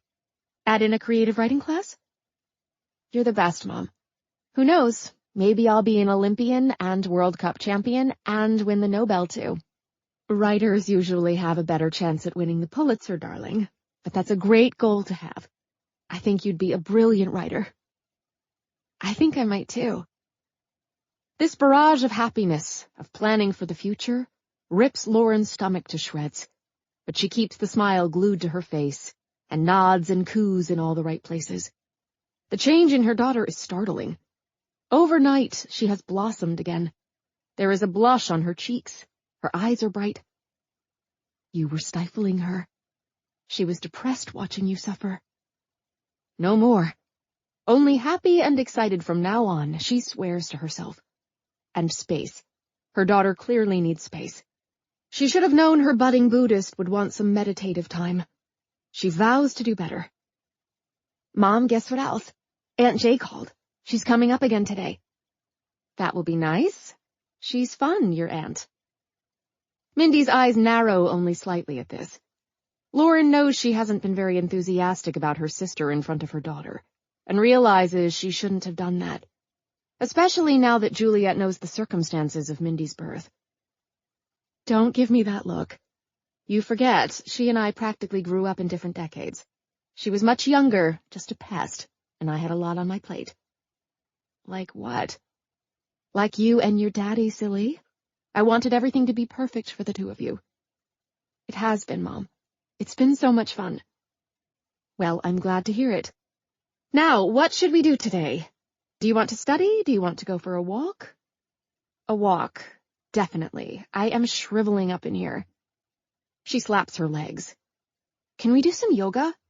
I found a great new routine from a girl who has a broken ankle, and I can modify all the moves like she did so I don't put any pressure on the leg. By all means, let's do it. I'll go see where we can practice, okay? Mindy beams, and Lauren's heart catches in her throat. She realizes she's handled Mindy so badly. Normalcy, That's what her girl needs. From now on, that's what she is going to get. Out in the hall, Lauren talks briefly to the nurses and gets permission to use the rehab mats for an impromptu yoga session. On impulse, she sticks her head into Dr. Oliver's office. What luck, he is there. Lauren, come in. You're looking better this morning. I feel better. Thanks for sending me home. I needed the break but didn't realize it. Mindy seems much better this morning, too. We're going to do some yoga. He nods, his face suddenly grave. I'm glad you stopped in. I was about to call you. Her numbers fell off a cliff last night, and I felt it necessary to put some energy into the tank. We gave her a little booster shot, some B12, vitamins, iron. She'll burn through it in a week or so, but for the time being... Lauren sinks into the chair opposite the doctor's desk. What do you mean, her numbers fell off a cliff? I mean, we may have to do a transplant sooner than we'd hoped, with cells that aren't the perfect match we're looking for, but as close as we can find. But... He suddenly looks so tired. Lauren often forgets she isn't the only scared mother he's dealing with. She hasn't befriended any of the other parents on the ward, has kept everyone at arm's length. She can't handle their pain on top of her own. They don't like her, but she couldn't care less. But the doctor, she isn't being fair to him. Make that another person you've sucked dry with your worry and anger and fear. Lauren, listen to me. We're doing everything we can. And I know you don't want to talk about the circumstances you find yourself in. But Mindy is going to die if we don't get her a solid transplant. Maybe not tomorrow or next week, but her time is going to run out. I hate to have to be so frank with you, but her numbers yesterday were very worrisome. There are a few things we can do, like the vitamin shot, that are temporary fixes. But without a sustainable plan, we're not finding any great matches in the database. We need someone close to her. If we don't... Lauren holds up a hand. I hear you. I understand. I'm sorry. I've been trying to avoid this conversation, but I fear we're out of time for tact. We need the information about Mindy's biological mother. Lauren's breath catches, and she forces herself to stay in the chair. She feels so betrayed, so wronged. This man she trusts, who said come to him at her own pace, has just thrown the gauntlet at her. But she thinks of Mindy's face, the flush on her cheeks, the happiness, the energy, and she swallows her goddamn pride. I don't know who she is. It was a closed adoption. She was a teenager, and the doctor who hooked me up with her is dead now. I don't know how we get her records, or if they even exist. What was the doctor's name? Dr. Soledad Castillo. She died soon after Mindy was born, barely a year later. I saw her obituary in the paper. Can you tell me the circumstances of the adoption? She takes a steadying breath and tells him the story. He sits in silence, absorbing. You don't have the name of the mother? No. She was a young, scared Hispanic teenager. She probably lied to Dr. Castillo about her identity anyway. Thank you for being honest with me, Lauren. At least, armed with this information, we can single out the donors and try for an ancestral genetic match. You're going to look for Hispanic donors, you mean? Correct. It might help. Now, he steeples his fingers and she braces herself. Would you be willing to do a public plea? A public plea? Yes. Since we won't have the adopting doctor's help, a friend of mine works for Channel 9. Mindy is a local hero. It's a no-brainer local interest story. We ask for anyone who might know the birth mother to come forward. They can do it anonymously if they want. And also ask for people to submit to testing to see if they'd be a match. She is already half out of her chair. How could he? My God, it's bad enough she is in this situation. To go on the news and talk about it? No. Hell no. Absolutely not. Lauren, it wouldn't only be Mindy we'd be helping. There are more people, more children, who need stem cell transplants. To get people to sign up for the donor registry would have lasting implications. So many lives could be changed. The Hispanic database isn't as populous. We will not be an infomercial. And we have no intention of telling Mindy we are not her biological parents. His smile is sad now, and she feels dirty somehow, that she's disappointed him. Lauren, it may be outside of my purview here, but is hiding the truth from her truly in her best interest? It is none of your business. It most certainly is my business. Dr. Oliver is on his feet now, too. She's never seen him lose his cool. He is dangerously close to yelling. My job is to provide the finest care I can to my patient. And Mindy is my patient, Lauren, not you. This situation is bigger than you or your feelings, even your privacy. Your daughter will die if we don't find her a match. Do you understand me? She will die. We have no recourse. We must go public and try to find her biological family. This isn't happening. This isn't happening. She feels lightheaded, nauseated. Her whole world is slipping away from her, out from under her. She starts to go down, but strong, familiar arms catch her. Jasper, I'm so glad you're here, she hears Dr. Oliver say. I was just explaining to Lauren an option. I heard, Jasper says. Honey, are you okay? Lauren shakes her head. It is buzzing. She is going to faint. Maybe Dr. Oliver can get you some water. Of course, I'll be right back. Dr. Oliver pulls the door closed behind him, and Lauren collapses into Jasper's arms. A sob wrenches from her chest. We can't tell her. Not now, not yet. He kneels on the floor in front of her. Lauren, we have to. We have to save her life, and if that means sharing the truth, we will do it. She's not going to feel differently about you, I swear it. She adores you. She might be mad for a little while, but we'll make her see reason. I think a public plea is a good idea. We're out of options otherwise. Please, Lauren. She's my daughter too, and I don't want to lose her. Jasper, I can't believe all of this is happening. I feel like our whole world is collapsing. It's not. But if Mindy dies, it most certainly will. Please, Lauren. See reason. She has never felt such bone-wrenching fear before as she does when the words come out of her mouth. You're right. I know you're right, and the doctor is right, but my God, we're going to blow up her world.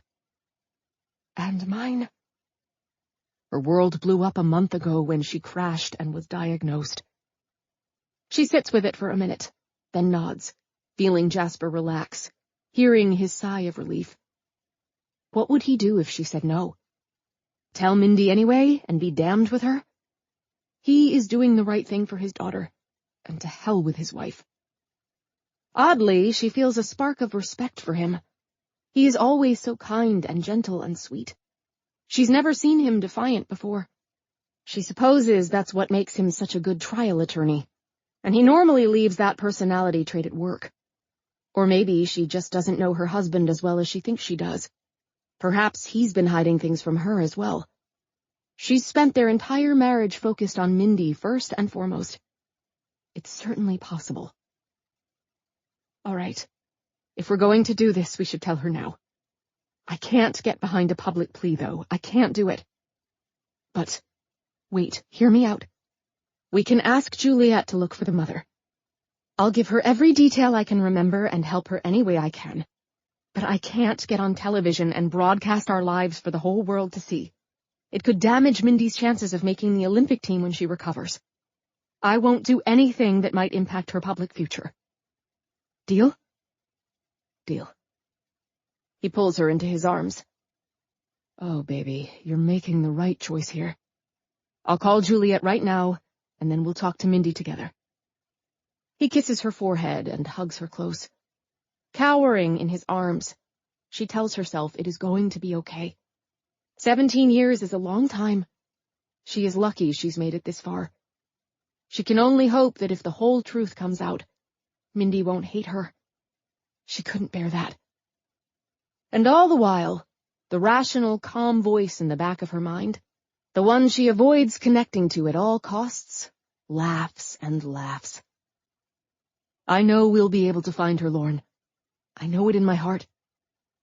She nods into his hair and whispers, The mother's name was Graciela.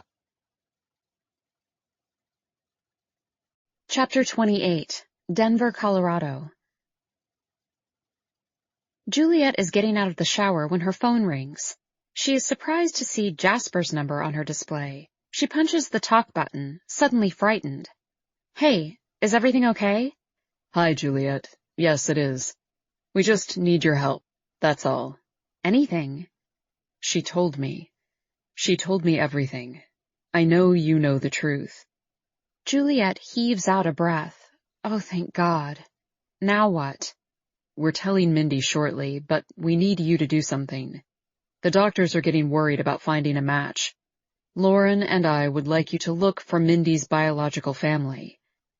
Juliet can't deny the charge she feels. What a relief. She will be able to cover her tracks now. But she is careful. She doesn't want Jasper knowing she's gone rogue on them already. Without a crime involved, I can't do it through CBI. You know that. Right, but you're an investigator. We thought you might be able to interview some of the hospital staff, see if they'll release the doctor's files to you, that sort of thing.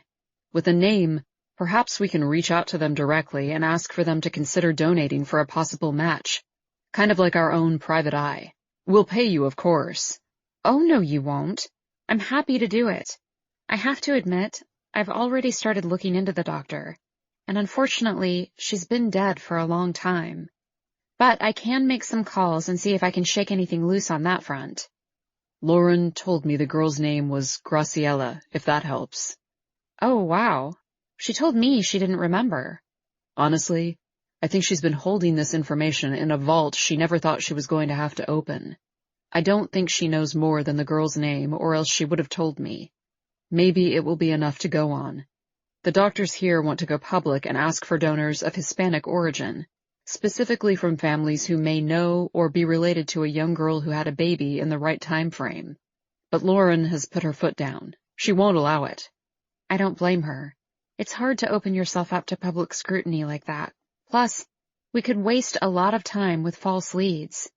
I can work with the name. Give Mindy my love, would you? Tell her I'll be up as soon as I can, and I'm going to find a match for her if it's the last thing I do. She will be thrilled, I know. Thank you, Juliet.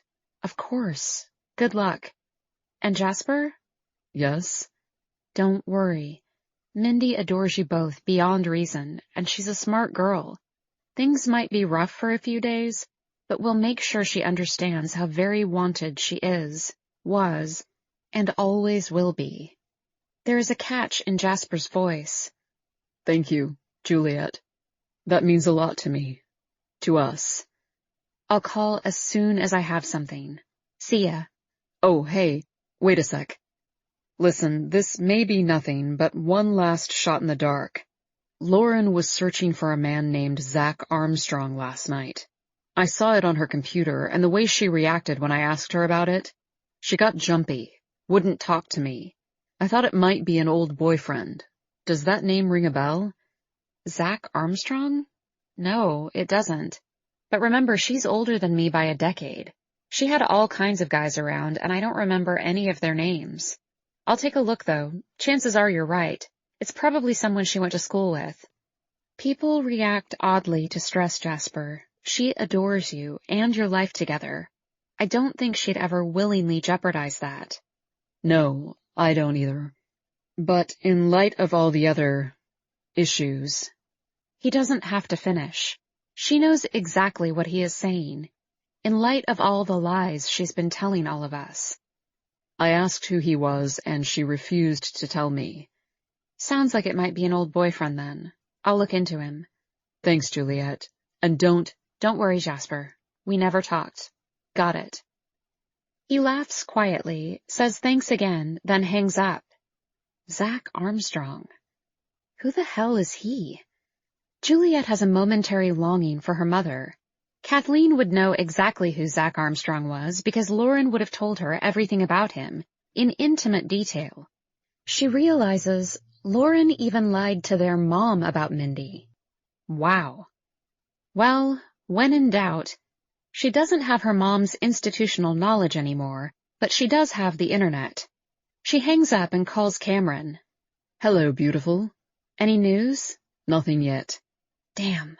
Listen, Jasper has asked me to look into the doctor who helped Lauren adopt Mindy. Would you help? If you want to keep playing Watson to my Sherlock, that is. You never mentioned you were into role-playing. I like it. Absolutely. Your place or mine, and do I get to wear the hat and carry the magnifying glass? She laughed. You're a sicko. Who do you know who used to work at Swedish Medical in the early 2000s? Spoil sport.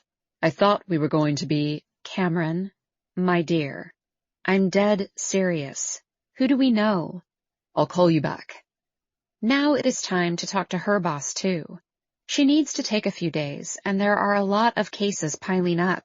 He answers on the first ring. Hi, Woody. It's Juliet. My brilliant one. What's happening? Are you ill? I stopped by the lab this morning and Bai said you were out. I have a personal issue. You know my niece has cancer?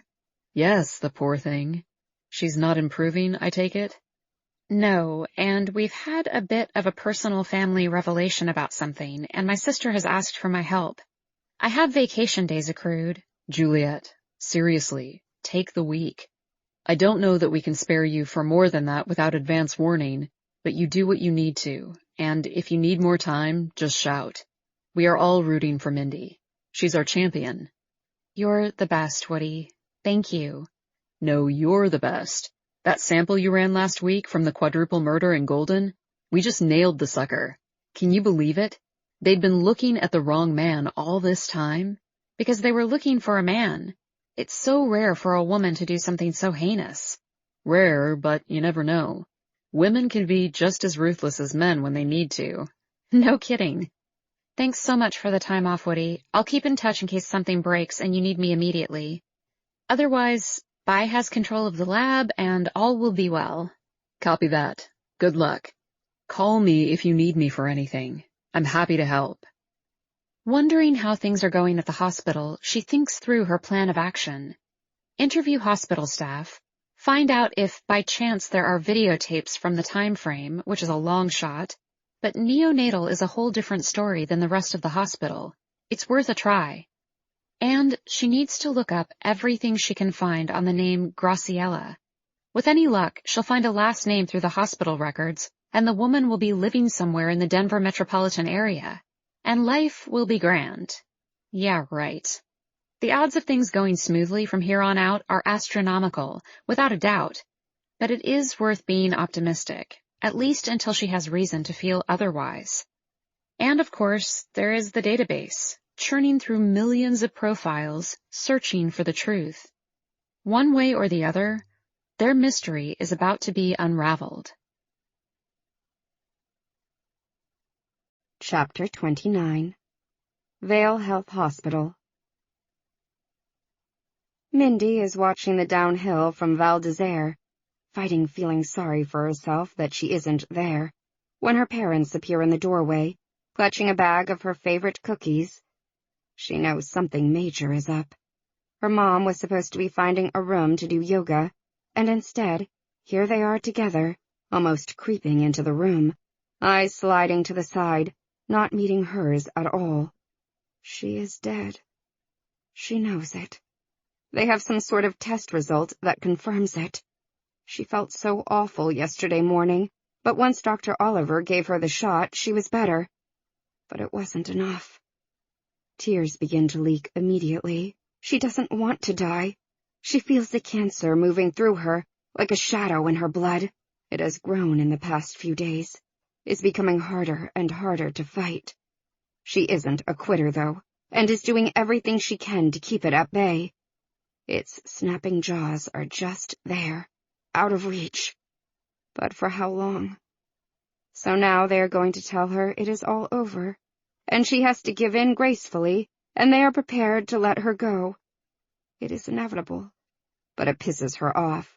She wants to ski again, wants to feel the wind whip past her face. She bets they won't let her out of their sight for a minute now.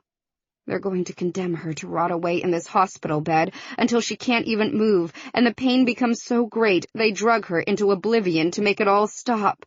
This is not the path she'd choose. "You can tell me," she says, steeling herself. I already know what you're going to say. Her parents stare at her, and for a moment, she wavers. No, she is going to be strong. She is going to decide how things end. She read the story about the girl who moved to Washington so she could have euthanasia. Mindy doesn't think she'll have to go that far. She'll be able to convince them to get her out on the slopes once more. She'll take one run for pleasure, and the second, right off the side of the mountain. She can almost feel the thin air buffeting her as she falls. Her dad closes the door. Her mom sits on the side of the bed, pulling the covers straight. Mindy feels claustrophobic all of a sudden and rips them back. Her mother frowns once, then puts on a perfectly blank face. Sweetheart, what we need to talk to you about is going to come as a shock. I'm dying, Mindy says, crossing her arms over her chest. I already know. They can't find a donor, and I'm not going to make it. Jasper pulls a chair to the bed on the other side. Actually, honey, no. We've certainly not come to that point, and I seriously doubt we will. Especially now. Your mother.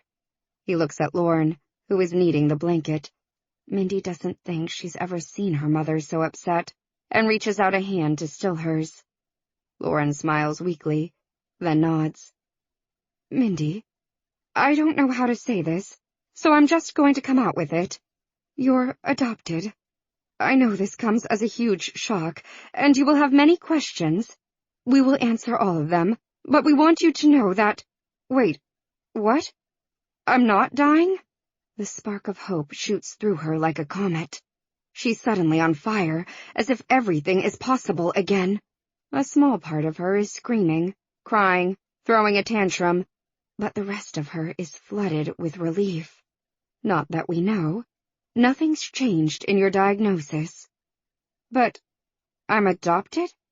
You aren't my mother? And you're not my father? The words are absurd. This is one of those bizarre nightmares where you're dreaming inside of a dream, and you know you're dreaming, so you tell yourself to go ahead and wake up because this isn't fun at all. Lauren clears her throat. I adopted you when you were a few hours old. Your father? Which one? Biological or Dad? Dad. He and I met when you were only a few weeks old. We fell in love and I've always felt you were mine, Peanut. I've never had a thought otherwise. Jasper strokes her leg. I've always loved you, from the moment you pooped on my shirt the first time. She doesn't laugh, and his face falls. Why is she less mad at her dad than her mom? And is she really mad? Or is she so incandescently relieved that she isn't staring death in the face today that she wants to scream for joy? She is confused. She'll acknowledge that. Who are my real parents? My biological parents? We don't know, Lauren says. The story is very long and strange. Mindy gestures around them. I have time. Tell me. I want to hear it all. They do, and Mindy listens, trying to stop her heart from fluttering every time she thinks. Adopted. I'm adopted. I'm not yours. The pain in her mother's voice, the guilt she is clearly feeling.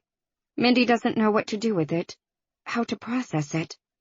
Being adopted is a big deal, a huge deal, but in the face of death, in the face of her sudden plans for getting out of this life, adoption feels dealable.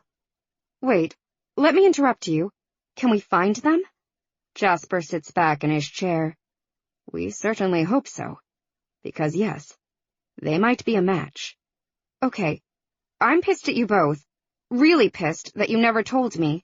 But I'm going to put a pin in that emotion for a moment. God, she sounds like that stupid cow of a therapist. Right now, I want you to go find them.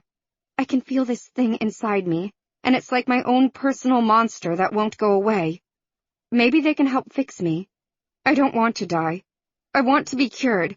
And when that happens, then I'll have a hissy fit about you not telling me the truth. Lauren collapses into tears then, burying her face in Mindy's lap. Mindy pets her mother's hair, and gives her father a tremulous smile. "This isn't what I thought you were going to tell me." "I gather," Jasper says, smiling back. "You know this changes nothing about our family." "It makes it bigger," Mindy replies, "and that seems like the stroke of luck we need very badly.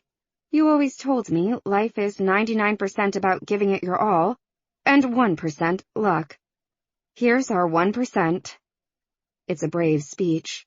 They all hug, and Lauren continues to sniff and cry. But in the end, Mindy feels almost relieved. And a little guilty.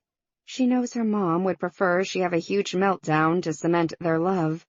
But considering the circumstances, who is her blood and who isn't, seems less important than finding the ones who might be able to save her. She doesn't think to ask why they didn't tell her this weeks ago when it was clear she might need the transplant. That will come later. A knock on the door, and Dr. Oliver sticks his head in. "Everything okay?" "He knows?" Mindy asks. "He does," Jasper answers. This angers her to no end. "Does the whole fucking world know except for me?" Lauren snaps up her head. "Hey, language." Dr. Oliver shuts the door behind him. They are their own nuclear family now. "Who else knows? Aunt Jay?" "Yes, Juliet knows," Lauren answers, cringing.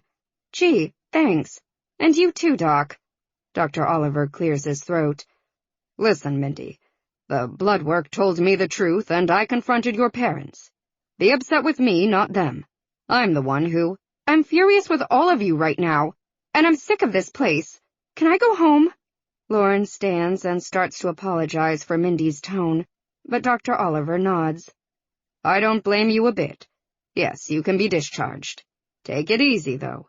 I'll see you back in a couple of days for a treatment, okay?" "Thanks, Doc."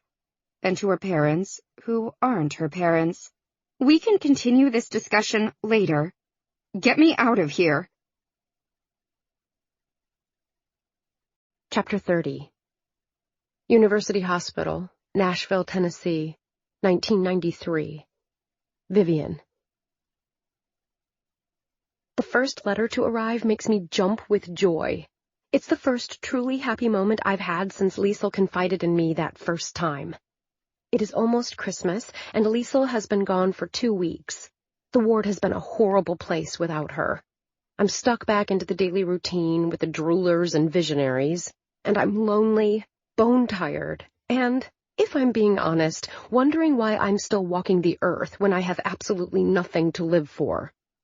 Ratchet brings me the letter in the music room and gives me permission to take it to my room to read.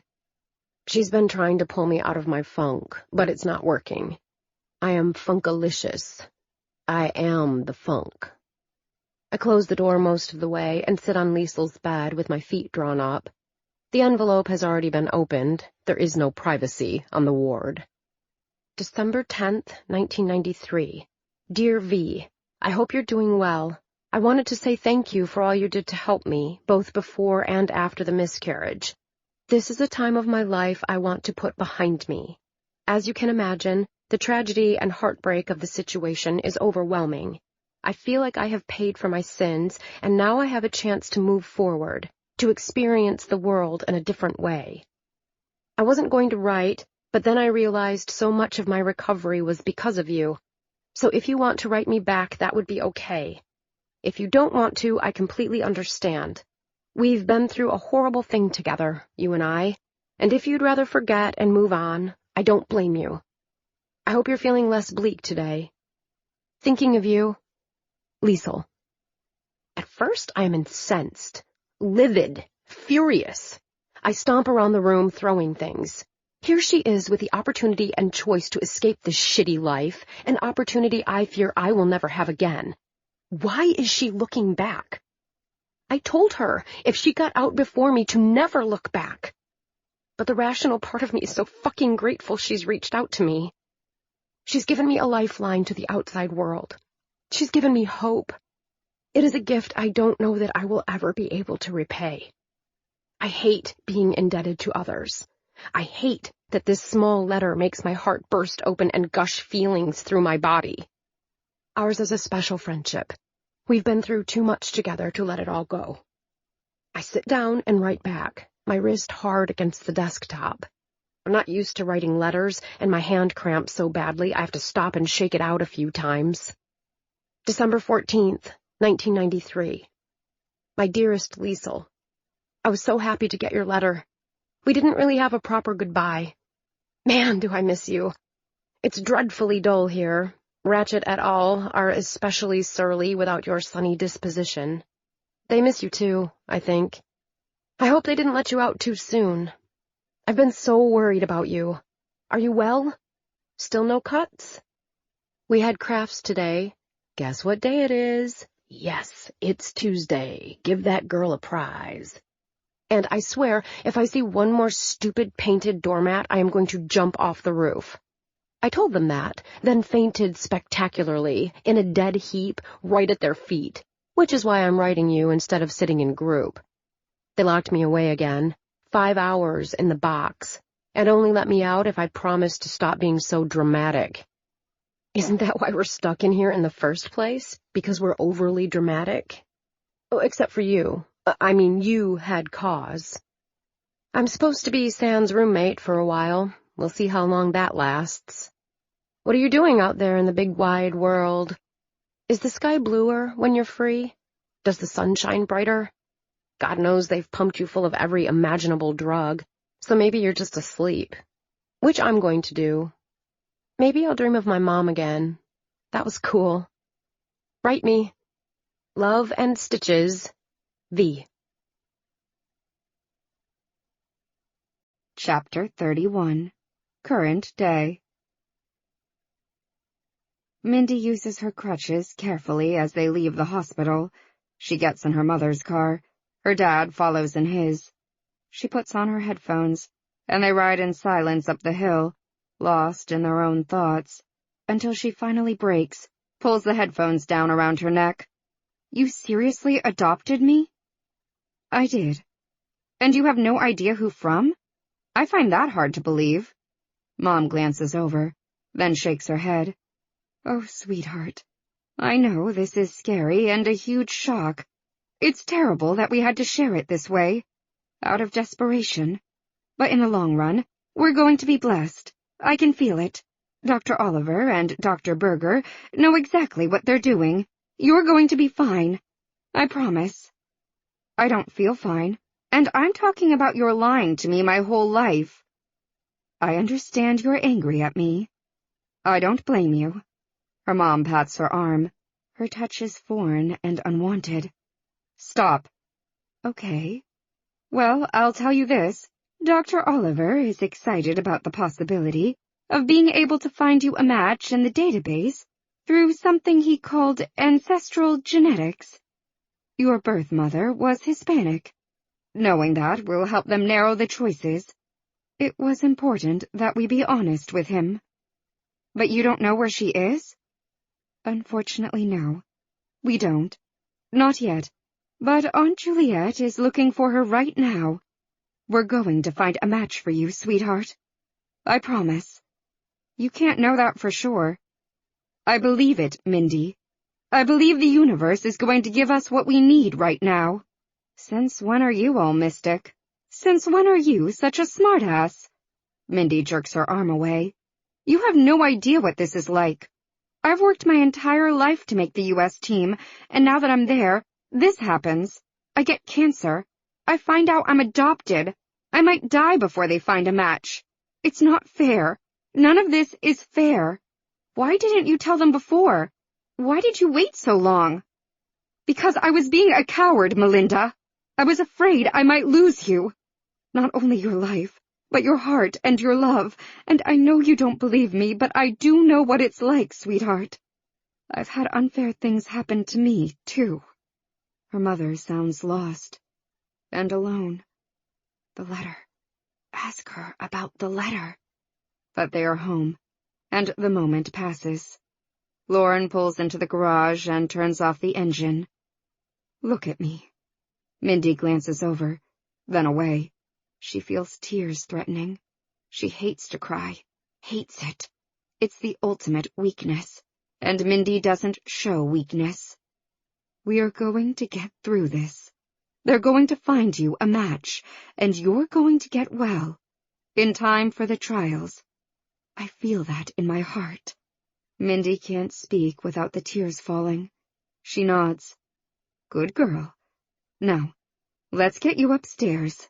Mindy navigates the stairs from the garage to the main floor, noticing for the first time she is out of breath at the top.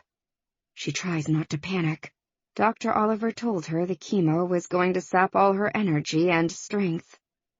What would you like to do, sweetheart? Are you feeling up for something to eat? Mindy shakes her head. She is feeling woozy and wants some time alone. She needs to adjust to this news, to the idea that she belongs to someone else. I just want to lie down. I might watch the rest of the races. You recorded them, right? Lauren's face clouds. Her eyebrows draw together into a single line. Is that such a good idea, honey? You watching the team move on without you? Without me. Of course it is. By the way, Coach texted me. Said I have a spot as soon as I can get back on my feet. He wants to come talk to you when he gets back from France. I don't think we're quite ready for visitors. Do you? Mom, cancer isn't catching. But we have to keep your immune system strong, and Coach has been traveling. I think it would be best to keep you isolated, just until the transplant. Okay? Is the adoption what was up between you and Aunt Jay? Lauren's eyes flash, and she turns away, heads into the kitchen. We had a disagreement, that's all. Your father will be here any minute, and he has a work call to make. If you're going to take it easy in your room for a bit, I think I'll go to King Soopers and get a few things. Low-sodium broth? Sugar-free Jell-O? Mindy makes a face. Life-changing moments, and her mom wants to go grocery shopping. Fine, but pudding. Chocolate. Don't get the low-cal sugar-free stuff. I probably need it with sugar. I'm losing too much weight. Lauren's face registers a moment's shock. Then she rearranges her features into a smile. Of course. Real pudding it is. Anything for my sweet girl. I'll be back in an hour. Sleep some, and tonight, we'll watch a movie. Okay. She waits until she sees Lauren's Lexus sweep out of the drive, then quietly edges into the master bedroom. Lauren's strong illusion in the car, unfair things have happened to me too, might have something to do with the letter. Mindy gets the sense she still doesn't know the whole truth about her birth. Her dad isn't here yet. She'll hear the door beep when he gets home. The letter isn't in the drawer. It's been hidden away. Where might her mother keep it? Mindy searches the remaining drawers, the closet, the bed, and finds nothing. The office is off limits. Besides, her dad will need to hang there to take his call. Where else? Where does no one go? Not even the maid. The attic? But there's no chance of her making it up there with her crutches. Her mom doesn't like it either. It's cold and dark, and Mindy remembers Lauren complaining about how creepy it is once. What if... Back to the dresser. She pulls it from the wall. It slides easily, felt pads on the feet so as not to scratch the wood flooring, and is rewarded. There is a manila envelope taped to the back, in between the supports. Mindy's heart is racing. She puts the dresser back and takes the envelope to her room and into the bathroom. She takes a book with her, too, as cover. She closes and locks the door. She sits at her dressing table, thankful for the soft chair, and opens the envelope. There are several letters inside, all handwritten, all old and soft. They are in chronological order, and she realizes the letters are a correspondence between this Liesel person and someone named V. Why would her mother have these? She glances through them, confused, then starts to read. January 1994. Dear V, I got the tattoo. Can you believe it? It hurts so much, but just like you said, the hurt was a good kind of hurt. Of course, my mom saw the bandage and insisted I tell her why there was a butterfly outlined in blood on it. I showed her, and she promptly freaked out. She insisted I have it removed, made an appointment at this fancy dermatologist, but I said no way. Stood up for myself, like you always tell me to. She's still acting like I committed some sort of heinous crime, like she caught me plunging a knife in someone's throat. You should have seen her face. It really was priceless. I mean, you'd think I pierced my nipples or some such horror. She swore not to let me out of the house for months, and not to let me get my license. I told her should she lock me inside her dank, dreary mausoleum of a house, I would promptly slit my wrists and lie down on her precious Aubusson carpet to bleed out. It's the pretty silver and pink one I told you about. Heh, she didn't like that image. Broke down in tears, apologized. Like I care what she thinks.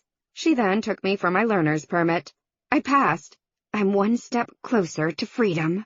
So I am now the proud owner of a tattoo that looks just like yours. We're twinsies for real. And a learner's permit that allows me to drive with a sanctioned adult in the car. I don't ever want to be back in there. But I miss you. When are they going to let you out? Love, Liesel. Mindy sets the letter in her lap. Her mother does not have a tattoo. She cannot be this Liesel person. Mindy feels lighter already. Her mother is holding these letters for someone. A friend.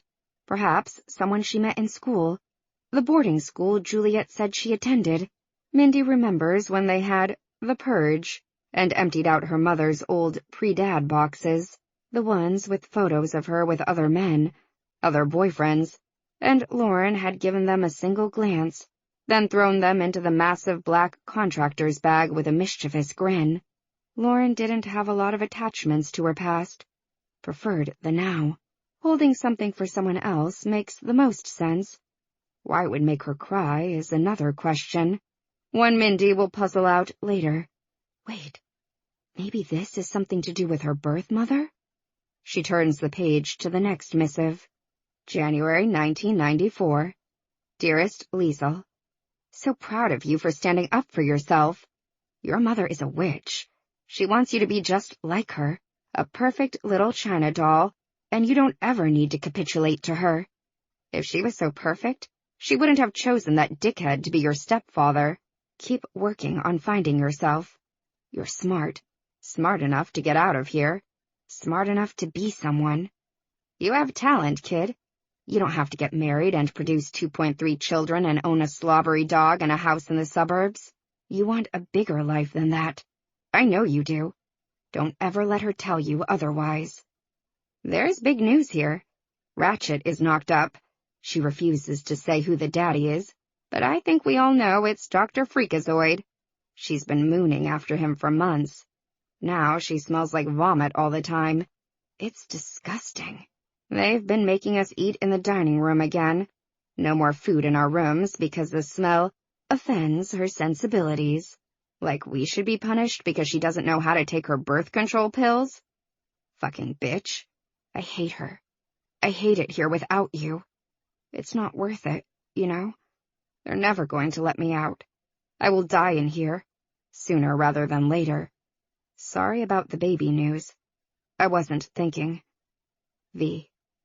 March 1994. V, where are you? I haven't heard from you, and after your last letter, I have to admit I'm worried about you. You didn't sound good. Please let me know you're okay.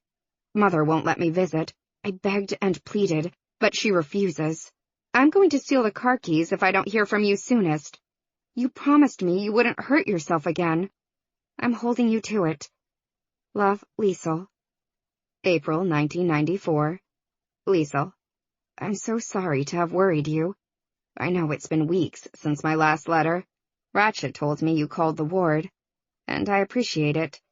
As you probably figured out, I had an episode.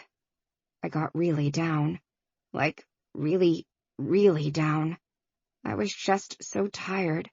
I had nothing to look forward to, nothing to be happy about. So I tried to hang myself in the closet. It worked great, too, except Ratchet, with that fucking bizarre sixth sense she has, came by unannounced and found me. I was kept sedated for a few days while the swelling went down in my trachea, and I'm still a little hoarse. Ratchet says I sound sexy. The good news is, I am starting to feel better. They did shock therapy, and it helped. Sort of. You know how afraid I was to try it, and I know how against it you are, but it wasn't any big deal. And after the first few treatments, I did start to feel better. I wouldn't say I'm crapping bluebirds of happiness, but I want to try to get my shit together. Please don't be disappointed in me. I'm trying very hard. Our plans are still a priority. I want to get out, and I want to run away with you someplace warm where we can wear bikinis every day and live by the water. And yes, I did say something nice about Ratchet. She has been really cool through all of this. She even said she knows how good you were for me, and she's going to keep a special eye out for me to make up for your absence. She's getting round as a basketball. It's hysterical. We've been doing the GED program since there's no way in hell I'm going back to school. If you can believe it, I will have my certificate by the end of the summer. They might let me out then, too. I wish you could visit me. I miss you. Love, V. April 1994. V. You could never disappoint me. Not unless you weren't here at all. I'm very glad Ratchet found you in time, and that you agreed to the shock treatment, and that it's helping. The medication I'm on is helping too. I'm actually down to only 2 antidepressants. Mother says my hormones are sorting themselves out. She still thinks my mood swings are just a phase that I'll grow out of. But the meds are okay. Side effects aren't too bad, and I am also pretty stable right now. And now it's time to share my bit of bad news. We're moving. She's decided it would be better for me to be in a different environment. She hasn't told me where we're going. Says she hasn't settled on a job yet, but the house is on the market. Mother still refuses to let me visit, but I'm going to do everything I can to come see you before we go. I'm just so angry at her for doing all this behind my back, but I also feel a little relieved. Like maybe I'll be able to put this whole chapter of my life behind me and start fresh with people who don't know me as the criminal who tried to kill herself. You know? But that means I won't be able to see you for a long time, and that's not making me happy at all. If they let you out, will you come visit me? Love and Stitches. Or should we say Belts? Liesel. May 1994. Dearest Liesel. Oh, you make me laugh. Love and Belts. I actually did it with a sheet, which Ratchet tells me was the reason she came into the room. She thought she saw my blanket on the floor. Whoops. I'm devastated you're going to move. Devastated. Please don't forget your friend who loves you very much and would like to come visit when she's deemed safe to herself and others. I had a meeting with Dr. Freakazoid today, actually, to discuss a possible transition to a halfway house. Yes, I am doing that well, so don't move before I get out. All my love. V. P.S. Almost forgot. Ratchet had her baby. I heard the nurses talking about it after group. It's a boy. She's going to be out for a few weeks on maternity leave, so things are going to be very slow and dull around here. Right soon. August 1994.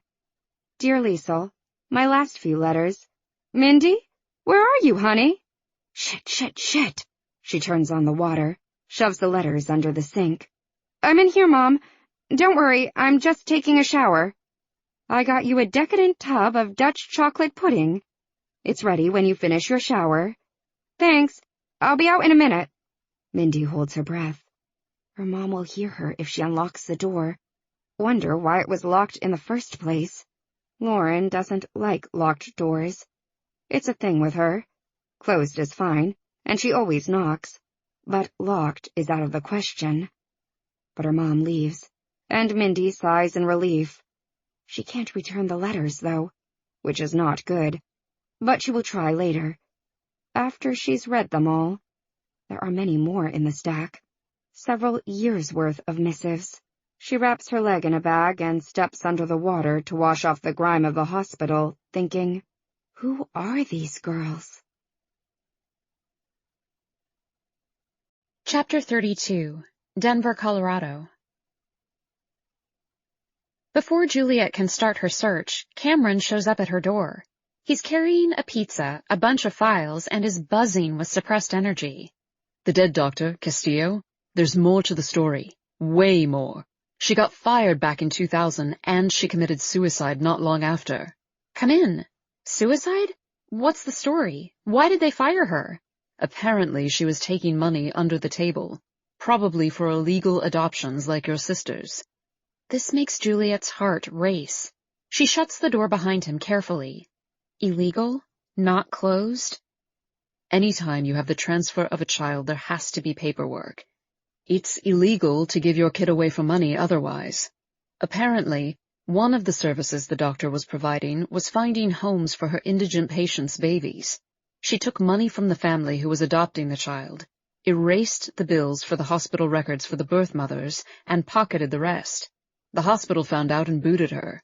Thing is, she'd managed to place a bunch of kids. Wow.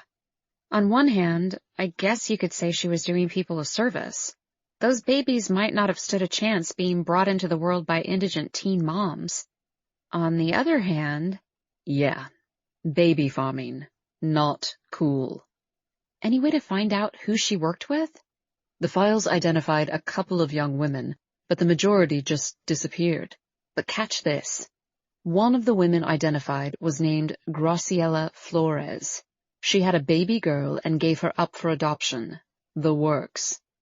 My God, that could be our girl. Except? Of course it's too good to be true.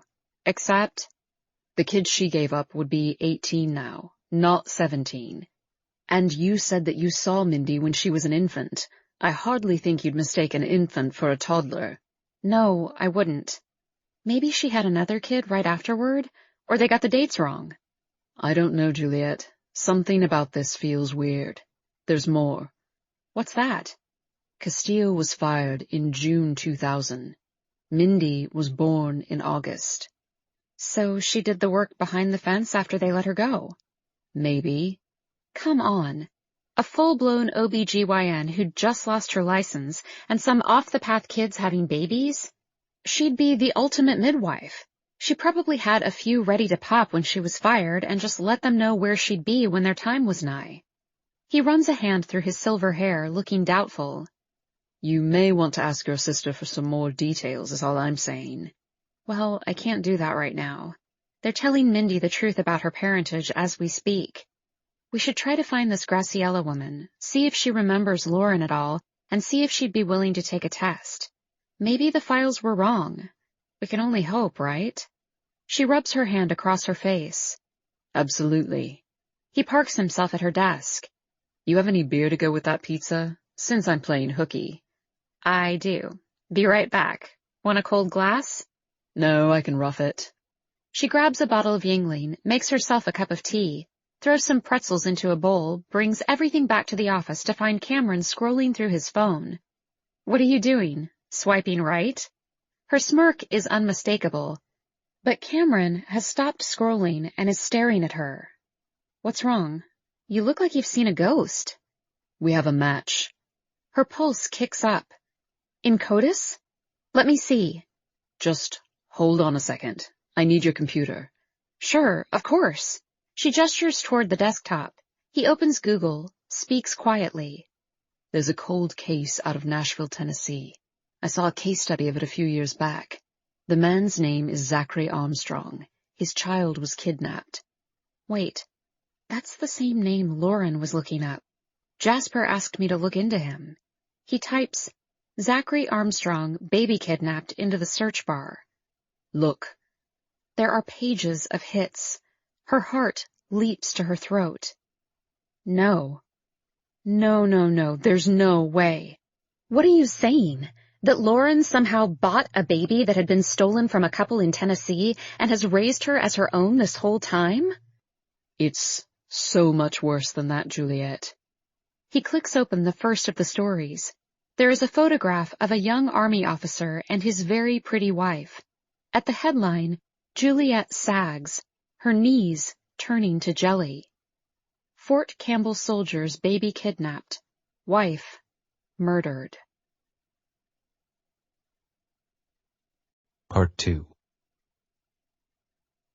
Chapter 33. Nashville, Tennessee, August 2000. The metal of the casket is the same color as the sky, murky gray with touches of glinting silver as the sun passes behind the clouds. The sound of sobbing, the cries of the justified, the flailing of my heart. Why did I choose such a big casket? She doesn't fit. It's the smallest adult coffin they have, but it's still too large. She is lost inside. They should have handled this. The padding needed to be expanded so her body doesn't jostle. The body. Her body. The words I've heard in the past few days are ones I never expected. New, untried, untested. Casket. Body. Funeral. Viewing. Embalming. Autopsy. Severed. 7-inch non-corrosive steel blade. Homicide. The first responders were called in for my family. They came quickly. Only took them 3 minutes to arrive at the house. But it was already too late. They were both gone. I've forgotten where my life ends and the evening news begins. The story of my family's demise plays over and over again. The city is shocked, horrified, on red alert. Everyone is looking for my daughter, for my wife's murderer. The sun is completely hidden now, the rain beginning to mist in the hazy air. The people in attendance, the crowd overladen with cops, look at me sympathetically, eyes hooded, shadowed. I know what they see.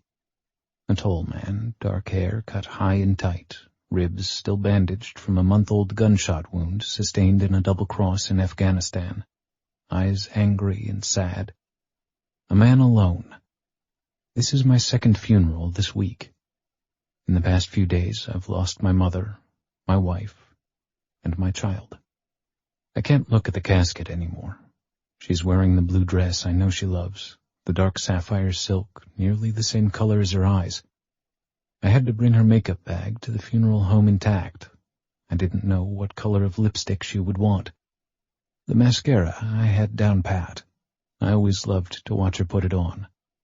It came in a red tube, and she'd get so close to the mirror, leaning until she nearly touched her reflection, swooping the black onto her lashes again and again until they fringed her perfect violet eyes in soot. But the lipstick. She wore a different color every day. I let them make the choice. It was better that way. Umbrellas start to pop open. The priest nods and smiles sadly, a comfort to the bereaved. Arms on mine now, gentle squeezes, hugs. I don't know who anyone is. They are assigned to protect me, to keep me safe. They couldn't save my family, but by God, they will not let me die. I nod and mimic the same sad smile the priest is wearing. It seems appropriate. The cemetery empties. I've been left alone to grieve, to find it in my heart not to throw myself into the hole and die with her. There's only one reason why I don't. I must keep myself together in case my child is found. My daughter. A small, sturdy flower born too early, a week ago today, before the violence on our tiled kitchen floor. She might as well have been wrenched from my wife's womb instead of torn from her breast. We talked about naming her Ellie, but we ultimately decided on Violet. V for her mother and those violet eyes I'll never see again. V for the valiant effort she made to live despite the odds against it. V because she is the intersection of two lines cast askew by death, not sturdy right angles, but unbalanced, falling over, not quite down. V for Violet. I can only pray that she lives, and one day I will see her again. Chapter 34. Nashville, Tennessee, current day. The bottle hits the edge of the glass, the liquid sloshing into the low ball. Zach Armstrong barely notices the too heavy clink, nor that he's missed the glass and hit the table with most of his pour. The bottle is half empty, and he is well on his way to being trashed. He needs the buffer. He doesn't like to make this phone call, and yet he feels compelled. Every 6 months, like clockwork, he rings Detective Gorman to see where things stand with the case. It's a pointless endeavor. Vivian's murder, Violet's kidnapping, it's old news. 17-year-old cold cases aren't front and center in anyone's mind but the family left behind. Gorman isn't even a detective anymore. He's a sergeant, runs a squad, and the last time they talked was about to hit his retirement age, take his 20, and bolt for greener pastures. The last thing in the world he'd do is reopen a cold case on the eve of his departure. But Zach has to try. Every 6 months he dials the number for the Nashville Metropolitan Police, asks for the homicide office, talks to Gorman, and then they both go on their way for the next 6 months. Fruitless, but something about it makes him function. He has Gorman's home and mobile numbers, and in the beginning he used them frequently. But as the case ages, as the pain grows hard and deep within him, he feels the niceties should be observed. He always gives Gorman the chance to not talk to him by calling the office directly. Not calling isn't an option, but over the years, instead of hourly, daily, weekly, he's backed it down to every 6 months to show respect. Zach isn't about to let the police forget, and Gorman is the only person he can talk to. The only other one who knows the gritty details, who saw the blackened blood, who understands what it's like to have your life snatched away while your back is turned. Not only understands, but sometimes even feels badly about it all. Zach knows the detective cares in his way, but the man can shut off his emotions with the best of them. Yes, a little distance, a few niceties. This he can give the man who worked so hard to find his wife's killer, his daughter's kidnapper. Never mind that he failed to find the culprit. Most husbands wouldn't be so forgiving of that fact. He takes a bracing sip of Lafroig, then picks up the phone and dials. Metro Police. Homicide, please. Silence, then a click. A voice he doesn't recognize answers. Parks here. I'm looking for Sergeant Gorman. More silence. Sir, I'm sorry, but Sergeant Gorman is no longer with us. The rage blooms bright in his chest.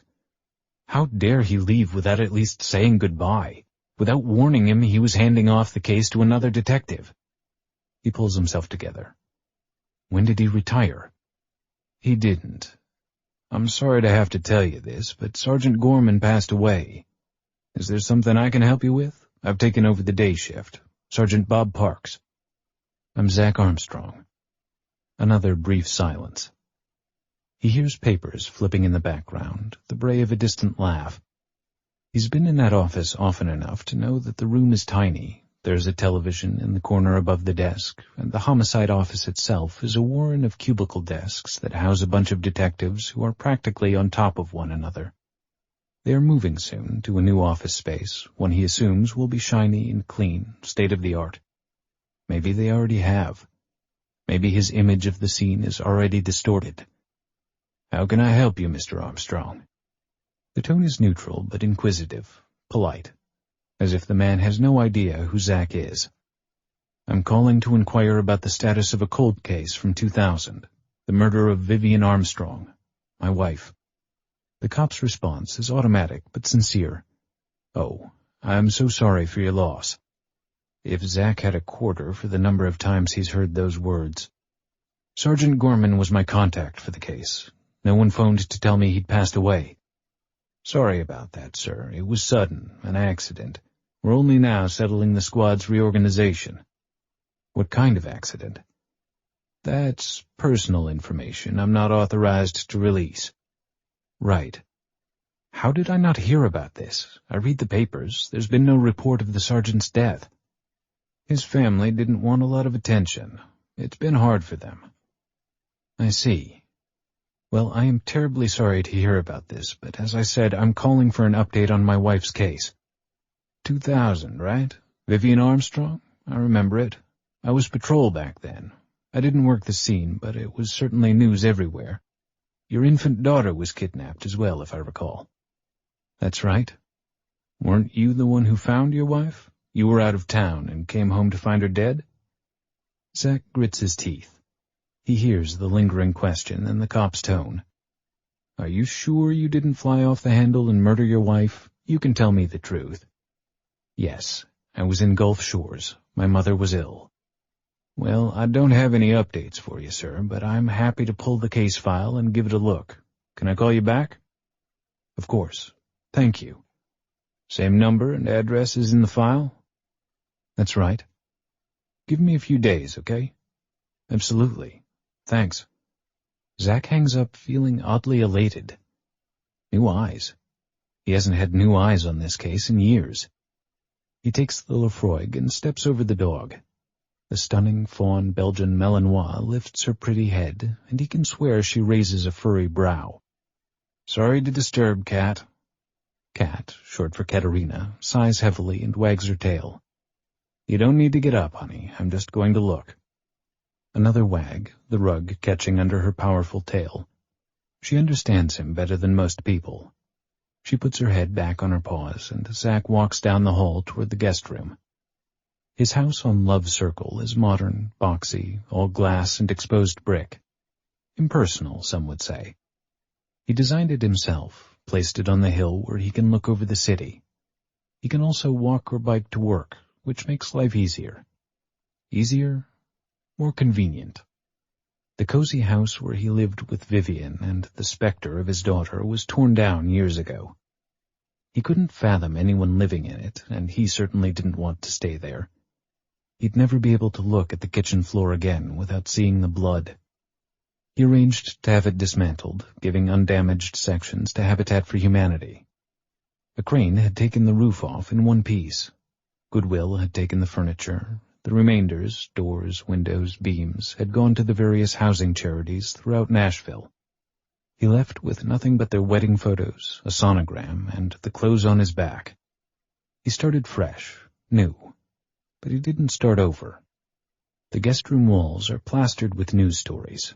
Some are yellowed and crumbling, some are more recent, printouts from online crime websites and missing persons networks, websites that sometimes revisit the case and speculate as to the perpetrator.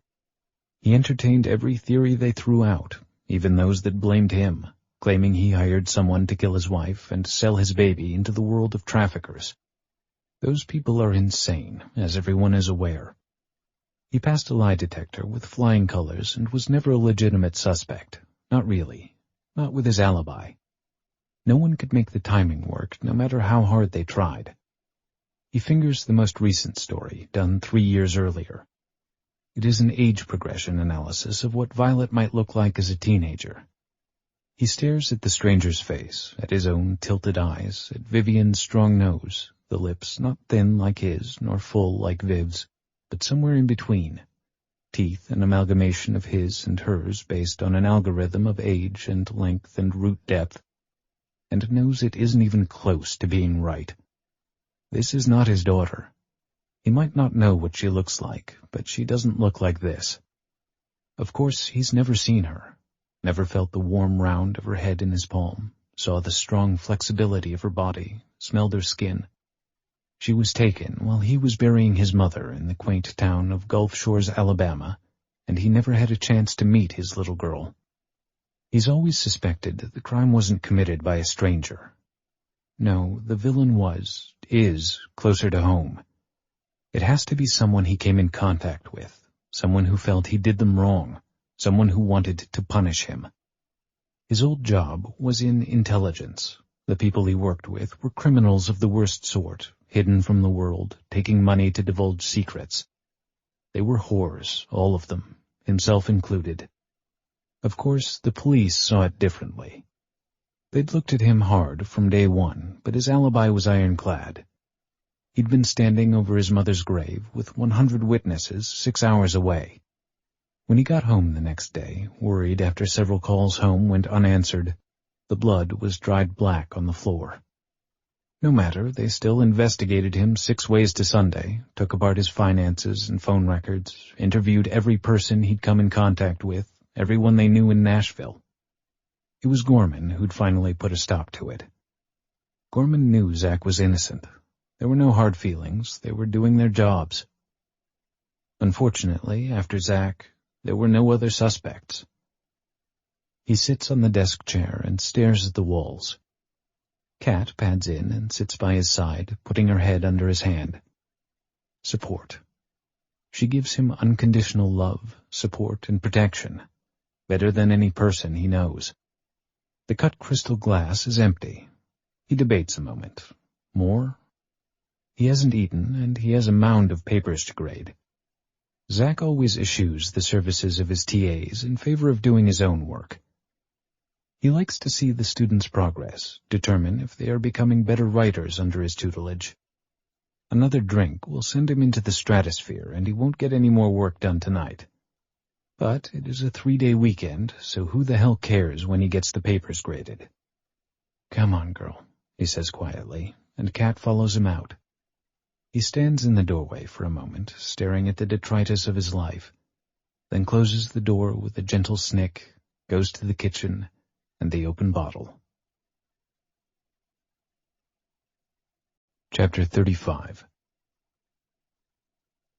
The hangover is bad. It's made worse by the need to rise from the rumpled bed and answer the calls of nature for both Zack and the dog. The sun's incessant climb burns his eyes, and of course Kat decides it is a morning to be happy, to run and frolic, tugging hard at the leash until Zack relents and guides them to the dog park. He unsnaps her lead, and she takes off running, long legs loping over the dead winter grass, to the very edge of the park, the border of the woods, where she stops, on point, and stares into the darkness. The thick fur ruffles along her back, and a soft growl comes from her throat. A deer in the woods, probably, or some other creature. He whistles for her, sharply, a hand going to his head as if the pain can be contained, but she doesn't move. He finally stalks across the park to get her, and even then she resists, looking back over her shoulder and whining as he pulls her away. "Come on, Kat, knock it off, and I'll go by Publix and get you a bone. Want a bone? Want a yummy bone?" Kat is not in the mood for this kind of play. She wants to growl at the trees. She hangs her head and plods next to him, the very picture of dejection. They are a pair. Walking away, he smells hyacinth. Strange, since it is late winter and nothing is blooming yet. Vivian wore a similar scent, but not exactly the same. His heart squeezes, as it does every time he thinks about his dead wife. He sniffs again, but the smell is gone, all in his mind. Nothing unusual there. Over the years he's caught a perfumed whiff at the strangest times, and almost always when there are no flowers in sight. He went to a doctor once after looking up olfactory hallucinations and finding out it could actually presage a stroke or other terrible illnesses. The doctor checked him out thoroughly, told him he was still in mourning, and reassured him there was nothing physically wrong. Mentally, on the other hand. Back up the hill, he unlocks the front door and practically has to push the dog inside. She finally gives in and trots to the kitchen, ears perked. He follows, slightly chagrined to see the mess. The empty bottle, no wonder he feels like hell warmed over, is sideways in the sink, the glass on the counter, a sticky pool of dried scotch next to it. "Impressive showing, Zack." He cleans up, then makes himself some eggs and bacon. He scarfs them down straight out of the pan, standing over the sink, tops it with orange juice, reheated coffee from yesterday's pot, and a handful of Advil. He throws a crunchy bone to Kat, who eyes it but doesn't pounce. He heads to his office. He boots up his computer, pulls his cell phone from the charger. He's missed a call, and there's a message. The number is one he recognizes, Metro Nashville Police. Crap! The call came in half an hour ago while Katerina acted up in the park. He fumbles with the phone in his hurry to return the call, not bothering to listen to the message. "Can I speak to Bob Parks, please? Homicide." A click, then silence, then the phone starts to ring. And ring. And ring. Finally, a voice answers, "Homicide." "I'm looking for Sergeant Parks." "He's out. Leave a message?" "I'll call back." He clicks end, then presses the button to play his voicemail. "Mr. Armstrong, this is Sergeant Parks. I have meetings this morning, but if you are free this afternoon, I'd like to sit down and chat about your wife's case. Please call me back and let me know if I can stop by your place. This is my cell." Heart pounding, Zack writes the number on the flap of a torn envelope, then dials it from memory. One of his talents, long numbers stick with him as soon as he sees them written down. It makes him fun at parties where he can recite pi out through 100 numbers. When he used to be fun, that is. Parks. It's Zach Armstrong. You called? He sounds hopeful. He can't help it. It has been so long since there's been anything from the cops. Right. You around after lunch? I'd like to sit down and talk. Have you found something? Not really. I just wanted to get briefed and up to speed on the case. I work a little differently than Gorman. I like to have my hands in things, especially cold cases. I'll be here. Great. See you in a couple of hours, then. What exquisite torture, Zach thinks, and sets about cleaning up the house. Chapter 36. At 1 on the dot, the doorbell chimes. Zach practically falls over Cat, trying to get to the door. The dog has decided today's the day to start barking at strangers and parks herself dead center in the foyer. What is wrong with you? Move! She looks right at him, gives a final bark as if saying, Screw you, buddy, I'll bark if I want. Then falls silent and sits on her haunches, elegant nose in the air. He opens the door to a tall, dark-haired man with a thick mustache and a much smaller woman, reddish hair pulled back in a ponytail. They are both in plainclothes, though their weapons are visible on their hips. Ever the military man, even 18 years removed, Zach identifies them by the butt, Glock 27s, and glances at their ankles where he can see the slight bulge of ankle holsters. 4 weapons, 52 rounds loaded between them. At the ranch they both have pepper spray on their belts too. Knives, maybe, extra magazines. On the surface they look so benign, but he knows both are lethal. Satisfied with his assessment, he grabs Cat's collar and gestures for them to come in. Mr. Armstrong, I'm Sergeant Parks, and this is Detective Brianna Starr. Nice to meet you. Stay still for a moment. Cat doesn't like weapons. She spent some time as a puppy training to uncover them. Don't worry if she growls. She sees it as doing her job. Zach releases the dog's collar, and Cat begins her inventory, professionally sniffing the strangers up and down, uttering short barks at waist and ankle. She's beautiful, the detective says, careful not to move. The cop's voice is low and smoky, not what he expects from someone so small. What is she? A Belgian Malinois. It's a herding breed. She was a working dog? No, she failed out. Too happy. But a dog named Cat? That seems almost cruel. He laughs. Cat with a K, short for Katerina. Ah. Cat finishes her sweep, sits back, satisfied, tongue lolling. Zach pats her on the head, says, Good job, sweet girl.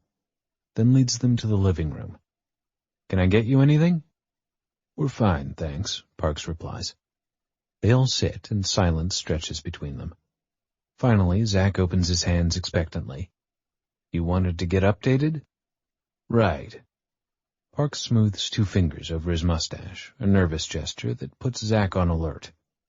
I took a pass through the files last night, and then I asked Detective Starr to pull everything together and get up to speed. I don't want to get your hopes up, sir, but we wanted to give things another once-over, and I'd like to assign Detective Starr to investigate.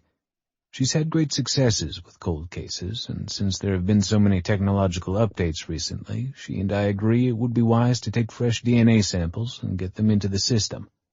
It's been a while, and I have to tell you, when I looked last night, I didn't see a profile for you and Codis.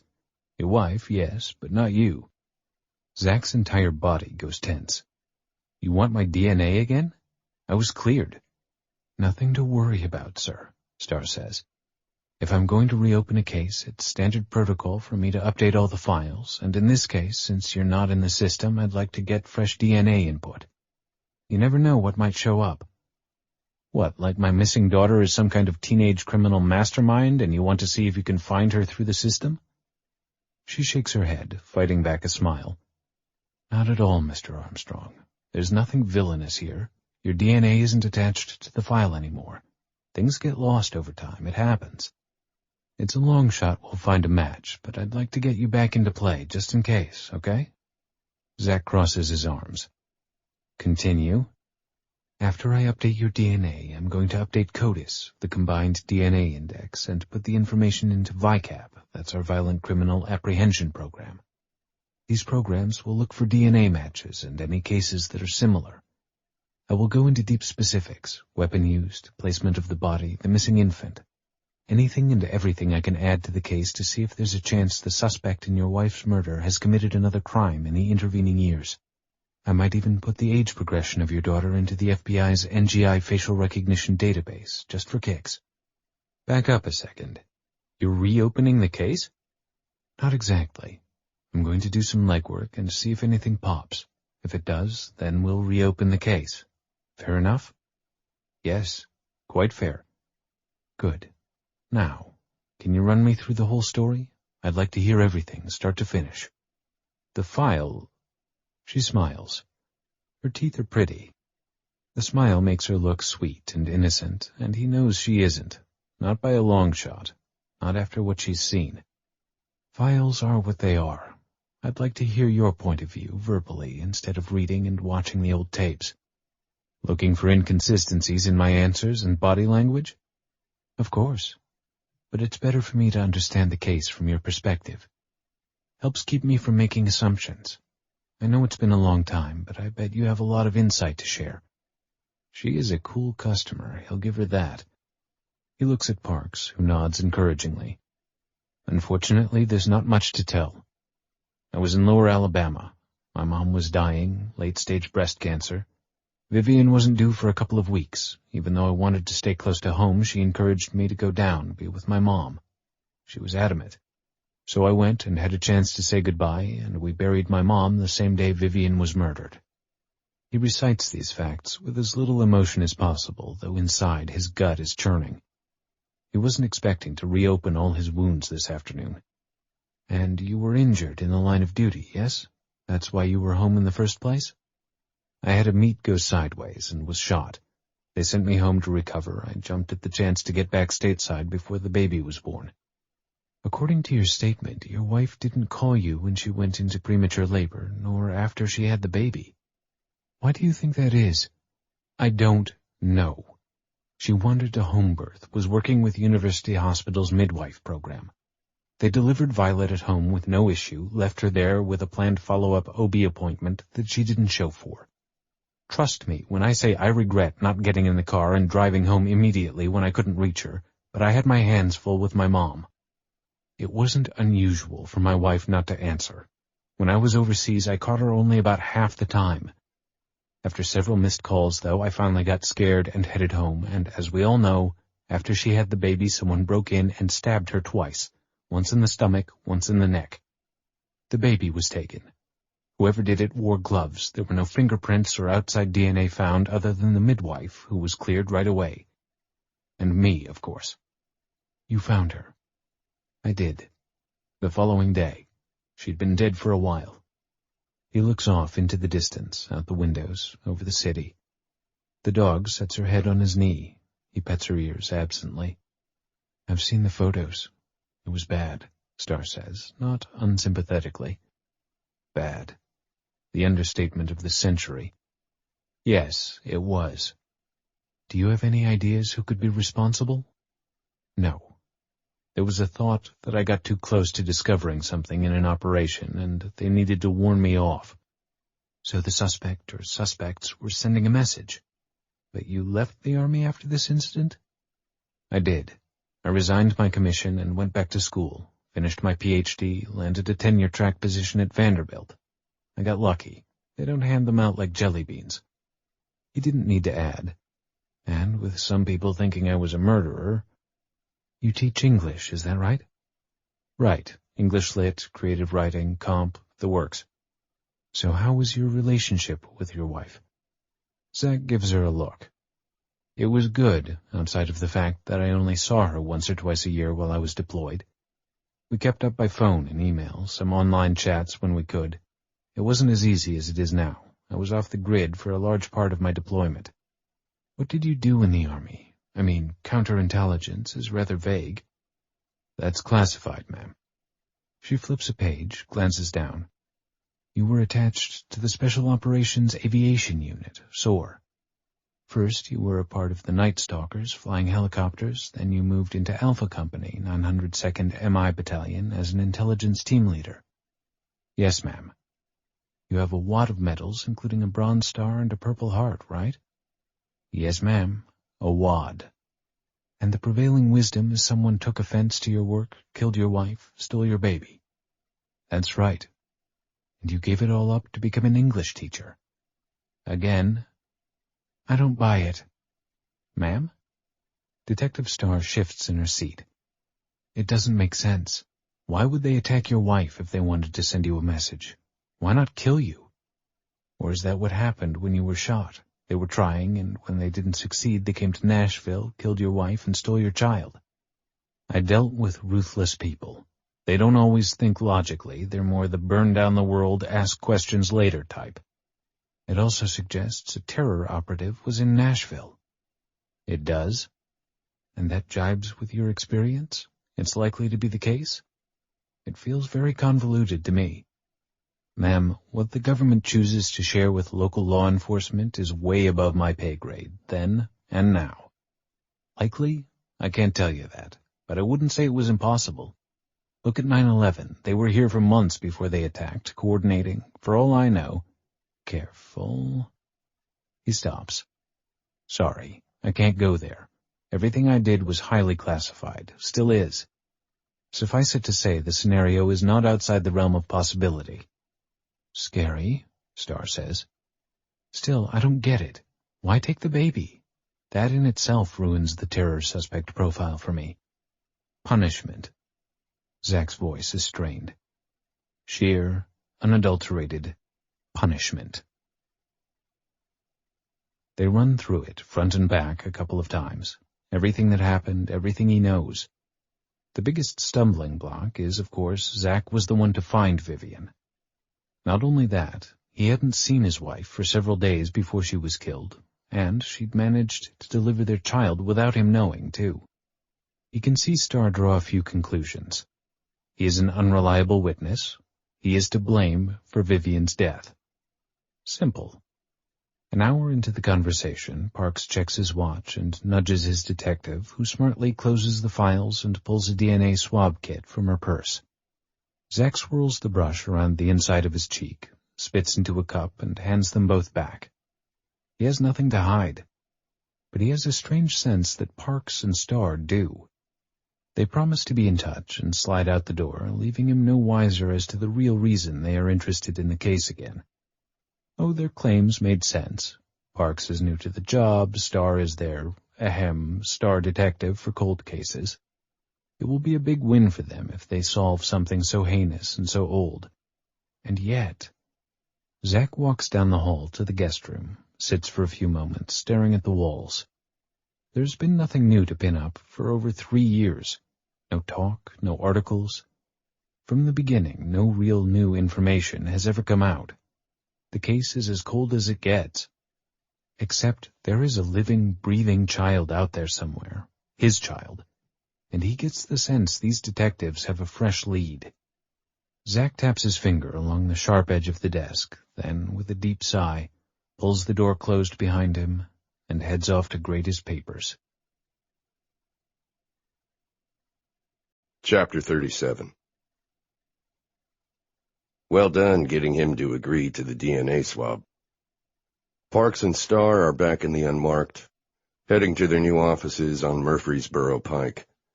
Think he suspects anything? Starr asks. Parks smooths his mustache with 2 fingers, his left wrist draped casually on top of the steering wheel. The man was a decorated military intelligence operative and is now a professor. Both professions rely on an ability to understand what motivates people. Yes, I'd say he was very suspicious. Yet he still allowed me to take his DNA. Either he's wily or totally innocent. How long do you think you'll be able to hold him off? I think he did us a professional courtesy letting us walk out of there. He smelled a rat. Over under, 3 days tops. Will that be enough time? Starr nods. I'll put a huge rush on it, see if I can call in some favors. It will be tight, but I'll make it happen. At least we'll be able to update everything and do a search for the girl with fresh eyes and fresh samples. Then what? Good question. Do we sit him down and tell him what we found in Gorman's files? We'll have to. He deserves to know. But Colorado? I don't know, Breezy. This doesn't feel right to me. Too much of a coincidence that Gorman dies while hunting down the first lead he's had in years. Maybe it was just an accident. To me either, boss. That's the problem. Should we get in touch with law enforcement out there, see if they can shed some light? What do we say? Our old boss went skiing with his family, fell off a cliff, and we think it smells to high heaven? No, hold off. Keep looking. Dissect everything. It's too early to bring in outsiders. Roger that, sir. And Breezy, do me a favor and check Soldier Boy's travel records. He's an English teacher, Bob. Once a soldier, always a soldier. He knows how to move without drawing attention to himself. Humor me and make sure he hasn't been a very bad boy, okay? He pulls into the parking lot, and Star gets out, then leans in the window. Aren't you coming in? No, I think I'll take a drive. Where are you headed? Thought I might stop by and see Andrea Austin. Gorman's widow? Smart idea. Check in when you get back. I'll update you with what I know. Star slaps the roof of the car and walks into the building. Parks heads to Green Hills. He doesn't bother to call ahead. Andrea is a freelance journalist who works from home. If she isn't around, he'll call, but chances are he is right. Her Prius is in the driveway. He knocks on the door, noticing the soffit has come loose by the porch light. He needs to come over and do some work. It is something they do, the boys in blue. When one of their own is widowed, they band together and try to take on some of the weight of chores and home upkeep. And everyone liked Gorman, and in turn, Andrea. The bell chimes, and a few moments later, Andrea opens the door with a grin. She's lost weight, but looks better than the last time Parks saw her. Her hair is in a ponytail. She is wearing yoga clothes and sneakers and a sense of impatience. Heading out. Hey, Bob. You just caught me. Come in, come in. It's so good to see you. She has a southern lilt, sweet as honey. He follows her to the kitchen. The interior of the house is faring better than the outside. Seagrass green walls with white wainscoting, an updated kitchen in grays and white, creamy cabinets with a dark island. They'd just done the house in honor of Gorman's upcoming retirement. Parks knows there is a large great room off to the right done in wood paneling and leathers. A man cave, as Gorman called it. Parks wouldn't mind something like it himself one day. Always the hostess, Andrea has already put out sweet tea and ginger snaps and is arranging them on the counter. I don't want to put you out. Oh, hush, you. You need a good feeding now and then. How's Linda? Somewhere in Florida, I think. We haven't spoken in a while. She gives him a sympathetic smile. I'm sorry to hear it. I thought you two might put things back together. I'd hoped to, but taking the sergeant's job shut it all down. Junior's on the street now, too, doing the family proud. I think 2 cops in the family is more than she can handle. It's all good. Paperwork's final next week. We've kept it civil. It's still a shame. But Junior, he's a good boy. Handsome in that uniform. Mine are rebels. I don't know if they'll ever grow up. Andrea and Gorman have twin boys, and Parks knows she isn't kidding. They are both wild. Fun and fearless and smart. They're juniors at Sewanee now. Gorman was so proud the day they were accepted, bragging to everyone he'd come in contact with. Andrea pushes a glass of tea toward him and gestures for him to sit at the island. She stays standing. He takes a deep drink of the tea. I assume you're wondering why I'm here. I figure it's something about a case Gorman was working on. She says her dead husband's name with barely a wince, and Parks is proud of her. You're right. It's the Armstrong case. Oh, the missing baby. Gosh, that was years ago. Right. More tea, a cookie nibble. Spit it out, Bob. Gorman had his own files, yes? Every homicide detective does, you know that. You need the Armstrong files? After all these years, too. Imagine that. It might be nothing. Zach Armstrong made a call yesterday. Apparently he called Gorman regularly, hoping for updates. He's not the only one. But yes, he called on schedule twice a year. I guess no one told him about, well, Gorman's been gone long enough, I can say it, that he died. Armstrong wasn't aware of the accident. He was caught off guard for sure.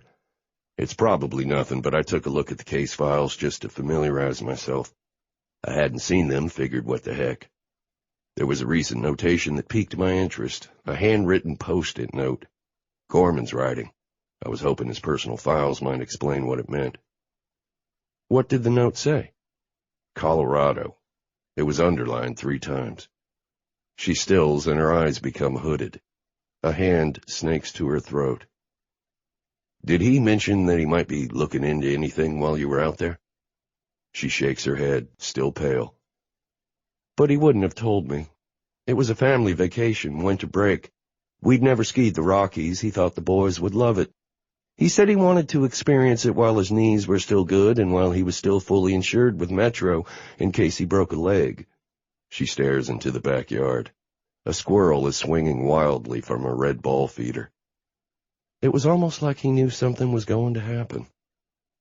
You know how we are, Andy. Superstitious to a fault. I do. She meets his eyes again. Hers are misted, and she gives a weak smile. He didn't mention anything to me that I know of, but let's go look at the files. I know where they are. She leads him up the stairs to Gorman's office, all dark wood and heavy desk. It is immaculately polished and dusted, the bookshelves gently lit, as if their master will be home to peruse them at a moment's notice. It makes Parks's heart hurt. I haven't messed with anything, haven't seen the need. I rarely came in here when he was alive. It's not like I need the space, not with the boys away at school. If one of them decides to come back home for more than a week, I'll think about it. These kids now, they have to live at home because they can't afford to buy a house and live on their own. Oh, look at me, I'm babbling. You go on in. The Armstrong files will be with the rest in the closet. I'm just going to... She starts to back out of the room. I'll be quick. No, take your time, hon. I'll make some more tea. Your class? I don't want to keep you if you need to go. She stops, cocks her head to the side, purses her lips. I think I'll skip yoga today.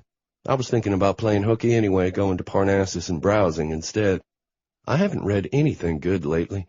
You take your time, she says again, and he lets her leave. She is a tough nut, Andrea Austin. The files are where she said, in the closet. A corrugated box, and inside thick stacks of paper. He sets the box on the desk and digs in. There is a skiing magazine. Photocopies of various Colorado ski areas, timetables, competition schedules. Parks is confused, but keeps thumbing through. He sees nothing that stands out. Had Gorman lost his marbles and tucked his winter break ski research into the wrong file? Another page flip and he sees a story printed out from Ski Magazine stapled to the magazine's January cover. On the cover, a young woman holds a pair of skis and grins, a gold medal dangling from her right hand.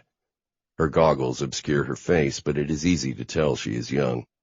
In red marker, the 20-point font headline name is circled. Mindy Wright, skiing's next superstar. Mindy Wright? Andy's voice startles him. She's come up the stairs again, silent and soft, and is standing behind him. Do you know who she is, Andy? You haven't heard of her? She's one of the best young skiers out there right now. Gorman was following her career like a hawk. She was expected to get onto the Olympic team this year. Was? What happened to her? Blew out her leg at a World Cup event last month. God, Gorman would be so disappointed if he knew. He thought she was the next Lindsey Vonn, only better. More focused, more athletic, less likely to get injured because of how she trains. Boy, was he wrong. I had no idea Gorman was such a ski fanatic. Dimples flash in Andrea's cheeks.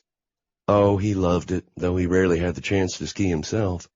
The boys decided they wanted to learn how to snowboard a few years back, so we took them to Snowshoe in West Virginia for winter break. They liked it well enough, but Gorman, he was hooked, like a fish to water. I'd only ever water skied myself, and I thought it was fun, but it was so cold, and I kept falling down because I couldn't get the hang of leaning forward instead of back. Gorman, he had no form, looked like a pile of sticks doing cartwheels, but the rush of flying down that hill satisfied the adrenaline junkie in him. We could barely get him off the slopes that first day, and ever since, any chance he got, he was obsessed. You know how some men watch golf on the weekends? He watched skiing. Even got an upgrade on the satellite plan so he could watch the European races. He was all FIS all the time. FIS. International Ski Federation. They sponsor all the World Cup events. Ah. And Gorman was a fan of Mindy Wright? Devoted. I asked him once what the attraction was, outside of her being adorable in all the right places, of course. He said she was a huge talent, but I sometimes wondered if it was more. More? I don't know. It wasn't like him to get so attached to a stranger, you know? Did he ever meet her? She nods. The weekend we went to Beaver Creek to see her ski. She won the race. He got her autograph, shook her hand. I have a picture here somewhere, probably on the camera. I haven't looked at the photos. Let me do it. You don't need to. No, she says, voice full of steel. It's high time I did. Come with me. The camera is downstairs in the kitchen, shoved into the back of the junk drawer. She smiles apologetically as she moves screwdrivers and masking tape out of the way. The drawer is incongruous with the rest of the house, and it makes Parks happy to see Andrea Austin Gorman isn't utterly perfect. The camera's battery is dead, but she has the right cord, and within minutes it is charged enough to start looking through the photos. Outside of paling and a few excessively loud swallows, Andrea holds it together long enough to find the shots of Gorman and his skiing celebrity crush. She holds out the camera, and Parks looks closely. Gorman, grinning ear to ear, one hand with fingers up and spread in a rock and roll sign, the other around a teenage girl with long dark hair and dark eyes. Parks feels his jaw drop. What is it? Can I take this? Oh, hell, Andy, these are your last pictures of him. Never mind. Tell you what, can I load the pictures onto my computer? That would be fine. Actually, I can dump them onto a thumb drive. Hang tight. There is a laptop on the counter, and she expertly offloads the photos and hands over the drive. Thank you. Can I ask? Ever the cop's wife, discretion is always paramount. Parks gives her a long look, then gestures to the computer. May I? Sure. He opens Google and types for a moment. A few seconds later, he turns the laptop around. Does she look familiar? That's Mindy Wright. He clicks again, and a photo of a young couple loads onto the screen. Side by side, the photos take his breath away. Andy looks at the screen for a good 3 seconds before saying, My God, do you think that Gorman may have found Vivian and Zach Armstrong's kidnapped daughter? Yes, I do. And left unsaid are the words they both think. And it was the last thing he ever did. Parks keeps his cool on the drive back to the office. He doesn't make any calls or set off any alarms. He has a long way to go to figure out what is going on, but his instincts have paid off. Mindy Wright isn't a dead ringer for Vivian Armstrong. She is taller, her face leaner, but she has her father's eyes and her mother's chin. So much similarity that Parks is sure if he shows a photo of the girl to Zach Armstrong, he'll be on the first plane out of Nashville to find her. They have to step carefully. If Gorman suspected the same and went out to Colorado to casually check things out, and something happened to him that wasn't an accident, Parks is grasping at straws, he knows. But it all feels so strange and wrong, and he's been a cop long enough to know there is no sense ignoring a hunch. And he has a hunch Gorman found a trail. Chapter 38. Denver, Colorado. Fueled by beer and pretzels and around 2 a.m. delivery Chinese, Juliet and Cameron work all night, running and rerunning DNA tables while researching the Armstrong murder/kidnapping. She loves Mindy heart and soul and will do anything to keep her from getting hurt. But she is becoming more and more convinced Mindy is the lost child from Nashville. The photographs of Vivian and Zach Armstrong are telling. Mindy resembles them both, especially Armstrong himself. As horrible as the case and the situation, there is, of course, a significant upside to this discovery. Zach Armstrong, or his immediate family, might be a match for Mindy's stem cell needs. Juliet longs for a pipette of his blood. Blood, she understands. It is simple, straightforward. Hemoglobin, plasma, water, potassium, chloride, phosphorus, sodium, oxygen, carbon dioxide, nitrogen. It is beautiful, balanced, the perfect nutrient to keep the body moving, until it decides to betray its host in some way, as it has Mindy. The more she learns about the case, the stranger this all feels. She is trying to stay rational and focused, but is having a hard time. She is family. These are her people. She is involved. It gives her a new appreciation for the crime victims she works with, albeit anonymously, behind the scenes. Around 4 a.m, they have the DNA profiles lined up and Juliet goes to work. She runs the sequence one more time, bottom lip between her teeth, a pencil stuck in her hair pulling it back from her face. Cameron looking over her shoulder. "It's a match," he says, but she shushes him and runs it again just to be sure. Her blood is whirring in her veins, the adrenaline rush coming as the sequence lines up perfectly again. "Come on, Juliet. It's right. You know it's right. You've known it all night." It is. The mitochondrial DNA doesn't lie. Mindy is Vivian Armstrong's biological daughter. Just give me a second, okay? He rubs her shoulders and she closes her eyes, lets him soothe her. She is having a hard time grasping what this means, and at the same time, her coolly logical side is running a situational awareness report. Vivian Armstrong, stabbed to death. An infant daughter, stolen from the home. A doctor in Colorado running an illegal adoption scheme. Her sister, taking receipt of a stolen child. No teen mother named Graciela wanting her child to have a better life, but a child ripped from her mother, who is very, very dead. Lauren is going to freak out entirely when she finds out the whole truth behind Mindy's birth. More importantly, how is this going to affect Mindy? Juliet can already see the headlines.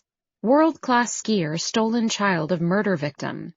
The notoriety alone will be difficult for Mindy, who only wants accolades for her hard work. She will be devastated to have her skills supplanted by what will amount to tabloid news after the initial flush. "Okay," Juliet says finally. "What are our next steps?" "You have to report this to Woody, obviously, and tell your sister. As for the rest..." She spins her chair around. "I need to get Zach Armstrong here immediately is what I need to do. We need to get a blood sample. He could be a match for the transplant." "He could. Two-pronged approach then. Find Armstrong, bring him to Colorado, and let your people start an investigation at the same time." She leans the chair back so she can see his face. "I'm worried the investigation will take precedence, that Armstrong will say no, that the whole world is going to collapse in around us." Cameron toys with the edge of an empty noodle container, then shrugs. "Well, it might. But it might work out for the best. It's not an optimal situation no matter how you look at it. But you have to tell. You can't keep this a secret." "I'm not my sister," she snaps. "I know you're not, Jay. But we've made a discovery that's going to have long-term ramifications. Why don't you fill in Woody and Lauren, then fly to Nashville and haul Armstrong's ass back here?" "I think that's my only course of action, don't you? And let the investigative chips fall where they may. This is going to kill Lauren. She's so private, so determined to let Mindy shine. Having a spotlight on her and Jasper, her actions, it's not going to be easy on her." "It's never easy on any victim." "I know. At least we've helped solve part of the case." Juliet lines up all her ducks and Cameron helps, and when he leaves for work, bleary-eyed and rumpled, she goes through it all again. She looks at the DNA profile as if the answers will rise from the page and give her the truth she needs. Everything she has seen tells her the same story. Vivian and Zach Armstrong's long-lost daughter has been found. But the questions this raises are daunting, and as she arranges her day, she can't help letting them run through her mind. Who killed Vivian Armstrong? And how was Mindy chosen to sell to Lauren? Was Castillo involved in more than simply helping place her indigent and illegal patients' children? Why and how was she trafficking in stolen babies? These are questions for her CBI agent compatriots to answer. Juliet has to handle her family. Juliet showers and cleans up the apartment. Despite what she told Cameron, she still doesn't know what steps she wants to take first. Talk to Lauren? Talk to her boss? Get on a plane to Nashville and see if Zach Armstrong will come to Denver, no questions asked? All of the above is the only option. No matter what happens, this story is about to get very public, very quickly. Everyone needs to be on board because the media is going to be all over them from the moment they hear. Everyone loves a reconciliation, especially involving missing kids. In the end, it is her sister's number she dials first. Lauren sounds as bleary as Juliet feels. I'm so sorry. Did I wake you? Not exactly, Lauren says, the yawn imminent. You sound like you were up all night, too. I was. Listen, are you alone? We need to talk. I am. Jasper's gone to get breakfast. Mindy didn't take it well? A ghost of a laugh. She didn't take it well, no. She took it with hope and grace and excitement, and then fear and anger. If it wasn't her lifeline, I would have been insulted. She was practically vibrating with the idea that she was someone else's kid. Then she attacked me for holding out on her. Sounds like a perfectly normal reaction considering the situation. She's no dummy, Juliet. She knows a cure might be out there. And that's what she was excited about, Lauren. She loves you and Jasper. Nothing will change that. We'll see. Her sister's bitterness is surprising. Just you wait, sister. Juliet takes a deep breath. I need to talk to you about Mindy's lineage. You make her sound like a horse. Stop, okay? I think I might have found her father. The silence from Lauren is deafening. Are you still there? Finally. Yes. Who is it? A man named Zachary Armstrong. He's from Nashville. Her sister curses, short and mean. Wow, Lauren. Language. Where did you hear that name? Juliet senses this is important, that she must tread carefully. She doesn't want to start another fight between Jasper and Lauren, but she also doesn't want to tell Lauren she ran the DNA without permission, so she risks the other half of the truth. Jasper mentioned you'd looked him up. How do you know him, Lauren? I don't know him. But you were looking him up the other night. I wasn't. Jasper said I wasn't looking him up personally. There's an old case. It's Castillo. I started wondering about her. I haven't thought about all of this in years, Juliet. I never thought it would come up. You already know Mindy is his daughter? What? No, of course not. But you know about the case. I remembered something, that's all. About a child who was stolen. We used to live in Nashville. I look at the news from there sometimes. Well, when you looked, did you find him? Because I did. And Mindy is a dead ringer for him and his wife. A little gasp of air. Juliet tries again. I'm sorry. I'm not trying to be confrontational, but you're not telling me everything. How did you know this man? How do you know about his missing child? I told you I don't know him. Of course I don't. And I don't know anything about the case. Like I said, I was thinking about Dr. Castillo, wondering if what she did wasn't as above board as she claimed. I couldn't sleep, and I thought I'd look for missing children from the year Mindy was born, and I saw that Armstrong case. It caught my eye because of the Nashville connection. I didn't remember hearing about it. I clicked on the story, then Jasper interrupted me. I haven't even had time to look at it again. Silence. You think Mindy is their child? I know she is. After I saw the case was unsolved, I had legal leeway. I ran the DNA. It's a match. Your Dr. Castillo was in a darker business than you ever knew. Oh my God. Juliet, I can't. What do we do? I have to approach this Armstrong guy. I can only imagine he's gotten his hopes up a lot over the years, and this will be a huge thing for him to take in. Plus, we need to think about the long-term effects of this, especially on Mindy's mental health. The media, go. Do it. Oh my God, Juliet, if you found Mindy's parents, you have to tell them and get them here right now. We'll deal with the fallout later. Mindy is getting sicker by the day. We need a cure. The wife is dead. Oh, I'm sorry to hear that. How terrible. But if the father is alive... You didn't read the whole story? I told you I'd only just started looking when Jasper interrupted me. The wife was murdered and the daughter taken from their home. A full-blown gasp this time. You aren't serious. I am. Whoever took their baby stabbed the wife. The husband was out of town. When he got home, his wife was dead and his baby was missing. My God, Juliet, that is horrible. She pauses, and the whole tenor of her voice changes. And wonderful. This is wonderful.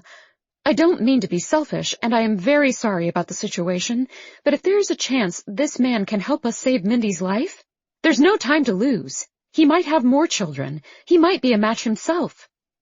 The joy in her sister's voice put some of Juliet's worries to rest. I agree. I wanted to get your permission to contact him. You have it. Lauren goes quiet again. That poor woman. Murdered. It's tragic. I'll be in touch.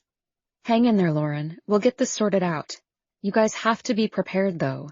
As soon as people know Mindy is the lost Armstrong baby, it's going to be national news in an instant. Lauren sighs heavily. Let's cross that bridge when we get there, okay? Chapter 39. Nashville, Tennessee. The logistics are easy enough. There is a direct flight to Nashville leaving at 9:35 a.m.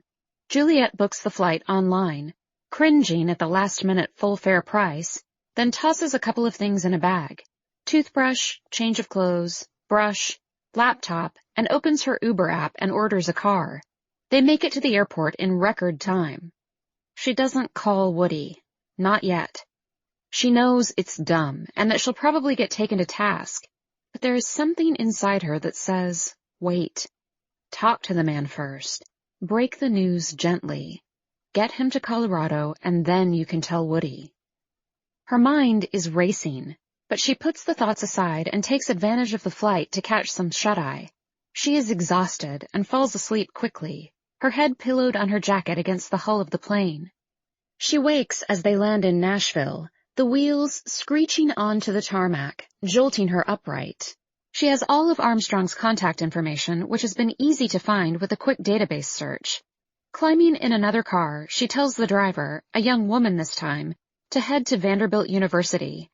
School's on break, so traffic is light. We'll be there in 15 minutes. Wait, they're on break? That's right. Then take me to this address instead. I might need you to stick around for a few if my meeting is canceled. She curses herself for not checking these things first. All she had thought about was getting to Armstrong immediately, assuming, because he is a professor, he could be found on campus. You're a hell of an investigator, Juliet. This is why they keep you in the lab. They chat a bit, driving through the city, which is covered in cranes. There seems to be construction on every corner. Before she knows it, the driver is winding up a leafy green hill and pulling up in front of a starkly modern house, a glass rectangle perched on the side of the hill. There is a black four-door Jeep Wrangler in the driveway. Has she just gotten lucky? Hang tight for a minute, she asks the driver. Sure thing. Juliet marches up the steep driveway onto the covered porch and rings the bell. Nothing. Silence. Damn. She tries again, though she knows it's futile. Despite the car in the drive, the house feels empty. She shifts her bag to the other shoulder, pulls out her cell phone and notebook. She waves to the driver, one finger up in a hold-on gesture, and dials the number she wrote down. The phone starts to ring, but as it does, she sees a tall, dark-haired man jogging up the street. He has a fawn-colored dog with a black face on a lead by his side. He takes in the car and the woman in his driveway and pulls up short. The dog looks interested. The resemblance in person is much stronger than in the photos. It takes Juliet's breath away. She clicks off her phone just as Zach Armstrong reaches for the carry bag around his waist. Mr. Armstrong? She calls. He keeps his hand on his belt and mutters something to the dog, who goes from a happy trot to alert. Slowly, they move to the base of the drive. "Can I help you?" he asks, planted there, not moving. She doesn't move either. She now knows this man's background. He was a serious operator in his day, though the day is long past. Dr. Juliet Ryder, I'm with the Colorado Bureau of Investigation. She flips open her credentials and holds them out so he can see. It feels important to her to be someone for this man, not just the sister of a grief-stricken woman, an aunt to a stolen child. She needs him to take her seriously, immediately. She doesn't understand the look that passes over his face, but some of the tension goes out of his shoulders, and the dog grins at her, and the two of them come up the drive. Juliet nods to the driver who's been watching, and with a little wave, the girl zooms away to get her next fare, leaving Juliet alone on Zach Armstrong's doorstep. Chapter 40. Zach lets them into the house and gives Kat a fresh bowl of water, which she laps up noisily. They did a full circuit this morning, and he took his time getting them home, stopping for a long lunch break on the way. It is a beautiful late winter day in Nashville, crisp, cool, but not cold, the edges of spring thinking about fighting their way in. Just the kind of day he likes to spend outside, and Kat does too. He offers the CBI agent a cold bottle of water, which she accepts. He drinks one down himself, then fills it again from the tap and sits down at the counter. There is so much tension coming off the woman, he doesn't know if she is going to last another moment without talking. She looks tired and excited and scared. Not the usual persona he is used to from law enforcement. And after the visit from Parks and his pet detective yesterday, Zach is paying even more attention. Well, what brings the CBI to Nashville? She breathes deeply and squares her shoulders. This is going to come as a bit of a shock. I have a line on your daughter. Zach stands so quickly he knocks over the water, and Kat starts to bark, low booms coming from her chest. He is at the woman's side in a heartbeat, a hand gripped like a vice around her bicep. What did you just say? Let go of me right now. He realizes he has a death grip on her, lets loose his hand, and steps away. Shush, he says to Kat, who whines and sits on her haunches. I'm sorry. You caught me by surprise. Every word is enunciated, carefully, slowly, so there is no misunderstanding. You think you have a line on my daughter. She starts for her pocket, and Zach can't help himself. He moves into a defensive position. Whoa, she says. I'm getting out my phone. Calm down. Sorry, he repeats, simply, but keeps his hand on his waist. He has a Walther PPK in a custom-made holster tucked into his running pants, and he's kept up with his weapons practice. Old habits die hard. Zach stands deathly still while she unlocks her phone and pulls up a photograph. When he sees it, Zach thinks his heart might burst. My God, she looks like Vivian, my Violet, he says, the blood rushing to his head. He feels the faint coming as it happens, goes down before a second thought comes. Zach wakes with his head pillowed in Juliet Ryder's lap, Kat licking his face, whining and pawing at his arm.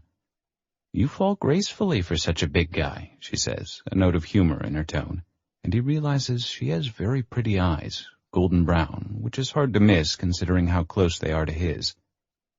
He starts to sit up, and Juliet helps him. Kat is ecstatic at the change in latitudes and gives him smelly bone-breath kisses until he puts an arm around her neck and pulls her close. Stop, you goose. I'm fine. You good to get all the way up? Ryder asks. Yeah, let me up. She stands and brushes off her jeans, then holds out a hand. Zach takes it and gets up cautiously. He hasn't fainted since his first summer in the Army, after a 10-mile run through a thick, steamy South Carolina jungle forest in full gear and 100-plus temperatures. He felt foolish then, but not now. Now, fainting dead away seems like the only appropriate thing to do, considering. He stills himself, filled with dread and joy, emotions he hasn't felt in a very long time. He hasn't felt anything for so very long. Let me see her again. Juliet hands over her phone. You can just swipe around. There's a bunch of them. He sits on the couch, staring, memorizing every image. The photos aren't in any order. Child Violet, teenage Violet, young child Violet, Violet skiing, messy Violet eating carrots with a spoon, Violet with a book, lifting weights, in a perfect backbend against a mountain sunset, laughing into the camera so hard and happy he can see her perfect molars. Tears run freely down his cheeks. He looks at all the photos twice in utter silence, then sniffs hard, wipes his face with his sleeve. The idea that this is his daughter, his Violet, is both wrong and somehow exactly right. She doesn't look how he's always imagined. Now he can't imagine her any other way. He knows her. His body reaches out to hers. His soul recognizes his baby girl. The CBI agent is watching him with undisguised interest. It takes a few minutes before he feels able to put words together. Talk, please. She's my niece. And do you work for the CBI? I'm a DNA analyst. I manage the lab. You found a match so soon? My God, they just swabbed me yesterday. The pretty brows furrow. What? Who swabbed you? Nashville homicide. They came yesterday, said they were considering reopening the case. Ryder frowns deeper. He notices she's contemplatively petting Kat, who is practically floating on air with happiness at the female attention. Kat loves women. He can barely cross campus with her. She's in every girl's path, showing off, hoping for some flirting and rubbing from the fairer sex. Watching her with Ryder, he realizes maybe Kat's been trying to tell him something. Ryder finally focuses back on him. What are the odds? No, a colleague and I ran the DNA and found the match to your wife's case. We just found out about Mindy anyway, and blood doesn't lie, but when I learned about your case and saw the photographs, saw you, she looks so much like your wife, Vivian, yes. But you, too. She's a mix of you both, though she has your eyes. And of course, there's the blood. Zach hands the phone back carefully, as if it might explode when he releases it. I think you need to start explaining what's going on, Agent Ryder. Juliet. Call me Juliet. And I will explain everything. I'm sorry, I'm getting ahead of myself. My sister, Lauren, adopted Mindy, your Violet, when she was very young, days old. A doctor in Colorado put them together. The doctor was doing it all off-book, as we've found out, but my sister had no idea anything was wrong. She agreed to a closed adoption, paid a large sum of money to the doctor, and no one, not even me, knew Mindy wasn't hers. It's only just come to light for us in the past few days. She stops and shakes her head slightly. Listen, none of this matters right now. We can figure all of it out later. What we have to talk about is Mindy. She's sick, very, very ill. She needs a stem cell transplant right away to help her battle an aggressive form of leukemia that she's been fighting. Leukemia?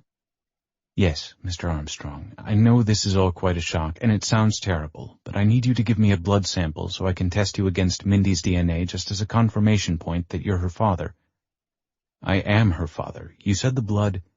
I have a mitochondrial match to her mother. I still need to run you.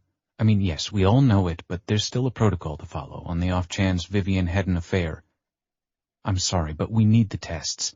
If you are a match, then we turn it over to Mindy's doctors to test as well. If you'll work for the stem cell, a blood sample. Stop repeating her words, you idiot. Wrap your head around all of this, and now. He closes his eyes for a moment and takes a deep breath, the possibilities dancing so fast and hard he can't even focus. Violet. Dr. Juliet. Anything you need you can have. But can I just go to Colorado and see her? I mean, I understand someone else has been raising her, and there are a lot of questions, and she might not for sure be mine, and her parents, Jesus, I'm probably the last person they want to see. But if there's a chance, and I can help, you said there's no time to waste, right? Ryder's smile is almost blinding. Yes, we can fly back tonight if you can swing it, and my sister and brother-in-law will be thrilled. We all know what's at stake. Personal issues aside, Mindy is our priority, all of us. That's good to hear. Of course I can go tonight, right now, though we should probably let the Nashville cops know what's going on. If they come knocking and I'm not here, I can take care of all that. Why don't you pack and I'll book us a flight back to Colorado. We'll talk to the police from the road. Zach takes 3 steps and turns back. How sick is she, honestly? Juliet's brows touch again briefly, and she looks young and scared again. Very. The transplant is the only chance Mindy has now. We only found out about the cancer a few weeks ago. She wrecked in the trials and broke her leg. It was a fluke, a lucky fluke. The trials? Juliet smiles. Her face shifts, at once warm and genuine, no longer scared. Mindy is a world-class downhill skier. We're talking World Cup, Olympic level. She has a spot on the U.S. ski team if she can beat this. You're sure she's ours? Neither Vivian nor I were terribly athletic, healthy but not competitive. Pretty sure, she says with a small laugh. Go pack. Chapter 41. Zach moves as if underwater, in a dream state. Underwear folded. She's alive. Toothbrush in his toiletries kit. She might die. Hurry, hurry. Leather jacket. Where the hell are my gloves? Oh, Vivian, we might have found her at last. He makes a quick call to his friend Blake Malone, Kat's vet, who promises to come by in a couple of hours and take Kat to his house for a few days, then sets out her food and bones on the kitchen counter. He kisses her goodbye, promises he'll see her in a few days, then nods at Ryder. I'm ready. She takes in the rucksack on his shoulder. A man after my own heart. She shoulders her own small pack. I travel light myself. Dog's not coming? She's staying. A friend will come get her. Too bad you don't have one of those service dog jackets for her. She could come on the plane, no questions asked. She does have one. Ryder doesn't miss a beat. Then why leave her behind? Kat is looking at him as if she is wondering the same thing.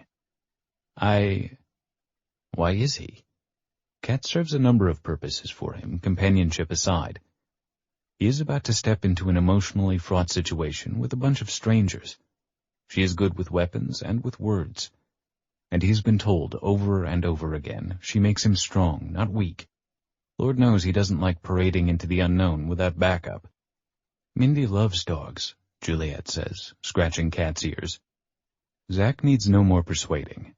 He packages up some bones and food, and 10 minutes later they are in the back of an Uber, heading to the airport, Kat's head out the window, tongue lolling. Zach calls his friend again and cancels the dog sitting, and then calls the airline and warns them he will be bringing an emotional support dog on the plane, and yes, he has all the paperwork. And then he calls Parks. I was about to give you a shout, Mr. Armstrong. Any chance I can drop by and have another quick chat?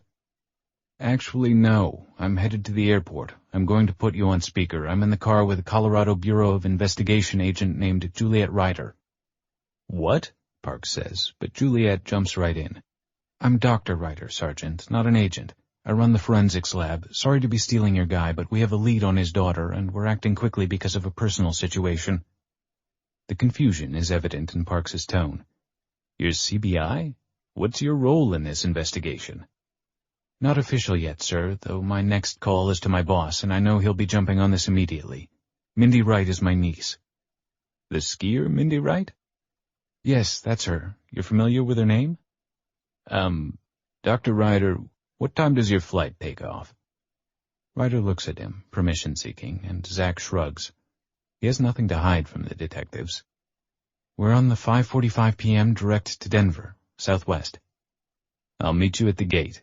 Don't fly off before we have a chance to talk, you hear? Loud and clear. Zach clicks off the phone and buries a hand in Kat's thick fur. What the heck was that all about? It sounded to me like your sergeant wasn't surprised by our phone call. Chapter 42. Parks pulls Star from the meeting with a gruff wave.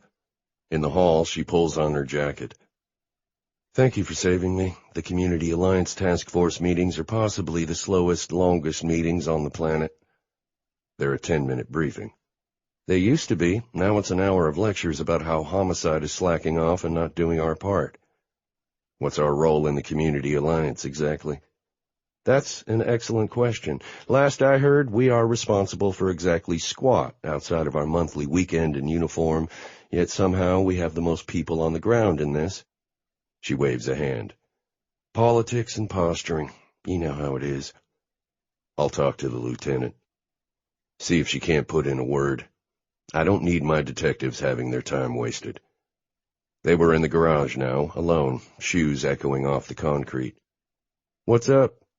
New lead on the Armstrong case. We're heading to the airport to talk to a Colorado Bureau of Investigation DNA tech and Zach Armstrong. Starr waits until they are in the car to speak again. What kind of lead exactly? You ever heard of a skier named Mindy Wright? Nope. I spent some time last night researching her. She's the new kid on the block, 17 years old, total wonderkind. Instinctual downhill skier, could be one of the greats. Unfortunately, she broke her leg at an event last month, which might hurt her chances for the Olympic team. She has a spot, but if she doesn't recover... That sucks. Did you know Gorman was a skier? I did, actually. He talked about it all the time. He was excited about the trip to Colorado. Such a shame. He met Mindy Wright while he was out there, and then died suddenly in a tragic accident. I'm not following. What does a teenage skier have to do with the Armstrong? Wait, you think this is the lost kid? I think she might be. She looks a lot like Vivian Armstrong. Gorman was, by all accounts, researching her heavily. And this morning, Mindy Wright's aunt showed up at Armstrong's house. Starr puts on a pair of Ray-Bans. This would be the fastest cold case close in Metro history. No chance we've gotten this lucky. I like you, Starr. You're such an optimist. At Nashville International, they badge the Southwest counter agents and get a gate pass. TSA doesn't put up too much of a fuss, but they do a pat-down of them both to make sure the Nashville cops are well and truly aware who holds the power in this relationship. The manager on duty escorts them to C-15, where the Denver flight is getting ready to board. Zach Armstrong sits in a chair by the window, currents of energy coming off him like a strobe light, the elegant dog at his feet, her head up, watching. A small black badge attached to her harness that reads Service Dog in red stitching. Simple, straightforward. If this doesn't discourage a casual approach, the very large man sitting next to the dog, who is supposed to be an English professor, but instead looks like a trained operative, will deter even the most curious people. Except for the pretty woman with dark blonde hair who is talking animatedly to him, a cell phone held out for Armstrong to see. He is entranced by whatever she is showing him. With a predator's natural ability, when Parks and Starr are 10 feet away, Armstrong senses them coming and stands up. The dog's ears flick forward, but she doesn't move.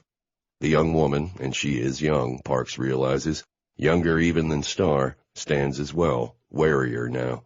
She holds out a hand. Dr. Juliet Ryder, CBI. Sergeant Bob Parks, Detective Brianna Starr, Metro Homicide. Pleasantries exchanged, Zach takes control of the meeting. We don't have much time, so cards on the table. Juliet found Violet. Her name is Mindy Wright now, and she's a skier. She's also very, very ill. Leukemia, a rare form they found during the surgery on a broken leg she sustained in a crash at a World Cup event in Vail. Parks nods. Yeah, as of yesterday, I know all about Mindy Wright. Gorman had a note in the file. It only said Colorado. But he met Mindy the week he died.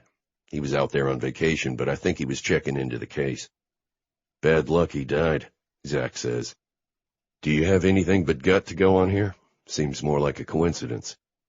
There's no such thing as coincidence when you're dealing with homicide. My spidey senses are all tingly. Something feels wrong about all this. Gorman was a good detective, solid and straightforward.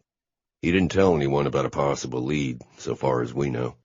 But the timing is strange. He finally finds Violet, then dies before he can tell anyone. How did he die? Armstrong asks. I know you're protecting the family's privacy. He skied off a cliff. From what I can tell, within a day of meeting Mindy at an event. Accidents happen all the time, Ryder says, and it's not an unfeeling statement. Dr. Ryder, can you fill us in? How did you come to be here? Sure. My sister Lauren adopted Mindy when she was only days old, but we, the family, didn't know that until a couple of days ago. Lauren never told us. She met her husband Jasper right after Mindy's birth, but didn't tell him either. None of us knew that Mindy wasn't her biological child. Big shock, Star says. You have no idea. Why did it come out now? Mindy needs a stem cell transplant and none of us are matches. I mean, not even close genetically, which was the big clue. When we found out, Lauren admitted to us Mindy was adopted and who she got her from. We found out the doctor in Denver was illegally selling babies. How Mindy ended up in Colorado is beyond me. I haven't had a chance to investigate any further yet. I stumbled across Zach's case yesterday, saw the pictures, tested Mindy's blood against the CODIS entry for Vivian, and found the match. I hopped on a plane immediately to see if Zach would be willing to come back and be tested. He might be able to save her life. Why didn't you just call? Star asks. I wanted to see him in person. This is the kind of news that should be shared gently. I also needed to beg for blood to run to see if Zach is a stem cell match. Two things at play here. Reuniting a family, yes, but saving a life, too. Parks runs his thumb and forefinger over his mustache. It helps him think. And solving a murder. She's that ill? Ryder nods. She's very sick and getting worse. That's why we're moving so quickly. I know it's quite unorthodox, and this is going to be a complex investigation into how Dr. Castillo, who's dead, by the way, could have procured the infant and passed her along. She swallows, and suddenly there are tears in her eyes. But this might be our only chance to save Mindy's life. Now that Zach knows where his daughter is, it's Mindy first, investigation second. The gate agent calls for the passengers to line up to board. Parks's time is running out. Here's what we're going to do. You handle your end, run Armstrong's blood, and see if he can donate to your niece. Star or myself are on a flight to Denver tomorrow. We're happy to work with you or any of your colleagues, but we're going to have to be a part of the investigation. Absolutely. More's the merrier. Ryder holds out her phone. Put your number in, and the minute I have a confirmation, you'll be my second call. I want to be your first. Sorry, the first one goes to Mindy's doctor to get Zach in line to do the transplant. Another boarding call comes. They all look toward the gate. We have to go, Armstrong says, taking the dog's lead and shouldering his backpack. We'll be in touch, Sergeant, I promise. I want to solve Vivian's murder as much as you do. Parks watches until they disappear into the plane, a growing sense of unease knotting his stomach. Star stands next to him, on her phone, checking flights. There's another flight this evening, then 4 non-stops tomorrow. What do you want to do? Honestly, I want to get on this plane so I don't lose sight of Armstrong and get out to Colorado immediately. But tomorrow will be soon enough. We need to get our ducks in a row before we jet off. And who knows? The DNA match was to Vivian, right? Once they get down to it, Armstrong might not be a match. You don't believe that for a second, do you? He shakes his head. I believe the world is an interesting place, Star. As for the rest, we'll see. Chapter 43. The Wrights' House. Lauren is falling asleep in her living room chair when a text dings on her phone. It's Juliet, with news. I found Armstrong. We'll be in Vale late tonight. Can we meet you at the house? Panic surges through her like a flame. She is scared to death. Everything that happens from here on out will have severe consequences. Mindy is asleep in her room. When Lauren checked her last, she realized how diminished her little girl is, frail and pale under the bedclothes. The temporary excitement of the news, the hope, has worn her out, and Lauren thinks she slipped even further. She has a sudden urge to paint, to capture an image of her sleeping daughter. She'll title it, Asleep Before Death. God, Lauren. Morbid much? How is Mindy going to handle all of this? They have to tell her what's happening. They owe her that much. But if Armstrong isn't a match, then what happens? The idea of losing her daughter kills her. It absolutely kills her. And losing the secret she's held for so long, having it out there, her people knowing, she feels as empty as the husk of an insect, sucked dry by a spider and left to rot on a floor behind a curtain. It has to come out. She has absolutely no other choice. But her life is going to be redefined now. She is no longer simply Lauren Wright, Mindy's mother, Jasper's wife, Juliet's sister. Now she is a woman who held back the truth. A woman with secrets. A woman who lied. From the beginning, when she made the decision to bring Mindy home, Lauren knew there could come a time when people would find out her baby was adopted. She is lucky, in a way. Her family cares so much they've forgiven her. Haven't they? Or are they simply postponing her punishment until they see the outcome? Have her actions, her denials and secrets, cost the life of her child? She holds no illusions. If Mindy dies, none of Lauren's actions will matter. But if Mindy lives, there is a small chance at redemption. Another text from Juliet. Hello? Lauren writes back immediately. Sorry, I was checking Mindy. That's incredible news. How quickly can you test him? I'll stop by Cameron's and do a draw. Get it into the system immediately. If it's a match, I'm sure Oliver will want to run his tests first thing. We should know by early morning. A small gasp. She can't help it. So soon? Is that even possible? Us science types can do amazing things if properly motivated. Just tell Mindy to hang in there. Lauren chews her lip for a moment. Is it him, Jay? You can tell me. There is a slight delay, the 3 dots refreshing and refreshing, as if Juliet is typing a huge, long reply, until finally, only 3 words appear on the screen. Without a doubt. And then, I know we have to have proof, but it's him. He looks just like her. She looks like him. Now we have to cross our fingers he's a close enough match for the stem cells. I'm praying you're right. The Nashville homicide folks were very cool. They will be heading the investigation, or a large part of it, since the case originates in their jurisdiction. We'll be working closely with them.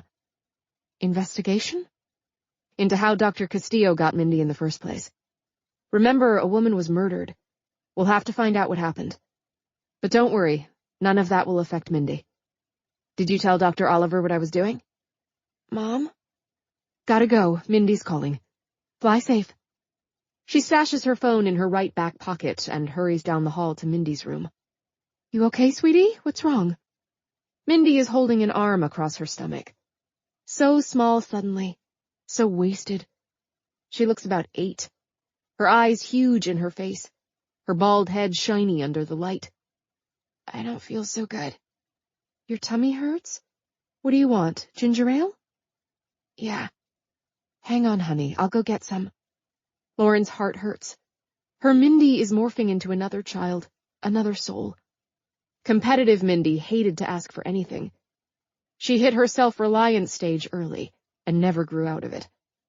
Until now. Lauren worries for a moment that she is giving up, that she's resigned herself. Then decides no. The treatment protocol so close to a transplant is especially awful, and the antiemetic needs to be adjusted.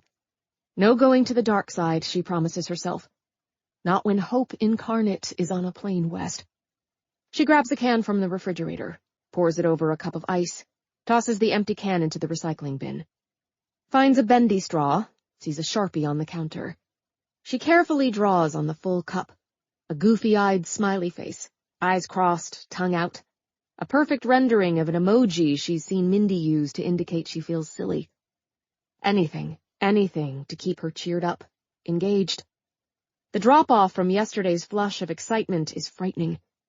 She doesn't know how to manage it, outside of continuing the daily grind of smiles and assurances. Will these assurances still be enough if Zach Armstrong isn't a match? Or will Mindy simply wither away, let herself go, stop fighting? The patient is in control of their recovery, Dr. Oliver has said repeatedly. But at what point does the pressure to control your destiny become too much, and the patient decides to give up?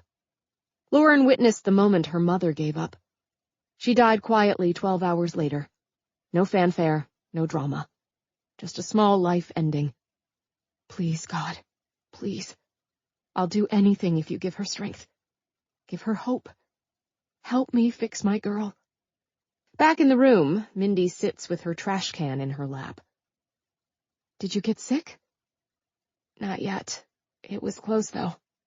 A wan smile, and Lauren hands over the silly-faced cup. Mindy takes a few sips, closes her eyes, then throws it all up neatly into the can. Chapter 44. Vale Health Hospital. Gastroenteritis, the nurse proclaims, taking Mindy's blood pressure and temperature. There's a stomach flu making the rounds on the floor. We're going to give her fluids and some stronger antiemetics, see if we can get her through it quickly. It's been a 24-hour bug. They admit her, start an IV, hang a bag of saline, and get her settled in a room. Apparently, 4 kids on the floor are showing symptoms too, all of whom were attended by the same overnight nurse who called in sick for her shift this evening. Everyone assures them it will run its course, but it is a concern. A virus in the hospital is dangerous enough. One on an oncology floor can be devastating. Lauren warns Jasper not to come, and tends to Mindy herself, praying for the best, that she'll get Mindy through it okay and won't be felled herself as well.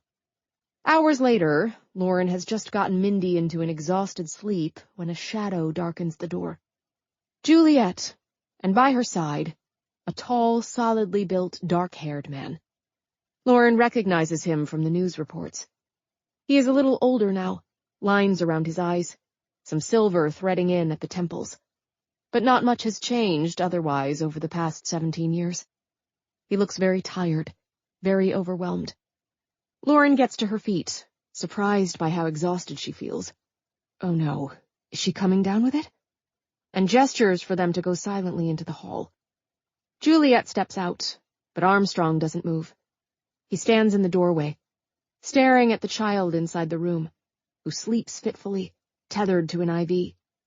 The beeps and moans and chirps and calls surround him, and Lauren watches the tears well in his eyes. She swallows hard, knowing the next few days are going to be the most trying of all their lives, and calmly waits for him to pull himself together. This is what it's like to lose a child, she thinks, and her heart surges toward him. As if she can fix this, as if she can give him back the last 17 years. He finally sniffs and moves slightly, and that's when she sees the dog. A dog in the hospital? What right does he have? And then she notices the harness. A service dog. This man, this big, strapping man, needs a service dog? Well, he was military. Perhaps something happened on one of his postings. Some sort of post-traumatic stress. She's read a number of stories about PTSD in the paper recently. Or maybe losing his wife and daughter undid him. She points to the hall, and he nods, and their silent dance continues until they are well away from Mindy's door, the dog padding along beside them, nails clicking on the floor. She has the stomach flu, Lauren says finally. She's been sick for several hours. She's so small, Armstrong says. The last few days have been hard on her. Finding out she's adopted, now getting sick on top of the treatments. She's tough, but even the strongest can be laid low. I'm Lauren Wright, Mindy's mother. She puts out a hand. There is a touch of defiance in her tone. She's mine, even though she's yours, too. I'm Zach Armstrong. This is Kat. The dog's tail thumps against his leg.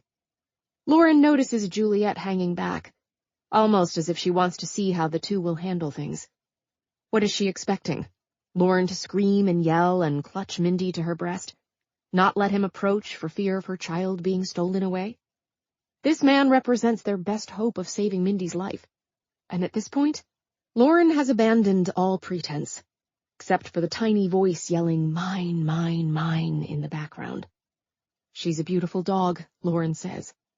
She's a beautiful child, Armstrong replies, and the raw pain in his voice almost makes her flinch. Let's sit down. Juliet points toward the family room at the end of the hall, but Lauren demurs. Mindy's asleep now, but she's been vomiting for 5 hours straight, and I don't want to be too far away. Let's talk here, if you don't mind. The last bit is directed at Armstrong, who simply nods. When she wakes up, we can introduce you. Is she ready for that? Will the stress make her sicker? I don't want to harm her in any way. His voice catches, and Lauren touches his arm gently. It feels strange to touch him. He is warm and solid, and she snatches her hand back. Mr. Armstrong, she knows you're out there somewhere. I think we might be past stressing her out at this point. Besides, she has your eyes. That is going to fascinate her to no end. Still. And please, it's just Zach. Juliet checks her watch. It's nearly 10. I wish Cam would call. How long is this going to take? They stand awkwardly for a few moments. Then Lauren smiles timidly. Do you want to hear a story about her? His face transforms. Forbidding to eager in a split second. I would like to hear all her stories. Okay. She is, terribly precocious. When she was 5, we caught her scaling a bookshelf because she liked the cover of one of the books on the highest shelf. It was black and had stars on the spine, and she was completely fascinated. I pulled it down and handed it to her. It was one of Juliet's astronomy texts from school that she'd left behind at our house. Did Juliet tell you she wanted to go into the space program? Zach shakes his head. We haven't talked about much other than Mindy, Lauren. Well, she did. She should have been an astronaut. She missed the cut by a fraction of a point. Moving on, Juliet says, blushing. Sorry, it still upsets me that you didn't get in. Anyway, Mindy sits down on the couch with this huge book in her lap. So big it's sticking out past her knees and starts turning the pages. She can't read well at this point. Can handle some of the kid books by herself, but not this. I sit down next to her, and she looks up at me and says, Show me the Milky Way, Mommy. I want to see the candy bars in the sky. Zach smiles, and Lauren grins at him. She was so mad when she found out that the sky didn't have chocolate in it. Milky Ways are her favorite, but she hardly ever eats them because they're not good for her. She's a health nut. It's part of her training regimen. Nothing processed, nothing that isn't natural. She's an expensive eater. Then we won't talk about the things she's been eating since she's been in here, Juliet says. I will cop to handing over another box of hot tamales the other day. Zach has gone oddly quiet. Juliet notices. What's wrong? He shakes himself like he's coming awake. Maybe for the first time in years he is, she thinks. Oh, it's nothing. Milky Ways are my favorite candy, too. What else does she love? Dogs, for one. She's going to go mad for Cat. Sunflower seeds. She eats them from the bag like a baseball player, putting in a handful and spitting out the shells. Avocados, she puts them on everything. She hates watermelon, though. We can't figure that one out. He looks stunned. Vivian was allergic to watermelon. I suppose that answers that. What else? She writes poetry, but won't show anyone. And skiing. You should see her on the slopes. That kid and her fall line. It's incredible. It's her one true love.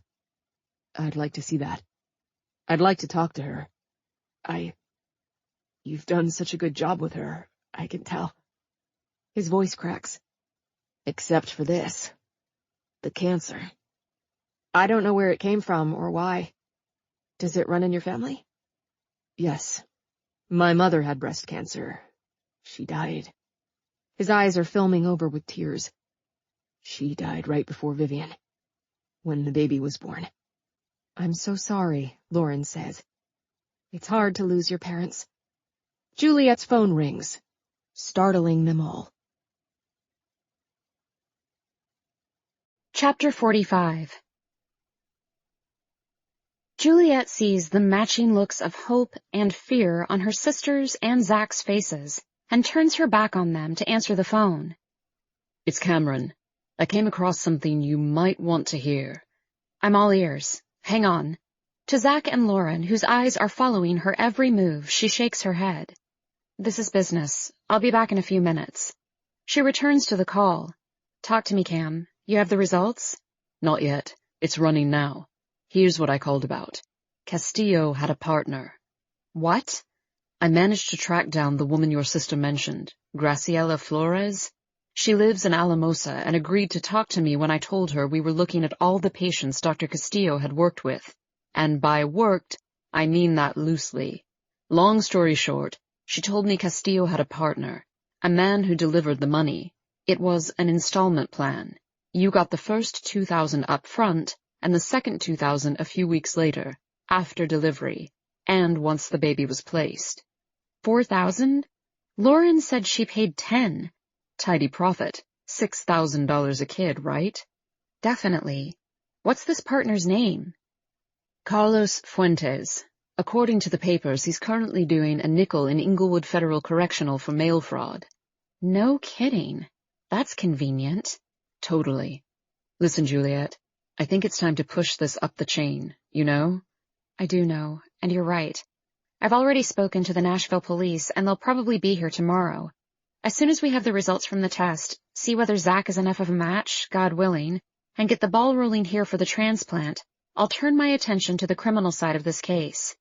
You can retire your investigative hat, Cam. I can't thank you enough for all your help on this. You'll repay me. Maybe I'll entice you away from the CBI one of these days. I won't say no. How's that? I'll be in touch. She clicks off, thinking for a moment. He's right. It's time. To Zach and Lauren, who are waiting impatiently. More news. Some new info on Dr. Castillo. Lauren, do you remember her having a partner named Carlos? Carlos Fuentes? No, I don't. I only ever spoke with her. Who's this Carlos person? Sounds like the bagman. He ran the money to the mothers she helped. This is all so convoluted. Lauren touches her forehead as if a small headache has started. If it's okay with you, I'd like to go back to Mindy now. I'm feeling a bit lightheaded myself. Let's hope I don't come down with this bug too. Zach, you and Juliet are welcome to stay with us. She has a key. Why don't you go there, drop your bags, and grab some dinner? I'm sure Kat needs to be fed as well. Give us a few hours to kick this nasty bug. That's very kind of you, but I don't want to impose. I can get a hotel room. I insist. Jasper will be home soon if he's not there already. I told him not to come here because of the bug going around. He'll get you settled in. Don't bother fighting her, Zach. Lauren is the consummate cruise director. I'm a little beat myself.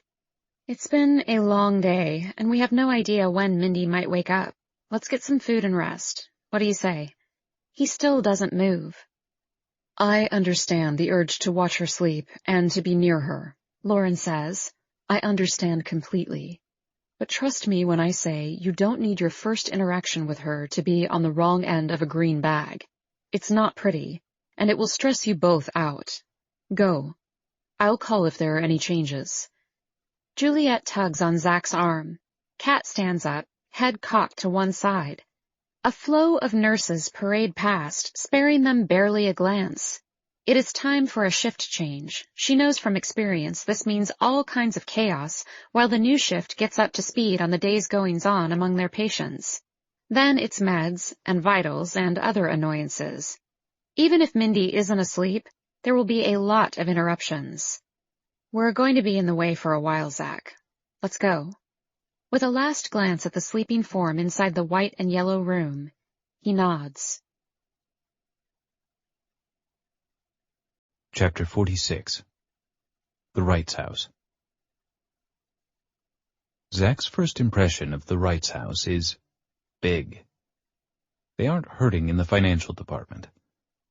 The place looks like a ski lodge or a spread from a high-end Mountain House magazine. In the dark of the night, warm lights line the drive and spill from the windows. He can only imagine the view in the daylight. The ride up the mountain has several hairpin switchbacks, and he feels as if they are on the top of the world. Kat leans her head on his shoulder. He feels the soft fur of her muzzle against his ear and is glad he isn't alone. Seeing Mindy, he needs to get used to calling her that, because it will be hard enough for her to have all these changes, and really the Violet he's always imagined is dead now, replaced by this unknown waif lying in the bed, so small, so sick. He feels a natural compassion and has shoved away the rest of his feelings.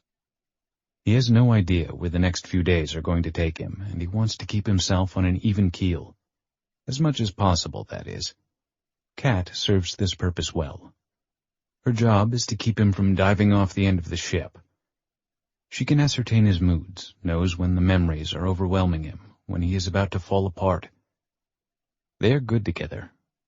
Cat failed out of service school for being too frisky, not serious enough, as her trainer said. The trainer in question being his old army buddy, Chad Mission, who now runs a charity that trains animals for both retired service members and autistic and spectrum children. Zach was there for a weekend retreat with Chad and a few others from his old platoon on the grounds of Chad's farm in southern Kentucky, just below Bowling Green. They were getting the tour, Chad explaining how things worked in the service world. The dogs need to have a certain temperament. For example, see that little Malinois bitch by the fence post? She's much too silly to work for us. We need more serious dogs, ones with a little gravitas. Zach watched the large puppy gamboling around and felt a huge smile break out on his face. She'd found a mole and was happily digging it up, throwing it in the air and chasing it down, but gently, playing, not hurting. "Looks like she's being a dog to me," he said, laughing at her antics. "She's a big goofball, is what she is, showing off because she knows we're watching. Too much personality can be a problem, just as too little won't work either. You gotta have the exact right temperament to work with kids or soldiers who are hurting. We're going to list her for regular adoption. She's purebred. I can get a pretty penny for her." "I'll take her," Zach said, before the words even registered in his brain. "You kidding?" "I'm not. This is the most I've laughed in years. Maybe a goofball dog is just what I need." It turned out she wasn't as much of a goofball as they all thought.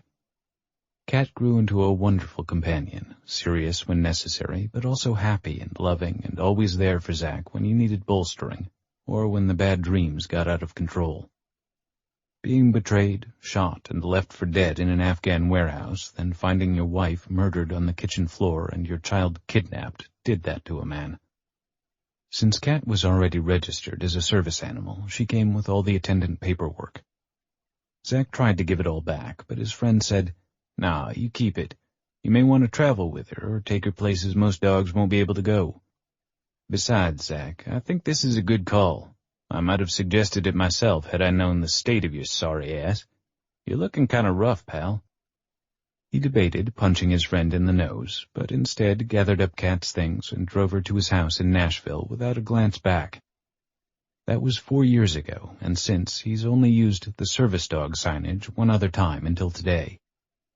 He is grateful as hell he has her with him now, though. He feels unsteady and off balance, and she knows it. She nuzzles him and licks his nose, her black mask looking serious for once. She always anticipates when he is about to go off the edge. "Is Jasper going to have a problem with Cat?" "Oh, no.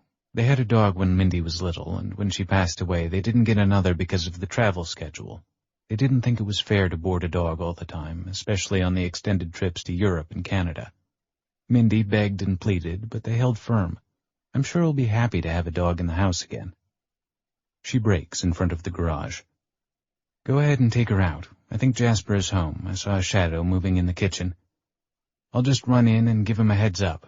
Come on up whenever you're ready." "Is this a very bad idea?" "No, it's not, I promise.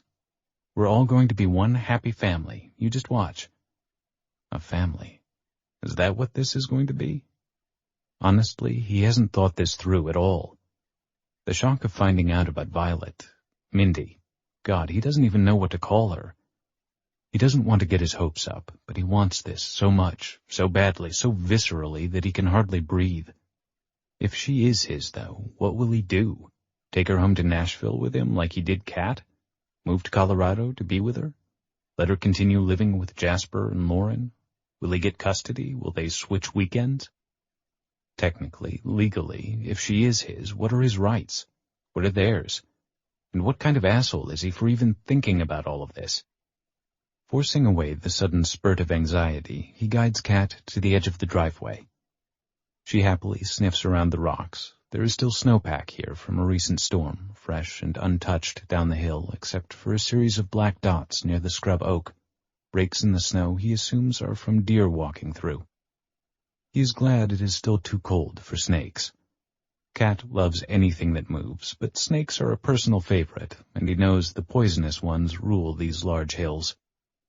Kat does her business, then glues herself to his side, looking up at the house as if she too feels like she is about to walk into a den of vipers. A door opens, and Juliet comes out onto the front deck. He smells roasting meat, hamburgers, and she shouts, "What's taking so long? Come on in. Jasper knew we had to skip dinner. He threw a few burgers on the grill. Are you hungry?" "I am," he calls, and with a deep breath, heads up the stairs to the front door. Chapter 47. Jasper Wright looks every inch the weekend lawyer, from his pressed chinos to his white button-down polo to the floppy mass of sandy hair on his head. He shakes Zach's hand with a restrained warmth, gracious of him, considering, and invites him to have a seat at the table. "Beer? Wine? And how do you like your burger?" "Beer's fine, thanks. Well done on the meat, please." "Huh, that's how Mindy likes it," Juliet says. "We've been playing a strange game this evening, Jasper, matching up some of the things Zach likes to what Mindy does, too." "Yeah, that's cool." He plunks 2 bottles of Heineken on the table, sits in a chair opposite Zach, takes a pull from his beer. "This is weird for me, man, and I know it is for you, too. I've thought Mindy's biological dad was dead all these years, and Lauren never disabused me of the notion. I guess we're going to have to muddle through this together, okay?" He clinks Zach's bottle with his own and goes to flip the burgers. Juliet beams at Jasper's back, then at Zach, tips her bottle his direction. "See," her look says. "One big, happy, hamburger-grilling, monster alpine house-living, beer-drinking family." Everyone is treating him like the crazy neighbor down the street, solicitous and kind to the point of stifling. He can't help but wonder, don't these people ever lose their tempers? Do they walk around oozing kindness from their pores to everyone they meet, strangers and friends alike? Are they really this genuine? He doesn't trust them, he realizes with a start. He's gone along on this far-fetched trip on the basis of a couple of photographs and some coincidences, hoping he's found his lost daughter, hoping there will be answers to the questions that haunt him. They could be anyone. This could be a massive setup. Have his long-honed instincts failed him completely? This is too much for one day. Too much. A wave of panic passes through him, and he feels suddenly odd, lightheaded, and achy. "You okay?" Juliet asks. "You must be tired. I know I am." For a moment, he thinks he might be ill. Have they drugged me? Was there something in the beer? "Bathroom?" "Oh, sure, down the hall and to the right, first door." He shuts the door and runs some cold water, splashes it on his face. It makes him feel better, but he still feels ill, like something is wrong. His stomach twists. Has he caught the stomach flu from the hospital? Would it show itself so quickly? Zach isn't the get-sick type. He has a strong constitution, bolstered by healthy living and exercise. He can't remember the last time he's come down with something worse than a winter cold. He can hear their voices from the kitchen, muffled, speaking low. He cracks open the door. Typical Lauren, right? Juliet's voice is clearer than Jasper's. She's the world's softest touch. This is said with sadness and something else, a hint of love, maybe, or confusion.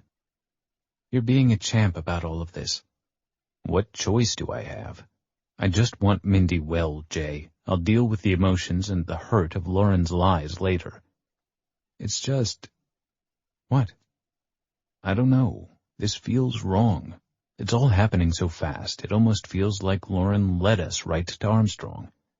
Do you think she meant for me to find his name? If I hadn't, do you think she would have told us at all?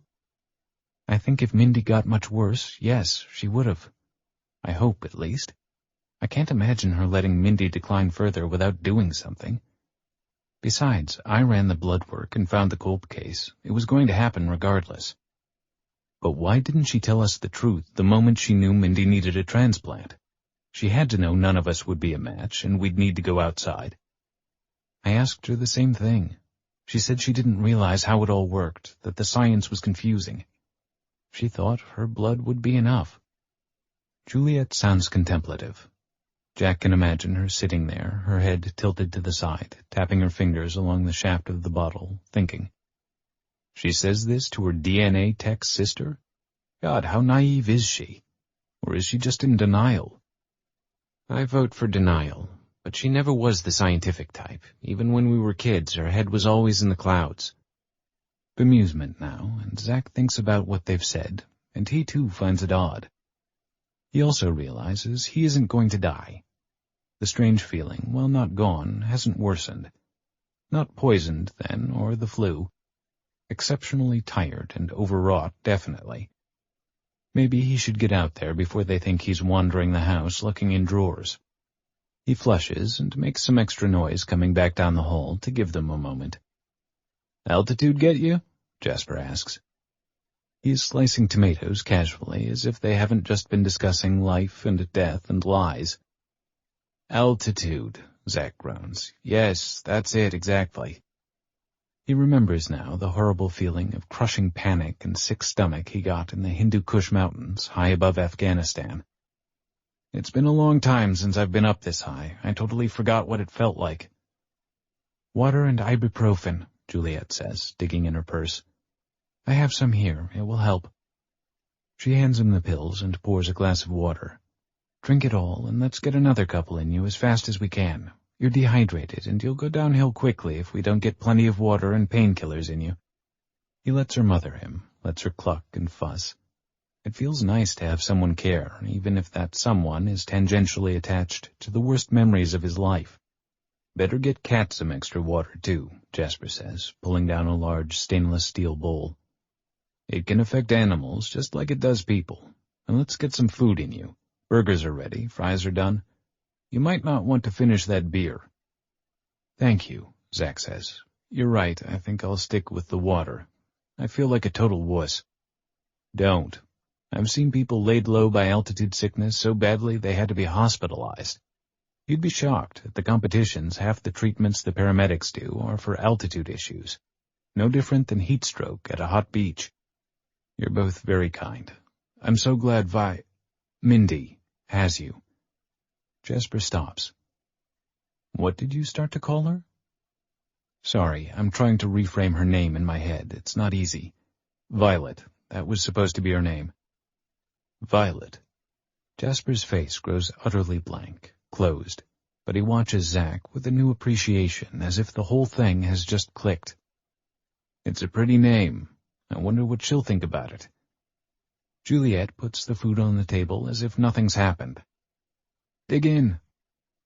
Jasper is still watching him closely, as if he might explode at any minute. The reality is sinking in, he guesses, by the way Jasper is now fidgeting with a spatula. Zack's lost daughter, lost life, lost possibilities. A girl named Violet, now known as Mindy. That Zack's little girl is their little girl. "After we eat, I'll show you her room if you'd like." Zack meets Jasper's eyes.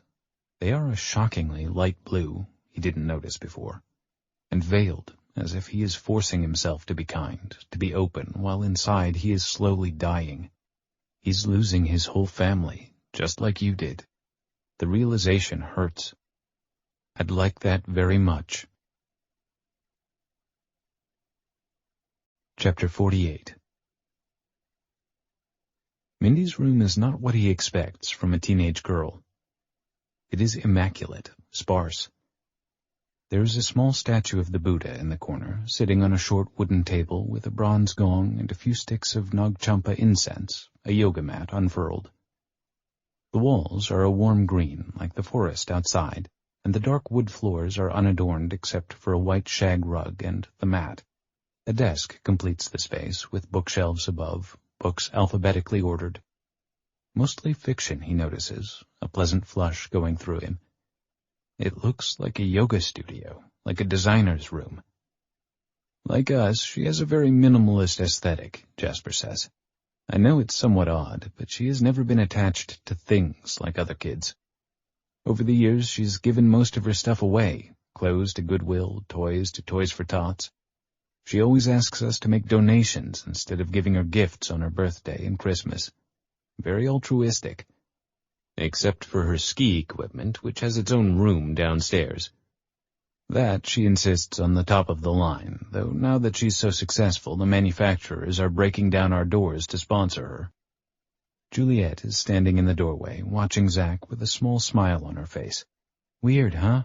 My room was always completely torn apart, books and clothes everywhere, posters stuck all over the walls. But Lauren's was perfect all the time. Bed made, clothes in the hamper, nothing lying around. She was my mother's dream child, completely OCD, while I was always the mess. Mindy takes after Lauren in a lot of ways. She has a little OCD too. It's part of what keeps her focused on the prize. She just doesn't bother with the extraneous stuff.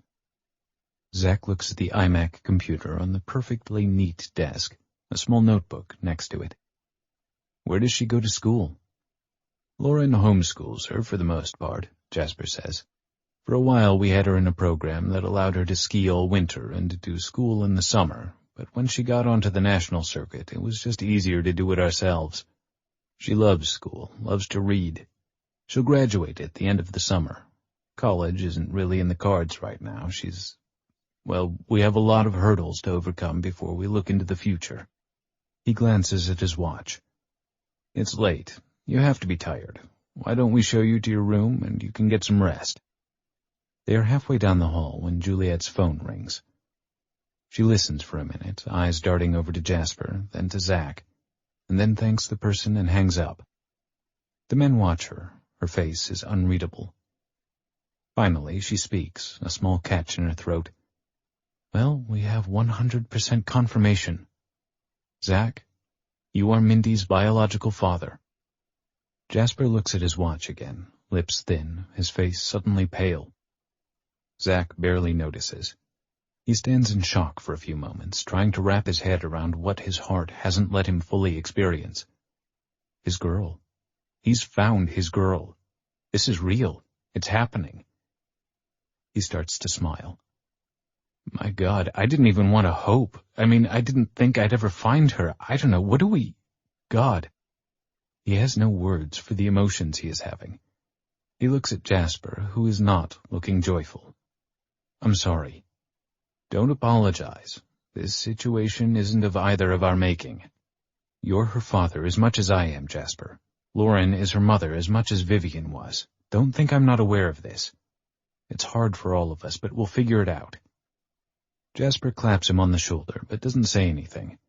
Kat wakes from her nap in front of the fire and woofs at them, as if she too is celebrating. We should call the Nashville cops, let them know. They'll want to get moving on this right away, Juliet says. No, we should call Lauren. Tell her first. Jasper already has the phone in his hand. Zach nods. Yes, you're right. Lauren first. I think the cops can wait until morning.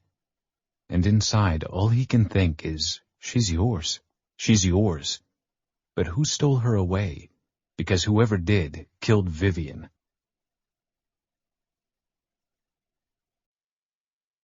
This audiobook has been broken into multiple parts to make the download faster. You have reached the end of a part, but not the end of the complete audiobook. So please check your library for the next part of this audiobook. Audible hopes you have enjoyed this program.